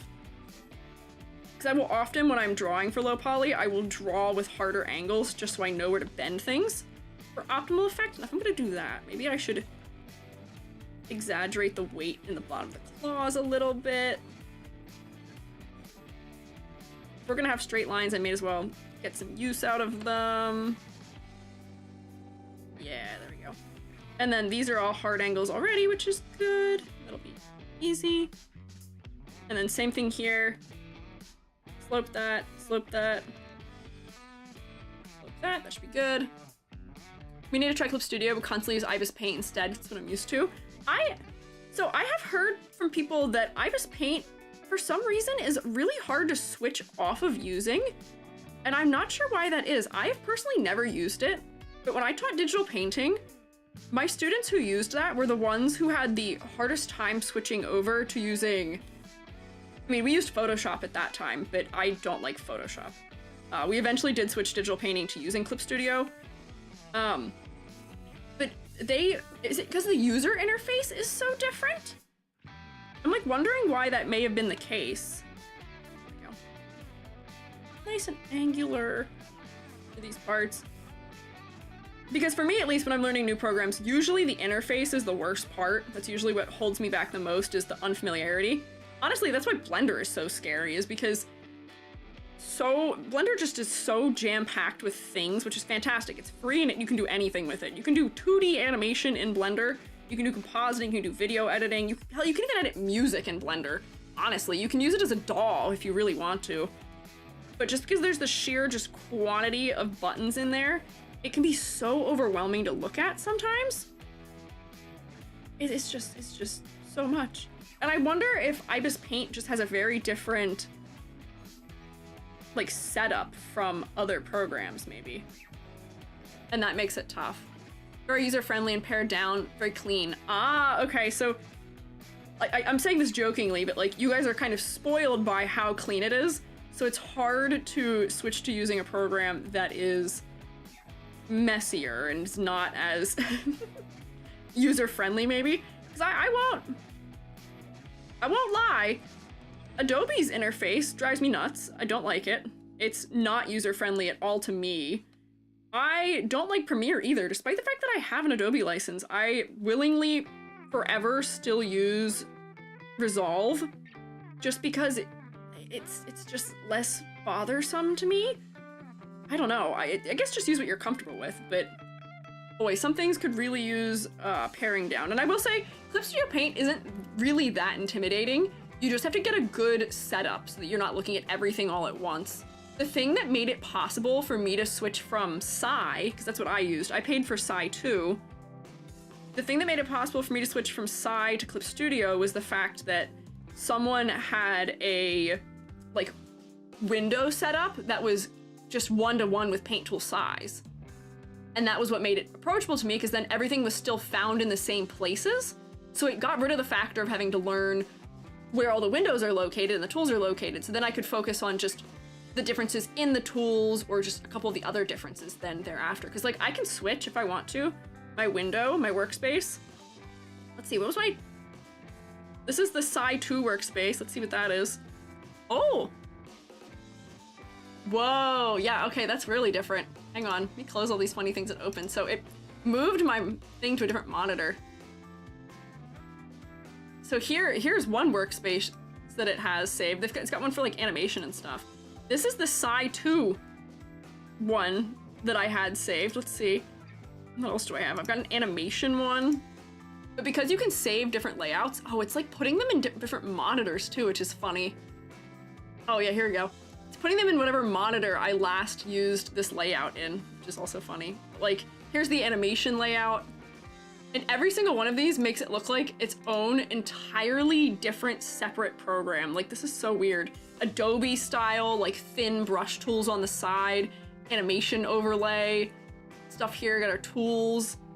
There's like all these other, the colors are over here collapsed in tabs behind things. But because I have my window, my workspace that is set up to be my main workspace, there we go. Snap back to how we had it. It makes it less overwhelming for me. I hate that every program has different short keys for the same things. Oh God, let me tell you, it drives me nuts because the programs that I use have different different hotkeys from each other also. And I will accidentally find myself trying to use the shortcuts from one program in another program. So like, to cut a clip into pieces in Resolve is Control/, and it's the Control \\. So I will accidentally be Control \/ when I'm trying to do like weird stuff with animation in After Effects, and that doesn't work, which is not helpful. And then like Control-I is invert in most programs, but not all of them. Like everything is varied. But I will say, the one nice thing I have is that if I can't remember some of my important shortcuts, I have on my Steam Deck, I have a whole area. I think it's in here. Yeah, I have a whole area that is just hotkeys for things I use a lot that I never remember what the shortcuts are. So I've got Control-U for unwrap, for Blender. I've got my apply, transforms, shortcuts. I've got all these funny little shortcuts. What do I have for Clip Studio? Text, some airbrush stuff, just tool switching. For Resolve, oh, I have ones to switch with, like, area I'm in. Yeah. Audio teams just don't ever communicate about making the hotkeys and shortcuts compatible. Yeah, Control-Shift-Z, Control-Y for redo drives me nuts. Also, the Adobe default of Control-Z only doing one undo instead of continually undoing. If you do Control-Z, it undoes and then redoes it. Drives me nutty. It's crazy. Control-Shift-Z to redo on Blender is like a bat to the knees. Really? My Blender, I don't think Blender ever had that for me. I feel like Blender was always just regular Control-Z for me, but I may have goofed around with my shortcuts once upon a time. You'll find that I may be unable to do like actual good Blender tutorial content for the sole reason that I think I don't have some default settings, unfortunately, for shortcuts. I think I changed them because I didn't have a full keyboard at one point. Or it might have just been when my keyboard wasn't working. All right, I'm trying to like angularize this crab a little bit, so once I get into Blender, that will all be solved. So here's where I have crab so far for modeling. I should really make my canvas bigger.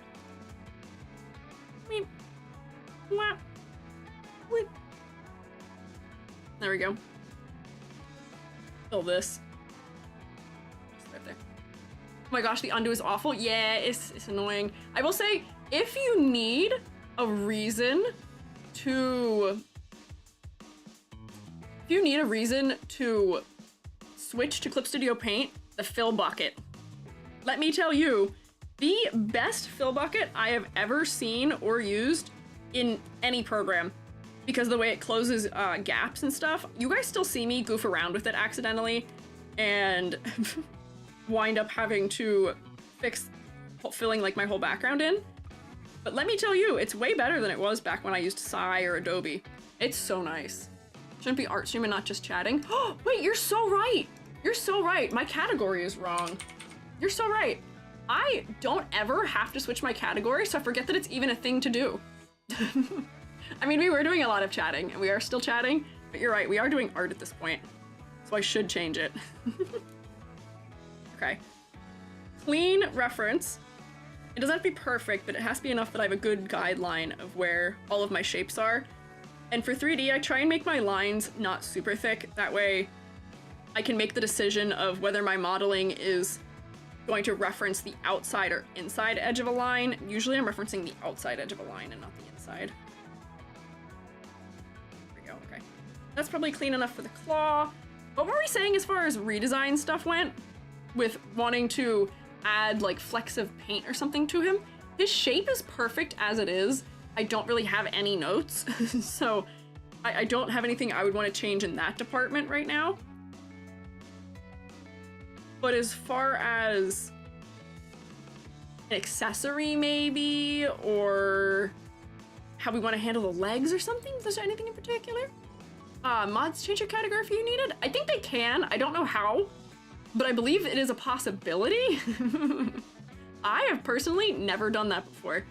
It's very easy for me because it's in my overlay in OBS, so I just switched it. But I just forget it's even a thing I need to do. I forget categories are a thing. Man, there's even categories on YouTube, and I don't think I ever have that set as anything other than education, because theoretically I'm always educational. Right? I'm always teaching you something, potentially.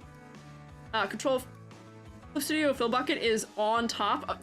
That's a good emoji combo. I like, Billy has this emoji combo, which is like the head shaking left or right with the finger, which makes it look like someone's doing like a finger waggle at you, where they're going, oh, come on, finger track. Do finger waggle. No, no, no. No, no, no. It's a good combo. I know webcomic artists like Clip Studio because they could trace 3D backgrounds quickly. Yeah, you can. Here's my thing. I know there's a lot to be said about tracing, but circumstantially, I think it's fine. If you are working in some industry like graphic noveling or manga or something like that, in order to not literally die, and I say this not as an exaggeration, in order to not work yourself to actual death, you do need to cut corners. And using things like real photos with some of the effects that Clip Studio Paint has to kind of extract lines from them and stuff like that, or tracing over 3D models and stuff like that, is fine. That's acceptable. Especially in that industry, just because it's so much work otherwise. And all the things that you are adding to it are still making it your own enough that it doesn't feel disingenuous, where you're still gonna be the one who is doing the spot blacks for it and the color design for it and any number of 100 other things. So do yourself the favor and just allow yourself that efficiency if you are working on some kind of project like that. It's a tool. It doesn't have to be evil inherently. Silly fact, I'm gonna taste things that look at and think about. Taste mushrooms and watching your videos help. Make mushroom risotto now. Ah, mushroom risotto would be so yummy. You're allowed to eat mushrooms, I permit it. I allow you, I give you permission. I don't know why you need help. Mushrooms taste good.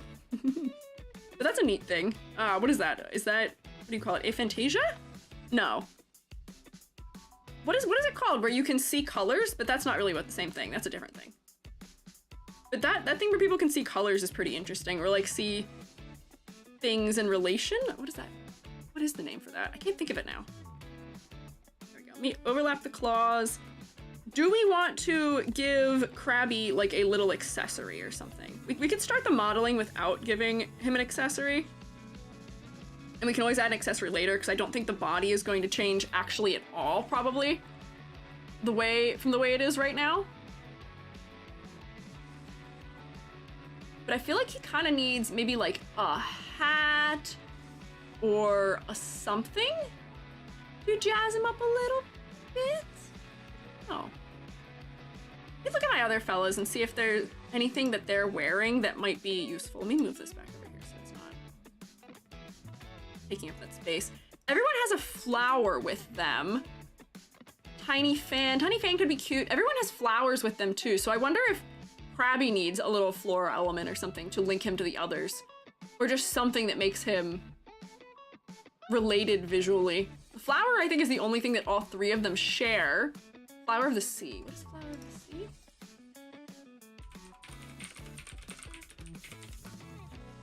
Whoa! Oh! Oh! You could have a little, or yeah, like seaweed, but like the, like, not sea nettles, but like an anemone. I'm doing a Nemo moment. Anemone. I genuinely failed to say it accidentally. Anemone. Anemone. A friend of me? What is that? There's like somebody's got a goofy rap they do with it. I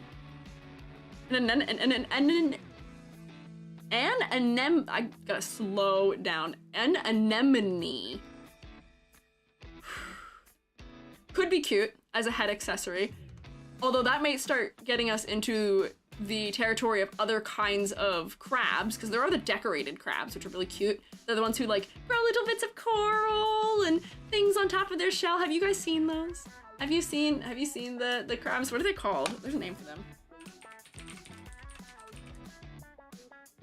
Decorator crabs. Are they called decorator crabs? Yeah. Look at this guy's sick fit. He's got whole creatures living on top of him. Look how cool he is. With his little things living on top of him. They're so cute. Oh my gosh, these guys are such fashionistas. They're so colorful too. What the heck? Look how cute they are. Wrong kind of crab. Still a really good crab nonetheless. Very cute crab in terms of color. But so that could be an idea, maybe. Sticking that on the head. I like the floral element might be good. Also, I've been saying he this whole time. Is Krabby, what are Krabby's pronouns here?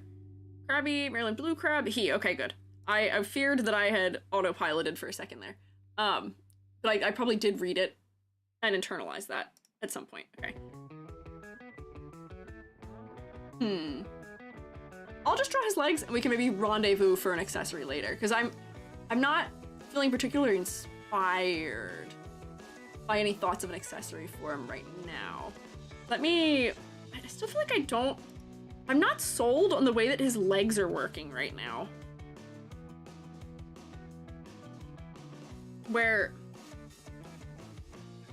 I think the way that they're going is they're coming out like this, right? And then they're hooking down. Is that how his legs work?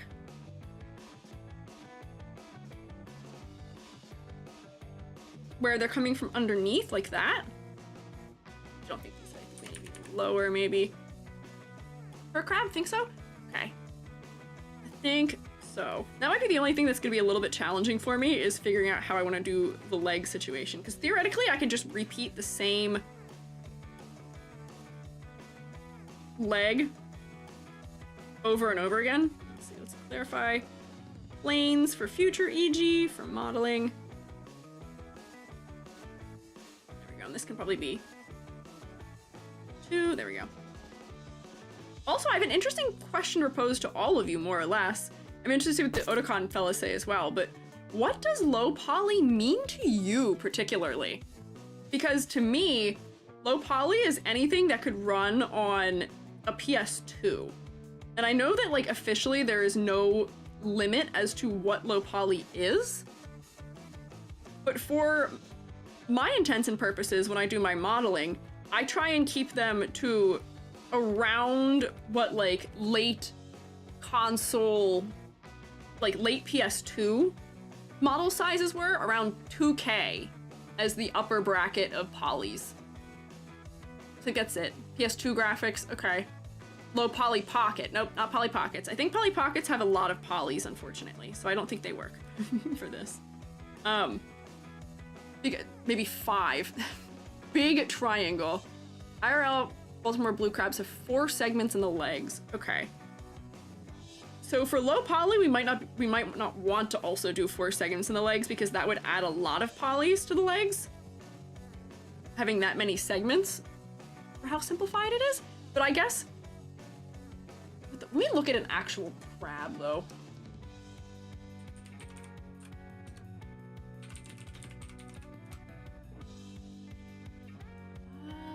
Oh yeah, they do a lot more segments. Hot. Interesting. My understanding low poly simplified 3D look. Yeah, I just know that there's a lot of debate about what is and what isn't considered low poly, more so from like a consumer standpoint maybe. Because there's a lot of games that try and use sort of the retro aesthetics to be visually interesting. And they don't always nail it for a couple of reasons. I think one of the reasons is that they're trying to be low poly, but they're making the polys visible. The whole point of low poly used to be, in the retro sense, that you were trying to get something that was stylized to look like it wasn't low poly. You weren't leaning into the look of the polys. I like leaning into the look of the polys. Let me see. Discord, I'm howling at the moon. Ah, perfect. We've got a whole crab anatomy situation here. Let's see. Okay. Oh, okay. So maybe I should segment. So this maybe could get segmented down like that, maybe, and then this comes out from under here, and that adds a segment, maybe. So it seems like the tippiest, toest point is separated, and then maybe we assume that there's like another segment down here that's kind of connecting it to the body, potentially. And then that might be a good way to do it proportionally? Potentially, right? I think at least. Let me minimize that. Shisu Gim and Sly Foxy, thank you guys for following. Yeah? Okay. Okie dokie. So I think this will be good for legs, and I will just replicate the same leg probably as many times as it takes until we have the right number of legs. We can hide the extra parts. There we go. That's a good leg. And then I'll copy paste this. Can I move things separately? No. I feel like there was a way that I learned that I could. That's my biggest critique with the symmetry tool, is that I end up having to do some like goofy nonsense like this to replicate things. And honestly, I don't even need to replicate this because I just need to see where the leg is for modeling. Legs don't need to be T-posed. They should be okay the way they are. For the model, this is probably going to be treated like a mascot anyway. Oh, wait. Actually, I have a question. Well, I guess because this isn't like a part of the contract necessarily either, but the crab could be treated like a Gary. Oh, thank you for all of the objects you're throwing at me. I appreciate the marker in my eyeball. I appreciate it, truly. There's no sarcasm in my tone at all. Could make Krabby like Gary, where just mascot that floats alongside and has like limbs that move, like Gary has physics. We could do that for the crab, or the crab could be its own fully set up 3D model. So that's a thing we might want to decide about, because I may have to change the pose of the legs if the crab is going to be its own model, because humanoid format will not like the way the legs are folded at this moment. That's okay though. Carolyn James, thank you for following too. And here, let me get my stretch in. No, it's for low poly, but the blocky look makes me think it's Mecha Krabby. Mecha Krabby! Oh my god. I know, I believe there was a year before that was more science fiction themed. I don't know what year that was, but I saw the Lyra art for it. Whenever that was. But if you ever do like a mech themed year, yeah, I could have sworn you had one. Mecha Krabby! Have you seen people will make like Gundam models out of things that are not like it? Like I saw one made out of like cicada shells. People could make Gundam models out of crab, or even just like make the crab a Gundam model. Like, let me see if it probably has to exist already. Oh my god, wait, there are some. Whoa, wait, these are so cool. Custom crabs! Oh my goodness. Wait, I have to open at least one of these to show you on the stream. Hang on, look at this guy. Look at it! Oh my god! We have the new department at Con. Look at that, that's crazy. And then there's like other ones that are much more like... Look at his pinchers. These are all customs, I think, too. They're so cool. Mech crabs. And then he could be the mech, and then one of them could be the pilot.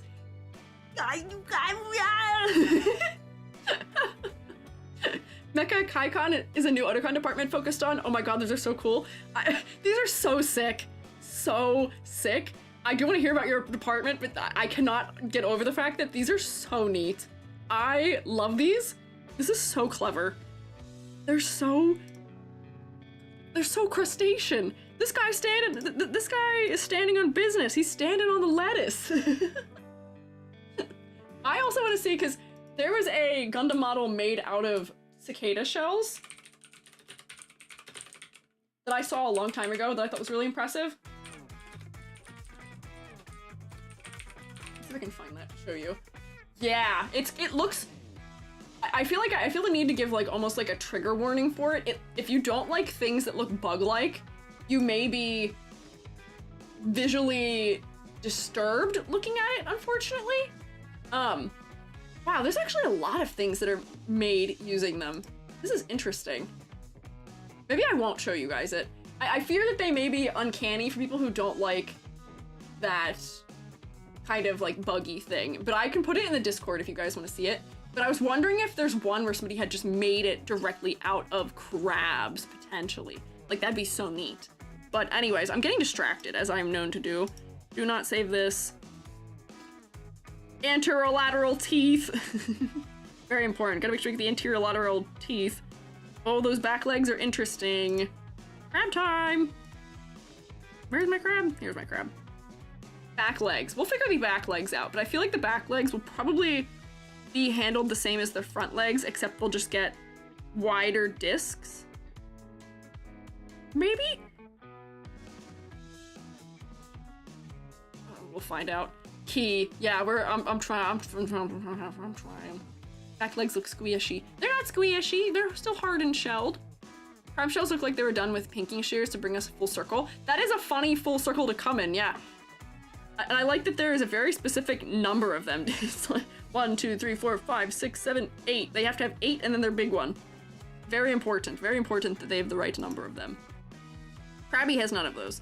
But, let's see. So for setting this up for 3D, what I need to do is, I do leave it in purple usually, but I will usually fill it. Just so that it's solid and not just floating lines when I go and import this into Blender.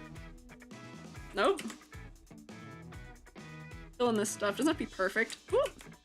How'd that happen? Do I have an open edge somewhere?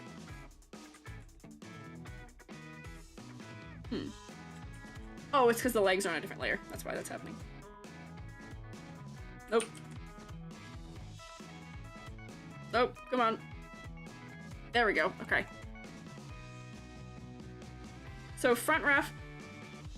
And I should, theoretically, it would be smart of me if I made a side ref of Krabby also, but I'm not going to, because I'm going to assume that he is going to be very similar front to back. Like, he may, like this crab, be a little flatter in the front and come to that shape at the back, but a side view doesn't help visualize that, unfortunately. Just posted in chatting Discord of one made only out of crab. Oh my god! That's insane! How do people even do these? That's so cool. Look at him. Look at this guy. He's just made out of crab shells. Wild. Crazy. He's so neat. Need a crab mech piloted by actual crab. I want crab mech to be the mech and then have one of the girls pilot it. Hi, Aaron. I want one of the girls to pilot it. Maybe. I mean, I guess Hiroko could, or hang on, I'm losing it. Hiroshi could pilot it too, I guess, but I kind of want Lyra to get to pilot it. She likes sci-fi. I feel like she should. I feel like it's her God-given right as a sci-fi girly to get to pilot the mech. Like Rangers with multiple pilots? It could be. Could be a bunch of smaller pieces that come together Voltron style to make a bigger piece also. Like you each have your own funny little smaller mech and then they combine into big mech, and Krabby is like the center part of it. He gets to be the head maybe. They have enough characters that could work too. They've got the 3 humans, which could be 3 limbs. Krabby is like the head or torso, something like that. New picture? Whoa! Oh my god! These are crazy! People are blowing me away here with this. This is so cool. This is just cool as like a character design in general, let alone as a real 3D build someone has made from actual crabs. This is insane. I like can't wrap my brain all the way around that. I feel like this is one lobster. I feel like this is actually a lobster. Lobber. Just one. Yeah, the silhouette, the color design, the color is surprisingly well balanced. The head is focal because it has much more detail. It's got a lot of darker areas on it. It's so cool. I'm saving this. I'm keeping this.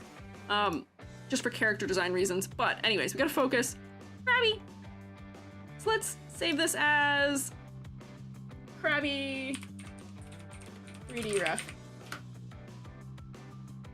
So I've got that prepped. Let me pop open ye old Blendy. Blender. Do you guys know the blender ritual? Have I done the blender ritual before for you? Showmates, what is the first thing you do when you open Blender as a 3D modeler? Let me know. Tell me, what is the first thing you do as a 3D modeler when you open the program? Destroy cube. I like the default cube, destroy everything. So yeah, the answer is destroy everything. We will be getting rid of all things, because I don't need the light or the camera either. We're going to delete the cube just to probably bring it back also, but just for ritualistic purposes, we have to get rid of the cube. Next, I'm going to add in my image we just made as plane. Hang on. Add images as planes. This is a plugin for Blender. It's called Images as Planes, and I cannot function without it. The only thing I hate, however, is that I have to... Blender's like file management thing drives me nutty. What's in here? Yeah, there we go. Digital art, Otakon mascot redesigns, and then Krabby 3D. And I can make it shadeless, which is what I want. Clip, and then, okay. Import. So I'm making it shadeless, so that way, regardless of what is going on with my lighting setup, this thing I have put in here as my reference will always be flat lit. I gotta change my rendering to be... So now, I get to rotate him, get rotated. Fix this up, a flat texture. And we're gonna rotate on the x-axis, probably 90 degrees, there we go. We'll move him up so that he's standing on the plane properly. In the modeling tab right now, let's put you right there. We wanna make sure that, oop, hang on. Make sure that Y positive is forward when we're modeling. That should be the front, so I'll take this and move him back in space a good bit. So I always model in the non-perspective mode. Oh, I've just realized, you like can't see half of my overlay here, huh? You can't see 80% of the things I'm clicking. That's unfortunate. Why do I have this cropped like this? It's kind of weird. Keep forgetting how to get rid of the 3D cursor? Why do you want to get rid of the 3D cursor? The 3D cursor is just where your objects spawn when you create new objects. I don't touch the 3D cursor at all, like ever. It stays right there at the origin forever. I mean, I'm usually importing a VRM, so no cube needed. I usually, the order of things that I do is first importing my image. I do need to, however, do a scale check here. Let me measure. How tall do I want this crab to be? Oh, I can't read it. That's helpful. Okay, crabby, go away for a second. Okay, 0.6 meters. How tall is your crab? Do we have a height for this crab in this document here? Let's find out. Oh, 8.7 inches. Okay, let me convert inches to meters.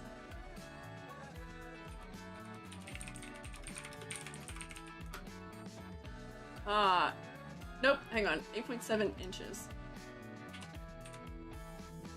That's a really specific size, also. Size of an IRL Baltimore blue crab. I see. Okay, so let me come back into Blender. I have way too many things open right now. Nope. Okay. Measure. Whoops, I've created an angle accidentally. No way. There we go. Measure. Turn you off. Let's get myself a guideline here. There's a better way of doing this, but this is how I do it. I just click on my origin and then draw up until I get to whatever I need my height to be. Oh, I might be too zoomed in, actually. Rare occurrence here. Okay. Let's see. So it should be 0.22 should be our height. 0.220. Ooh, hang on. Got it. Oh, no, hang on. Yeah, there we go. Okay, so there's our height. So now I can scale Krabby down to that. Usually I end up making things really, really way too large. I'll do it here so I can see. But get shrunken. So is that the height to the top of his shell, or should that be the top of his eyes is my question. I think it's probably his shell, right? A little bit. Also, he's not centered for some reason. There we go. I think that'll be good for his height. There we go. I'd say shell. Okay, there we go. Yeah, get shrink rayified. He was just a little too tall. Although he is very small compared to what I'm usually modeling too. Usually the stuff that's being modeled is somewhere around, you know, like human size. You get to see the bane of my existence right now, just that my mouse doesn't work. There we go. I made a rookie mistake, which is that I didn't center the crab on the canvas. That's good enough. Doesn't have to be perfect. There we go. Okay. Now let's see. How do I want to start blocking him out? I usually, for all intents and purposes, I am a plane modeler when it comes to modeling, especially for low poly. There's sort of three camps when it comes to 3D modeling. There are people who start from boxes, people who start from planes or vertexes, and then people who start from sculpting and then do retopology afterwards. I'm a plane modeler, which is technically considered like the most outdated, old-fashioned way of doing it. Shh. Don't tell anyone. For this though, I'm wondering if it may be easier for me to... What if I should have made a top-down reference of him now that I'm thinking about it? Maybe I should. Because he's gonna be kind of shaped... Actually, his top-down might be very similar to what his front looks like. Let me... Yeah, wait! His top-down is what his front looks like. Wait, I have a question!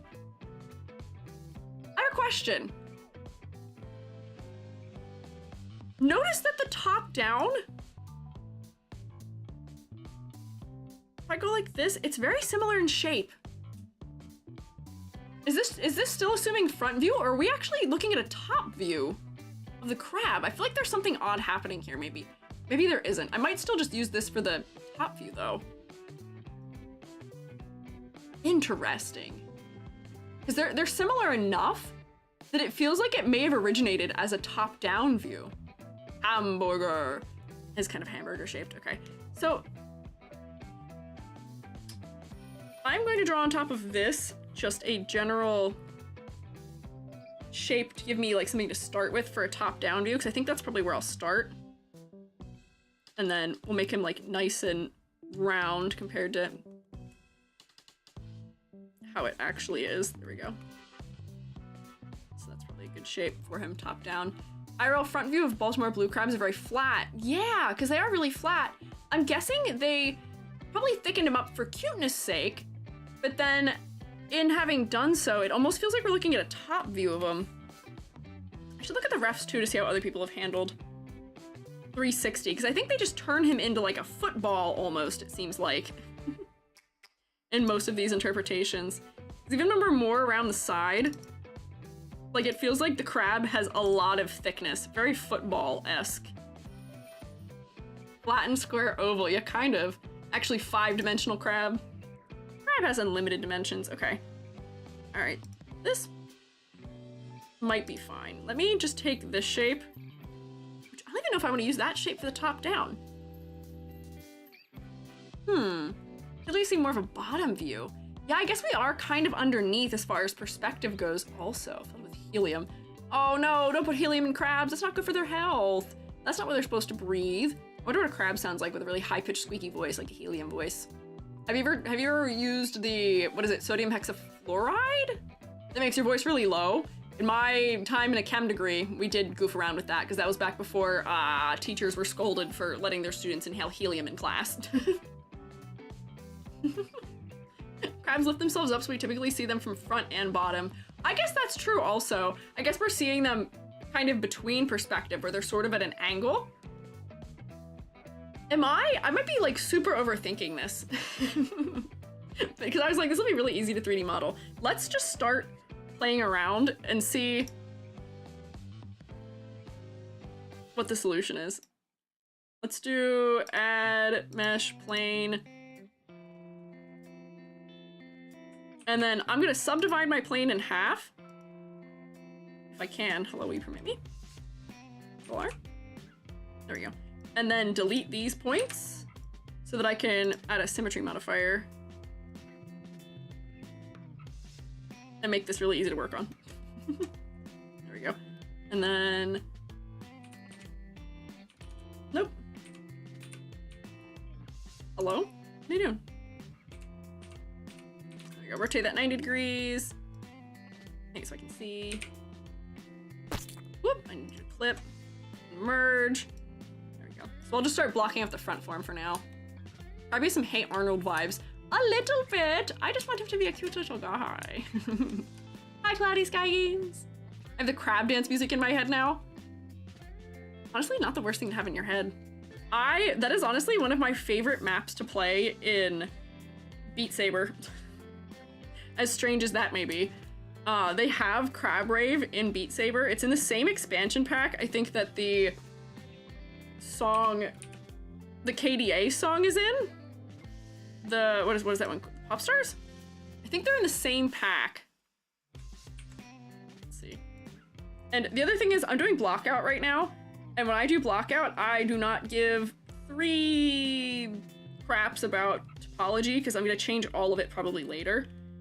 Is it probably smart to have a topology out approach when you are doing modeling? Maybe, but that's not how I work.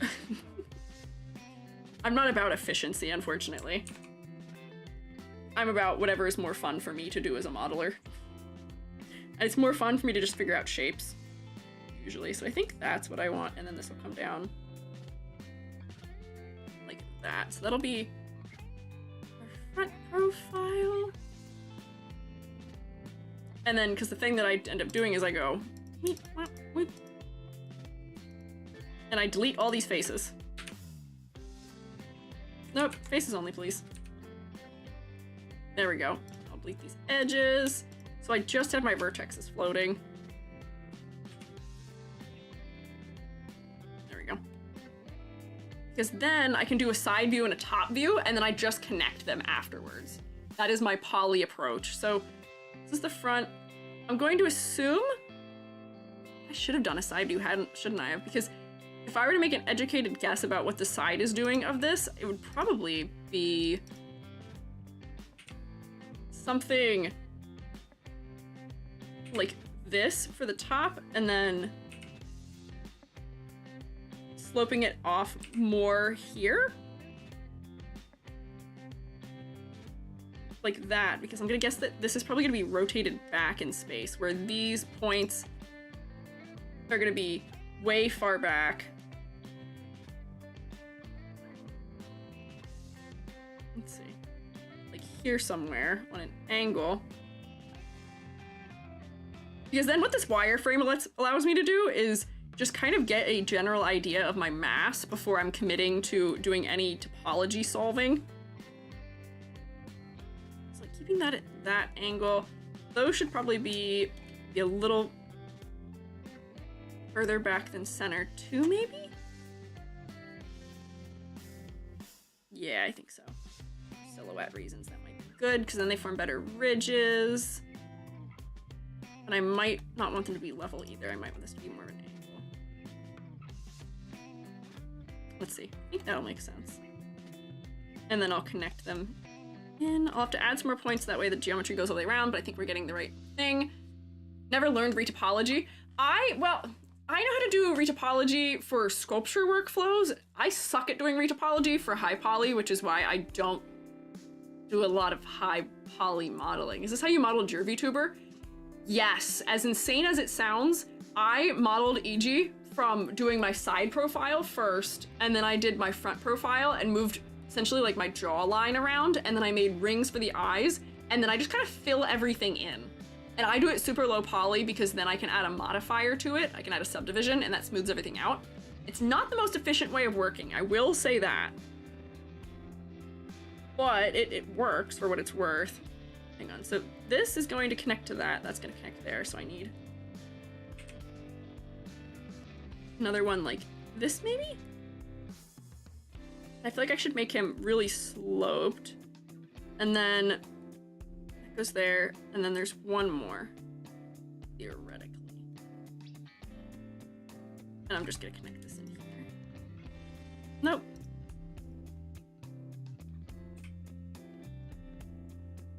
And then for the back, let's see.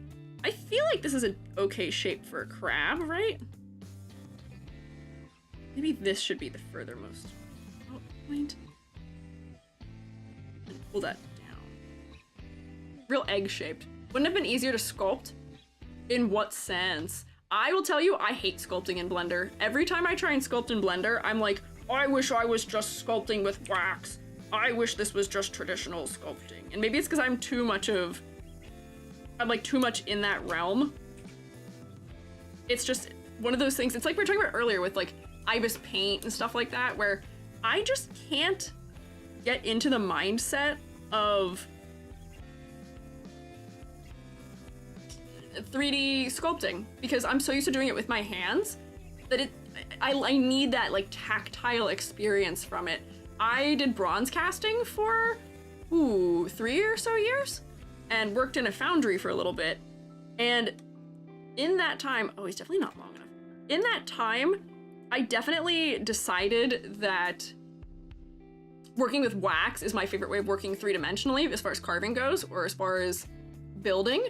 I'm not a big fan of clay. It dries my hands out. And wax does get into a lot of things and cause a lot of problems, but it's just not enjoyable for me. So I like with wax, you can work on it forever. There's no timed aspect. I like that you use heat to mold it and that it sticks to itself really well. If I could make a VTuber model out of wax and then 3D scan it in somehow and retopologize it like that, that would probably be the fastest way for me to make a VTuber model possible. I'd probably only have to make half of one because then I'd probably symmetrize it. But like, I feel like that would be so quick for me. But I tried to learn ZBrush, I've tried to learn Blender sculpting, I tried Sculptress, I've tried a whole ton of them. And just none of them are, they just aren't, they just don't jive with me, unfortunately. Like, it's just not something that works with the way that I like to do things, as unfortunate as that may be. Okay, so let me see. Furthest forward point is this one, and I think I'm gonna connect that to there, potentially. So that's where I want the mask to go. Well, it might actually have to connect there.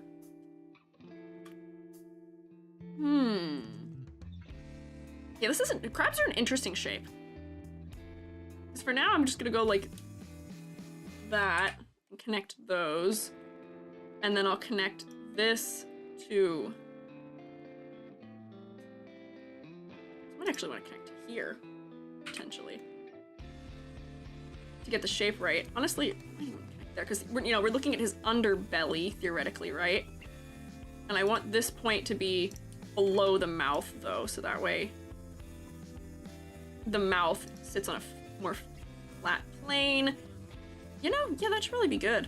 So now I can just start filling things in. I've already kind of given myself the basis for my topology. Now I can start subdividing stuff and just filling the planes in. But look, that's a crab. That's a blockout.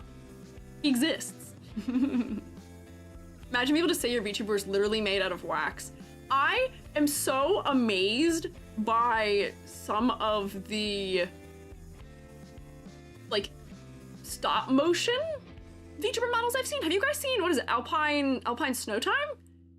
I think their stop motion is in Blender, but they have like a fully stop motion puppeted VTuber, and it's crazy to me. Low-key, that's what I want Billy to do, because Billy has done a lot of work in stop motion, and I feel like they should. But like, I could totally sculpt Squiiji out of wax, probably in an afternoon if I wanted to. I don't have a good burner setup right now, but I could. They have that little frog dude? I don't know about the frog dude. They look like a little bit of a jester. They've got, their color palette is green and blue. I think their name's Alpine Snow Time? Something like that? Something that doesn't relate to what they look like, at least to me. Let me see. Alpine. Yeah, Alpine, oh, Showtime, not Snow Time. Alpine Showtime here. I'll give you the link to their Twitter. I can't tell. They may be IRL stop motion, but I thought they may have been made in Blender. But here's the link to their work. It's really neat. It's really cool stylistically. Yeah, the Goblin. I know the Goblin too. And then there's also, we talked about it before, there's that one guy who's kind of like a knight almost. Firebulg, something like that. Yeah. Snowtime sounds like a pun for their winter outfit. I wonder if they had their name that at some point for a winter outfit, because I could see that being the case. Potentially. But there are some really cool, clever, like multimedia VTubers out there, and low-key, I kind of want to figure out an angle where I can be one someday. I've done a lot of like ink drawing, where I wonder if I could just do pen and ink textures for like traditional drawn textures for a Squiiji, where I could be like watercolor painted and stuff like that, but I feel like that's not as cool still. It's still a 3D model. I don't know, I want to think of some cool angle I could use for me. Maybe I could just puppet a mushroom one year for for April Fools. You come onto stream and it's just a stop motion of an actual mushroom. I feel like that'd be pretty good. Oh wait, these weren't supposed to be as far apart as they are either. I feel like I'm actually wasting polys here. These can probably be combined.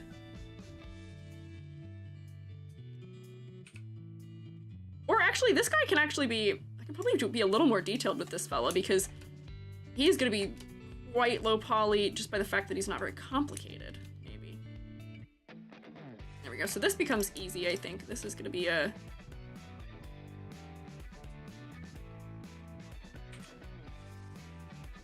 tries in here. The other nice thing about low poly is that I don't have to care about, oh wait, I don't know if I'm gonna do that, hang on. I want to subdivide this first. I like that I don't have to worry about having tries. Everything's gonna deform weird, and that's just the way it is, and I can just not care to some degree. I will make good decisions for deformation, but if not every decision is perfect for deformation, it's not the end of the world, thankfully. The world will go on, and it will be okay. Yeah, actually, so this should be connecting to the next one down. This should go to here. There we go. And then that should also...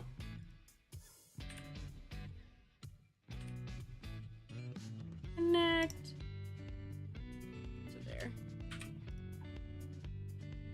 There we go. So right now I'm gonna need 2 here. 3, 4, face, and then, oh, wait, hang on. I created one too many. Alright, hang on. What's all this? And then this is my other face for the front. There we go. Good start there. You could have PNG tuber where you're literally just an easy carve you did. I guess I could. That might be interesting.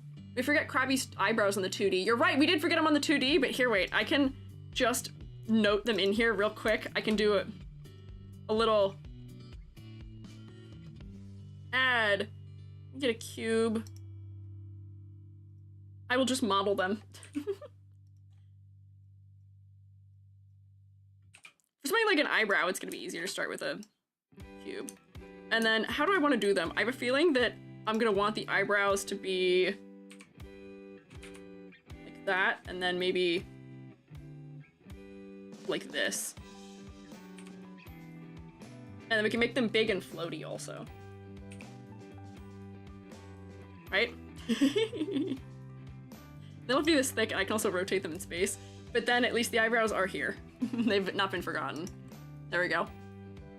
VTuber, but it's a photo 3D render of an actual mushroom. Have you seen the models that are, where people have, like, real life plushies, but as 3D models? I feel like, or maybe they were 2D models. I think I saw that from, like, Iron Mouse, and maybe, like, Nanners or someone had one? I've seen 2D versions of it for sure, where it's like they've made it to be, like, they've drawn art that's meant to look like a stuffed animal. But I've also seen ones where it is genuinely, actually, for real, like it is that. There we go. Lean those eyebrows a little bit. There we go. This is probably more polys than I need to use on an eyebrow. I should probably connect these. That might be a good thing for me to do.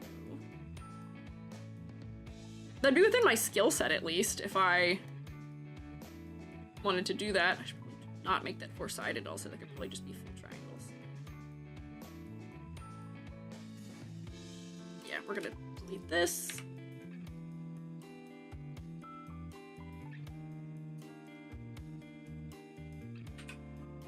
And then let it have some directionality in the front. Yep, there we go. That's good. That's an okay number of polys for an eyebrow, I think. What if they're more pyramid on top? Never mind, you just did that. Oh, yup. Yep. We're getting there, so there we go. So let me put a symmetry on this one. And then you name this also. I'm bad. I won't name any of my objects, but this is eyebrows. If I wasn't doing this in front of all of you, I would have no organization. I'd just be doing it. Carapace. That's what that part of a crab is called, right? That's a carapace? Carapace? Something like that? Hello. I loved the rank and base animation. How many of those would you like consider anime since they're like outsourced stuff to Japan? I'm not sure what you're talking about, Aaron Kelly. Rank and Bass Xmas special vibes. I don't know that one. I'm not familiar with them. I love mixed media or like multimedia stuff. I've seen, have you seen, oh, who did a music video like this? It may be Kizuna Ai? Who did it? Where you do mixed media, where you print out the frames of like a music video and then you draw on top of it in like crayon, or you collage it or do stuff like that. I love mixed media. I'm a traditional artist at heart, despite what my online doings may make it seem like. I'm a printmaker deep down at the end of the day. That's who I am on the inside, for real. I wonder if I could be... I've screen printed a VTuber before. Oh, we have an extra point here. That's really fine. Triangles will be okay. I've screen printed a VTuber before, and it was okay. But the UVs were not fantastic. And I don't have a great setup right now. Oh, that's why I wasn't doing that. Hang on. That's there. I wonder if maybe my solution should be 1, 2, 3, 4. Let's doing something weird. But then I can do just regular square here. That might be okay. Let me see. Let me get shading back on. What's going on here? Oh, I need to tell it to not cut that direction. Geometry-wise, I don't like that. So maybe we won't do that. Oh, the football. Take Me On by Aha is amazing like that? Do they have that in that music video? I don't think I've actually ever even watched that music video now that I think about it.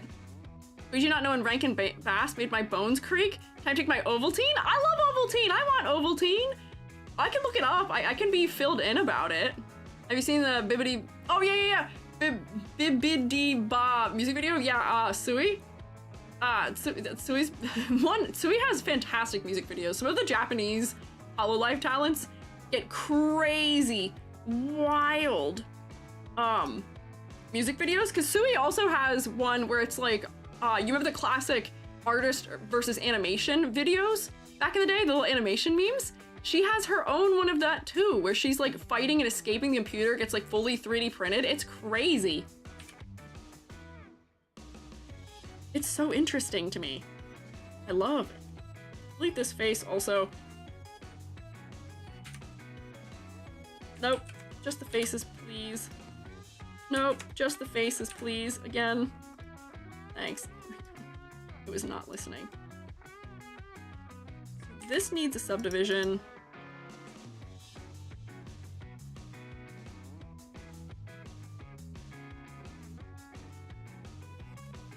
Why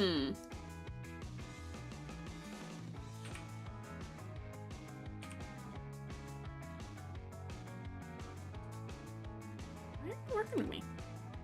This is being goofy. I did something weird here and now Blender's not my friend. Can you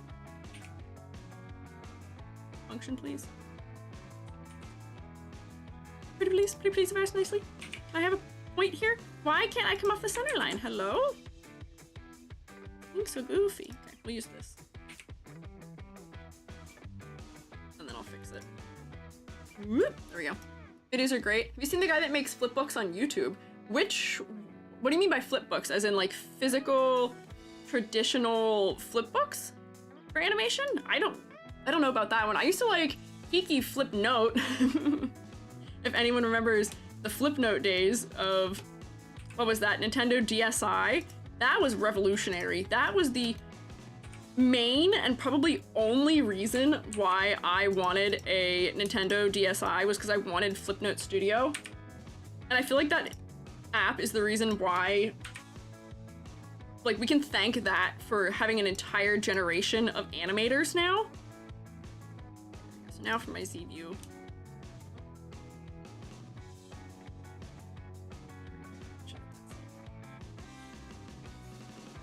There we go. I remember that animation. I don't know that person, but I wanted a DSi so bad. I never got one. I never got to use Flipnote until Flipnote came to the 3DS, not the DSi, the 3DS. And I didn't get a 3DS until like 2016, like very end of 3DS. That was honestly not my smartest purchase. I spent $300 on a, like $250 or something on a console that was retired, I think the very next year or something. As far as like having active support goes, not my brightest of moments, unfortunately. But what can you do?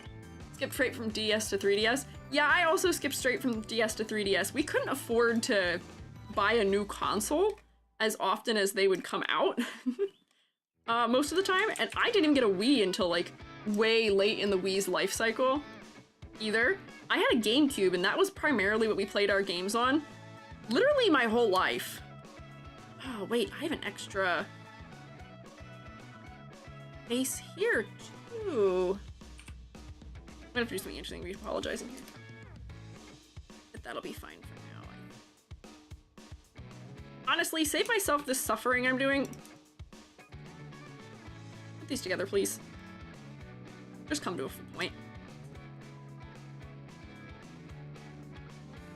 I'll just bring these out until they make the shape properly.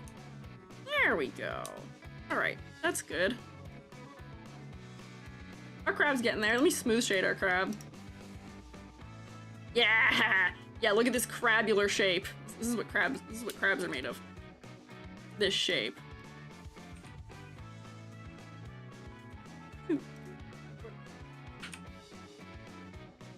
There we go. Something seems like a face is inverted. We'll fix that later. I'll fix my normals. Can your 3DS run Blender? Honestly, maybe. I've seen Blender run on a flip phone before.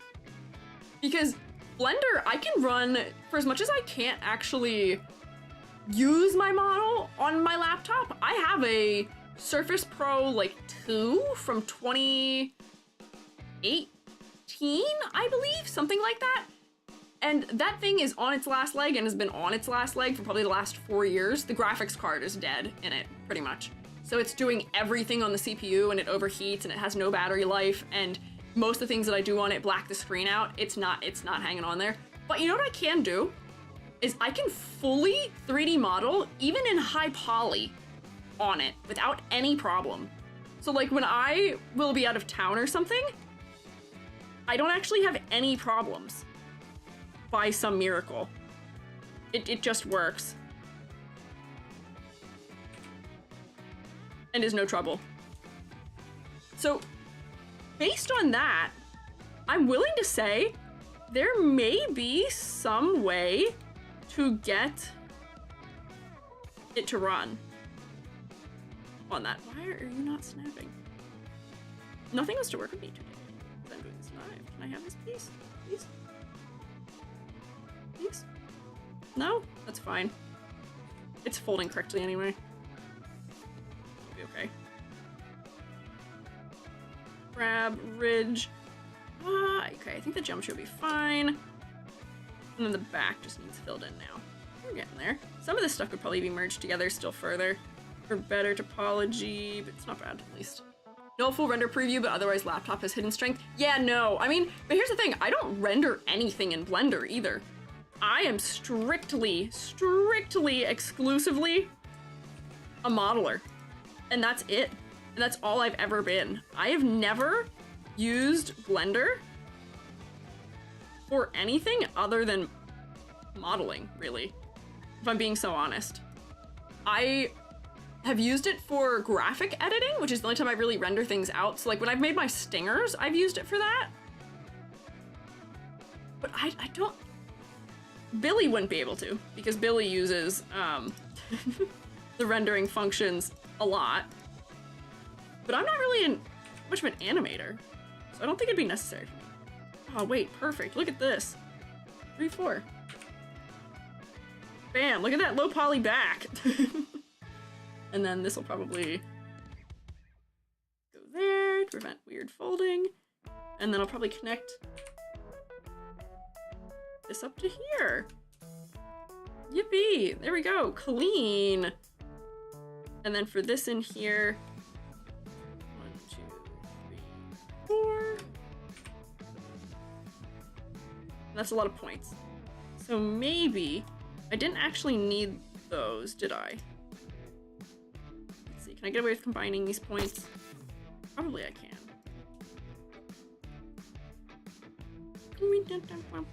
Merge, please merge. And then...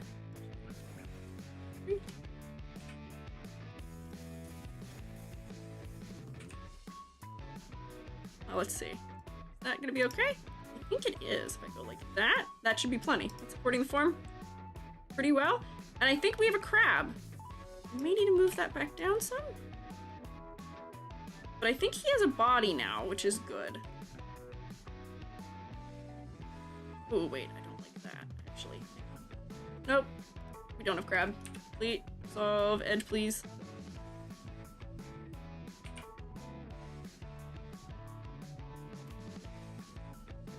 Oh, wait, hang on.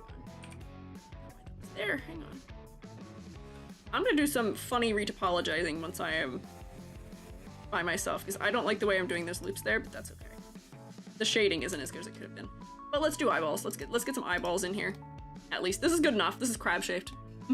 Crab is 50% body, so we are at least halfway done crab. Also, thank you for following, Billy. We've got 2 Billies now. Fear in my heart for 2 Billies.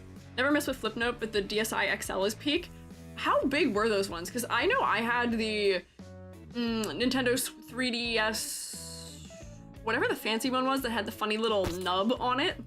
The little C-stick nub. What was that called? Yoshi, thank you for following too, and Cloudy Sky Games, thank you. What was the DS XL? I think that one was larger too. It was really round. New Nintendo 3DS. Oh, fantastic naming, Nintendo.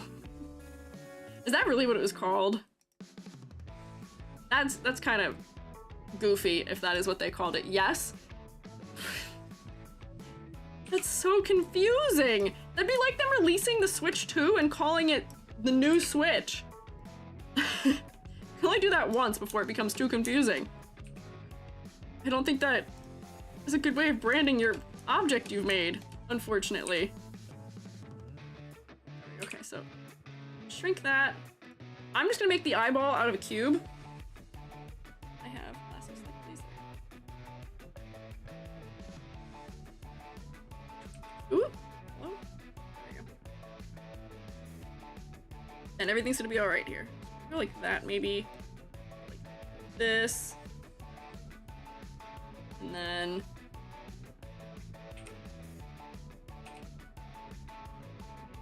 pull this up here maybe, and I think that might be all we need to get the gist of the eye in. I might need one extra here. To go like to there, and this to come there. I'm gonna waste a lot of polys on my eyeball, but that's okay, that's an important area. This guy is still gonna be, like at the end of the day, so low poly. And then we can arc the eye forward maybe also. Let's see, is that selecting all those loops properly? No, it's not. Let's go this. We'll make his eyes lean forward a little bit. I could just rotate it though.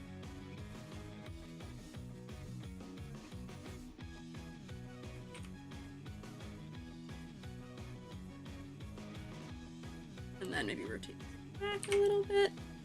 Feels like we're kind of arced. Whoops. Oh, I'll just hit there.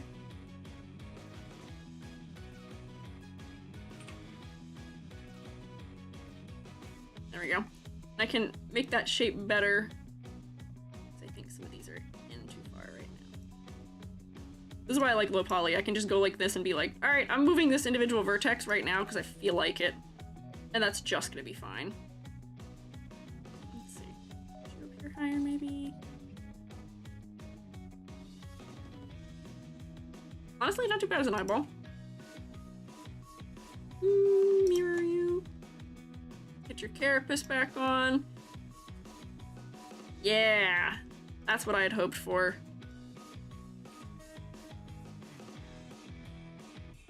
And then I'll make it so that the front plane is not touching it.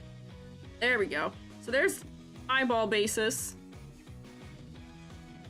I should switch this to being random colors. Oh, it didn't pick good random colors, but that's okay. So now we can differentiate them here. Look at him, he's coming together. I can move his eyebrows forward too now. Where his eyeballs are. Like there's probably good. As far as posing for them goes, you might wanna move them to like there, and then the mouth will also be modeled too. So let me add mesh plane. Because the way that I animate mouths for live to do for low poly is I'm a crazy person and I still give them AR kit, which is fine. Oops. Because then they can be as expressive as possible. I love just sticking a flat plane on someone that is essentially a hexagon and then animating that to be a mouth. That's how I did my mouth for Miku. Oh yeah, there's something weird happening. Weird little artifact somewhere down there. Otakon mascot, you're making a 3D crab? I am! I'm making Otakon's crab mascot right now. We were making modifications to designs for the other Otakon mascots, who will also be low poly modeled eventually. But so that I don't have to think too hard today, I'm just modeling crab for you. Just a little crab. Does this method not stress you out? Like all this non-flat gray constantly telling you that not all vertexes of the plane are actually on one plane or not having stuff align? Nope. I am so nonchalant with 3D modeling. I don't care. I cannot be impacted by it. It doesn't bug me. I'm immune. Mostly just because I don't know. The fact that you're all here does add a little bit of something to the way that it feels to be modeling. Where because I have an audience, that makes it feel a certain way. But honestly, I take things pretty slowly. I'm not quick with any of the art that I do. And I think that's normal and acceptable, and none of you are really expecting me to be that fast with any of the art that I do either. But there's always time to make things right later with 3D for me, at least in low poly. That's why I don't like high poly, is that with high poly, you sort of have to do things in a certain order so that they turn out correctly. But for this crab, I can be like, all right, I got a body shaped in. Who cares if it looks perfect as far as the shading goes right now? It just has to exist right now. That's all it needs to do, is be real. And honestly, the fact that I even have the shading turned on right now is making this harder. I need to not make you shaded smooth anymore. Can't tell where my lines are. There we go. What? Perceiving? Yeah, you can perceive me. You're allowed. You can stare at me. Lyra. Yep, sorry. Did I say her name wrong again? Eventually I will figure it out. Eventually I will learn. When will you learn that your actions have consequences? I'm gonna pull these back. I'm gonna have to move where that vertex is on the main part of the body. That's probably pretty good for the mouth right now. I'll make the chin just like a little bit lower. But it's all coming together right now. There we go. It's really good. Then I can fix the mouth up as a result.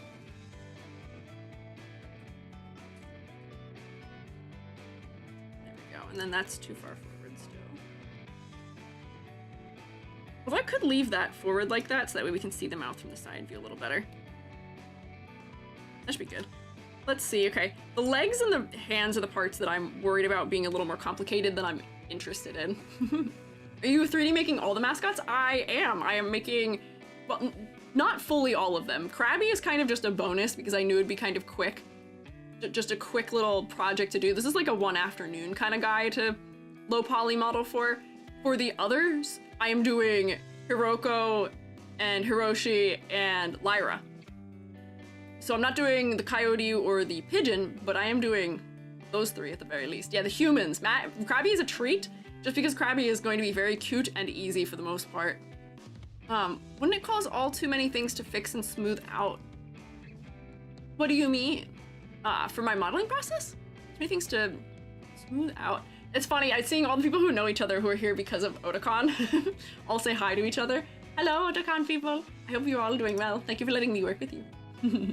I'm having fun with it so far. Oh my gosh, wait, it's 6 o'clock already. What the heck?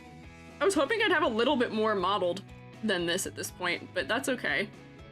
The eyeballs will probably be on their own planes in front. Let's see, can I at the very least maybe block out a leg?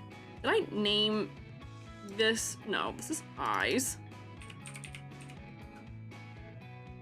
And then this is mouth. It determines the color for the random colors by what I have the things named. So sometimes I'll put numbers in the names to make it switch the color.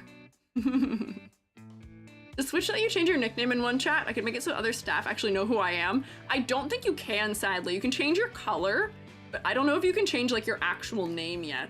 Or like manually that way, unfortunately. But I don't know. I am not super familiar.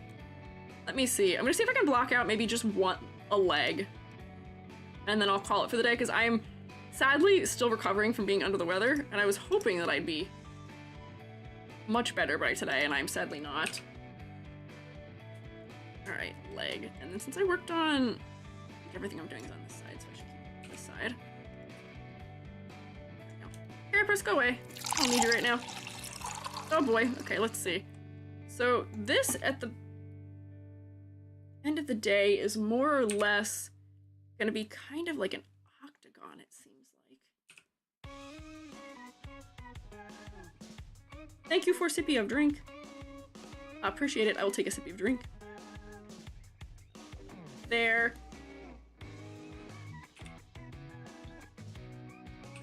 Ooh.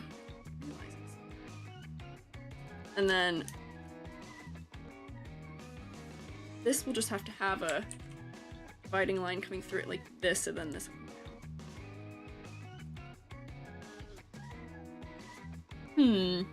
This will be interesting to try and figure out how I want to do. So I have that dividing line there. Krabby is going to be a funny amount of polys, probably, for what it's worth.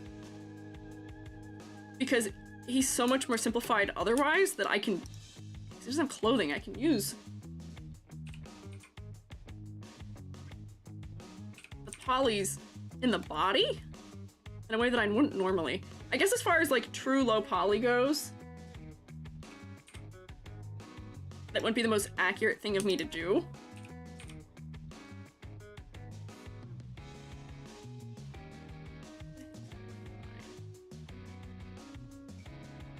Okay, so there's segment 1. Add like a cube.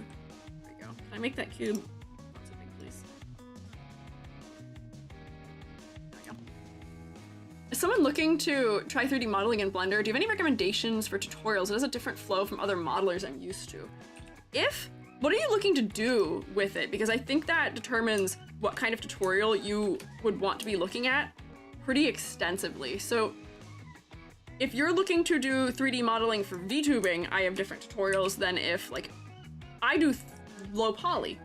Crash Sune has some really good low poly tutorials.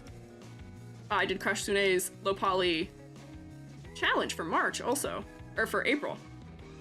But it depends on what it is that you're intending to do, because if you're trying to learn like regular, like, pipeline, I guess.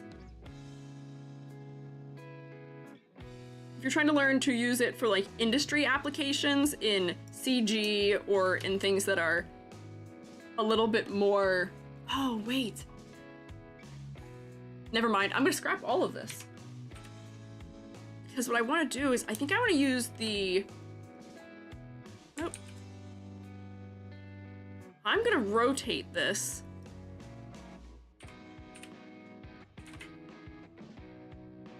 Yeah, like this.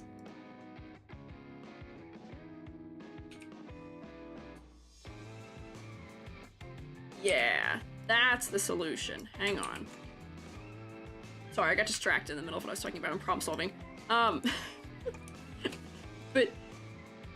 depending on what it is that you want to learn, there's different tutorials for each kind of thing. Rotation, yeah. Friendly neighborhood comptroller, huh? Looking at higher poly static modeling. Ah, so you can probably go for some of the like stock standard like Blender donut type of courses as a result of that, because what it is that you're looking for isn't super stylized modeling. You're looking for realistic modeling. And me. Yep. This comes down. Here like that, because hang on, look. So do you see what I've done here?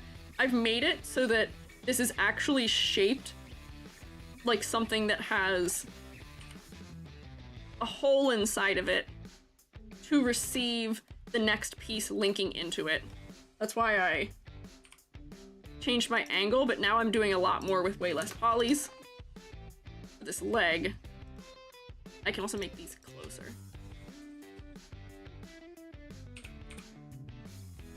There we go. Look at that. Smart. Think smarter, not harder.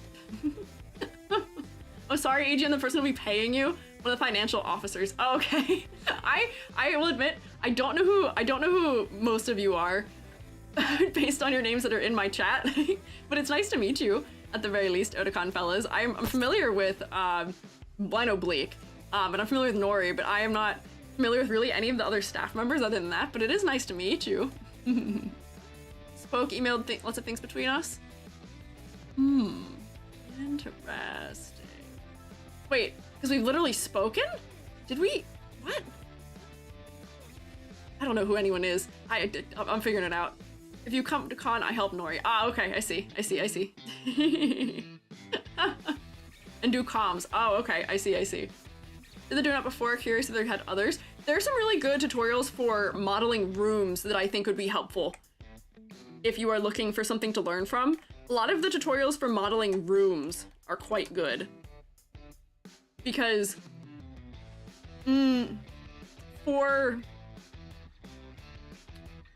a lot of your hard surface modeling, you just need the repetition of learning what topology flow works best to get a believable surface without any funkiness. Like, I am doing the opposite of what you should be doing right now, because right now we don't really care what the topology is doing. It just has to look okay and give shape more than it has to provide us beautiful shading. For you, your topology has to be pristine and perfect, and geometry nodes would be something to definitely take a delve into if you have the time.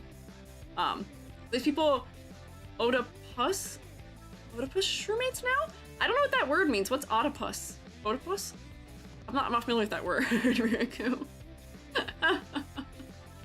I'm Bleak IRL too. I am Squiiji IRL too. I do publications and art show in Matsuri. Nice, okay, bet. I see. I'm learning. Geometry nodes, gotcha. Yeah, geometry nodes I think would be the best path to go down for you, because that is a way of sort of automatically doing a lot of geometry generation. And you can do a lot of the problem solving. Like, I'm doing everything by hand here. Theoretically, there's probably a way I could make this crab just using Blender's geometry nodes. But I'm in 3.5 and I don't use geometry nodes. I don't even think I have them in this version of Blender, if I'm being so honest. I may not even have them. But they are worthwhile to look into. Add mesh. Can I get another cube, please? RZ 5. Scale that down, rotate it. There we go. I'm actually really proud of myself for my solution that I came up with for leg topology here. So let's see.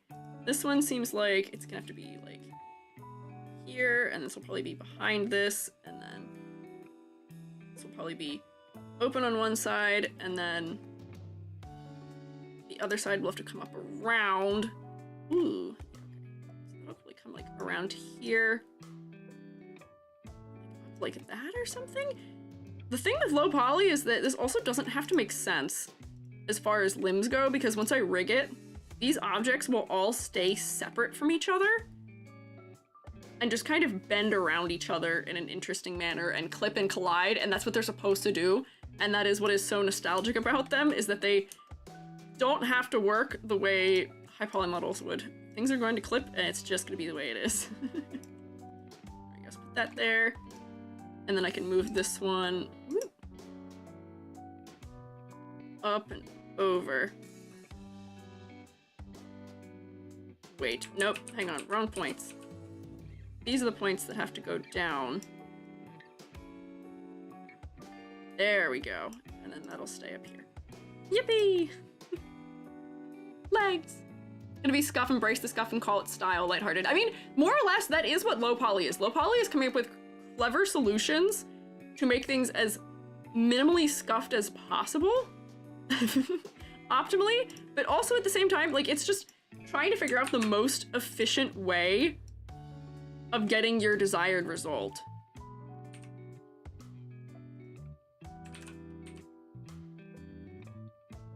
And at the end of the day, most of the time for low poly, that is going to be a scuffed solution to some degree.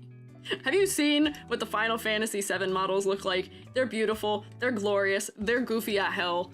But that's why we love them. They look that way on purpose, and we like that about them. gotta move that back where it goes. There we go. Add another one, another cube.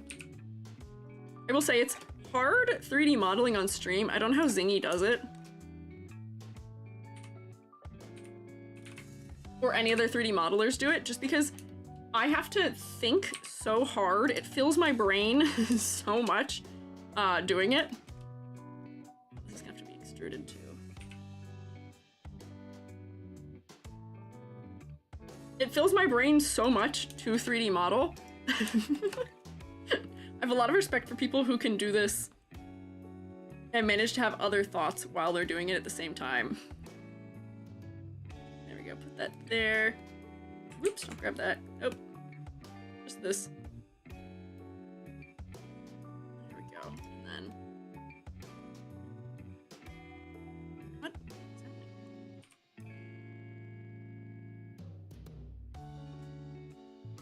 Oh my word. Work with me, my man. Come on. Come on, come on. Yeah. No? What's happening here? Did I lose an entire face somehow? I think I did.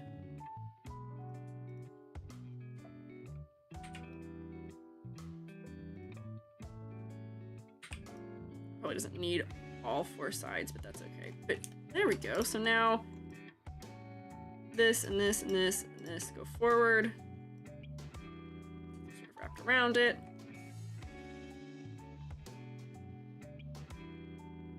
Oh, wait, hang on.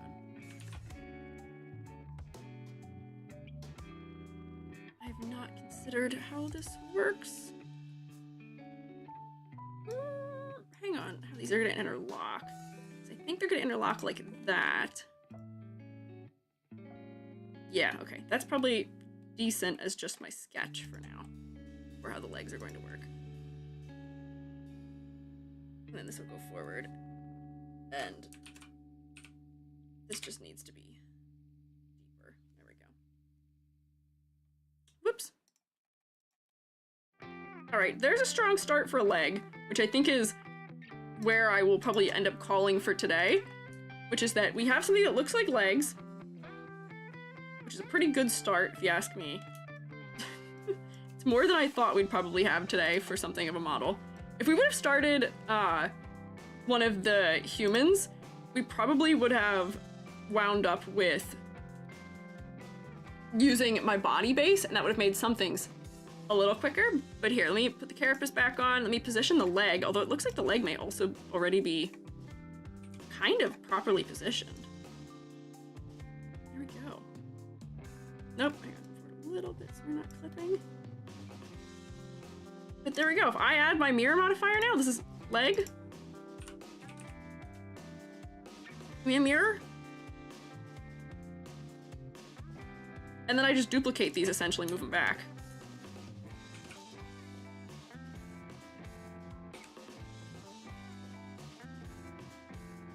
And out.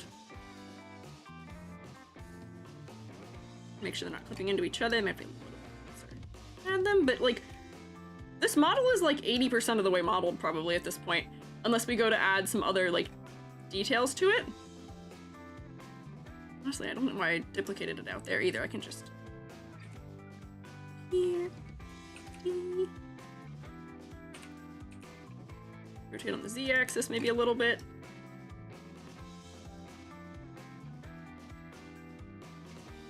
And then has to go in a little bit potentially. But like, that's like 80% of, oh, I don't have the claws, but that's like 80% of a crab right now. Look at him. He exists. He's real. Hexapod. He doesn't have the right numbers of legs yet. But he's here. Look at him. He's real. He's real. Crab. We've done it. Where's my... Where's crab time? Hell yeah, it's crab time. We've done it. I'm content with that for today. Of having a good start on that. And I'm content with the fact that we cleaned up and got Hiroko probably to a pretty decent point where she just needs the rest of her polishing. I'm content with this for 4 hours of us working on miscellaneous things. Thank you guys for hanging out and snooping on what we're up to here. It's been a fun process so far. I'm documenting it a lot better than what we discussed it today for the sake of making a video about this process, but I just wanted to share something publicly. Give Otakon a little hint, tell the shroommates to all come to Otakon. Also, force myself to do art on stream because I need to learn how to do it better. I was doing better at being able to talk when I was just drawing. The modeling, I fear, consumes too much of my brain. What can you do, though? Leg, let me join my legs. There we go. I'd say, pretty good day. Hiroko, woo! Woo!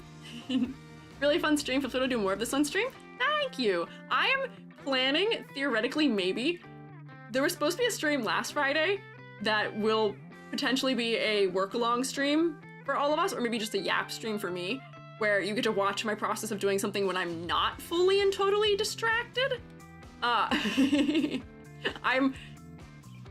Boy, I want to yap, and I can't yap and 3D model at the same time, but what I can do is 3D model while you listen to past EG doing things, or alternatively, you can watch past EG do some 3D modeling while current EG yaps. Imagine that. I think that's probably where we're gonna go as far as streaming art-related stuff goes, which doesn't make it maybe a little more work for me, yes, but I like the peace of mind on stream of just getting to talk. So you'll see, next Friday is gonna be Chaos Day. Today was not Chaos. Today was normal art. Chaos art next Friday. But yay! Yippee! I'm excited! We're full steam ahead! I'll show you how it looks eventually. I don't know how it goes as far as being allowed to show you the final product goes. I know I'm allowed to stream the process and I know I'm allowed to make a video, but you may have to wait to see the finished models until the convention. You should come to the convention. You should see the models I made. You should come, please. I beg of you. Yeah. Is it possible to send a gift to Otakon where you can get it without us having to know your address? I have no idea. I don't know. That's an interesting question, though. I don't know. I can maybe look into seeing if that's possible, maybe. We had considered looking for a P.O. box for me here, but they're really expensive. And if I tell you what city I live in, because I don't want to have to drive really super far to somewhere, you'd have to learn what city I live in if it was a P.O. box, unfortunately. So I don't know. Come to Otakon, submit to the art show, auction 2. Yeah, submit to the art show. I might submit something to the art show. I have not submitted to the art show before at all, which I probably should. And I don't know why I haven't. Maybe I'll see if I can do like a nice like watercolor piece or something. I can do a watercolor of my beloved. I can do a watercolor of Vash, maybe. I should. If I had infinite time, I would. Maybe we'll see. We'll see. You wanna do that, you can email me? Oh, okay. Maybe, if you don't mind us sending you stuff. I don't mind you sending me stuff. We had talked before about shroommates wanting to send me, like, candies from wherever they are from.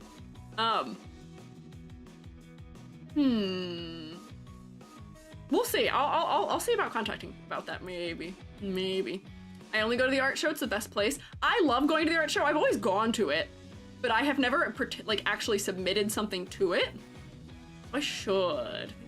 Maybe it's about time. Maybe all the things I haven't done at Otakon, I finally do this year. I've never been to the ball. I've never participated in the art show by submitting anything to it. I've never done any of the photo shoots or anything like that.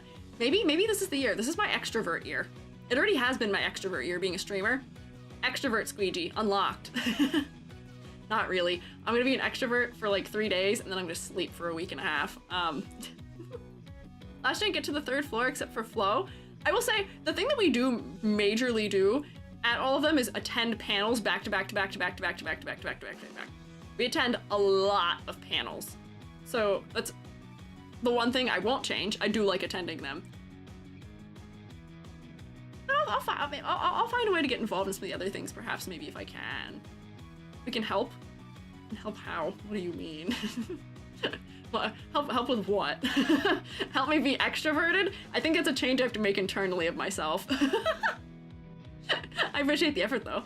But if you mean getting to things, get you to see all the fun stuff. You know, I am open-minded to that. If you have suggestions and stuff like that, I am open to that. Scheduling and planning is one of the hardest parts of going. because it's so hard deciding what things you want to see, what to see when, knowing how long lines are going to be, knowing if there's going to be a line, knowing if you'll even get into a certain like panel, if they're the more popular ones. It's interesting to do the planning for it, so I will corroborate mayhaps with some of you fellas. The lines, yeah! The insanity of the lines, trying to get down into the artist alley or the dealer's den, especially in the first day, crazy. I get to watch all the cool cosplays meander past me, which is neat, but like, man, it takes a hot second to get down there. And then you get down there and you don't want to leave. It's tough. But I will say, I, unfortunately, I'm putting on a very brave face, I have had big tummy ache. And I need to go do a lay down, mayhap. But thank you all for joining me while I did my 3D modeling. Nice chill Friday stream. I like a nice art stream day. I like when I get to relax, not do prep for a stream for once. I do so much prep for streams usually. Playing games is so easy and requires so little prep. But doing art, thankfully, also requires so little prep, so it's nice. Rest well, thank you. Thank you for the well wishes. I'll be okay.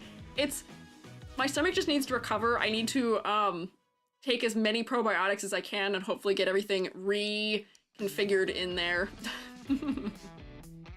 But thank you all for stopping by. I'll be continuing my work on the Otakon fellas, and you guys may or may not see anything more of it until they're done. So I hope you enjoyed your sneak peek. But on this note, Monday we'll be back at it with the usual Monday VTuber design critiques. I believe we might be doing, blue VTubers maybe? Or white hair. We might be doing white haired VTubers on Monday. I think that's actually what I have on the plan. And then that's the only crazy thing next week. Otherwise, that's it. I hope you guys have a safe and healthy and productive weekend. Happy Mother's Day. If any of you are mothers, happy Mother's Day. I will see you later. Bye, YouTube fellas. Shroom you later. Thank you for hanging out. Bye. And then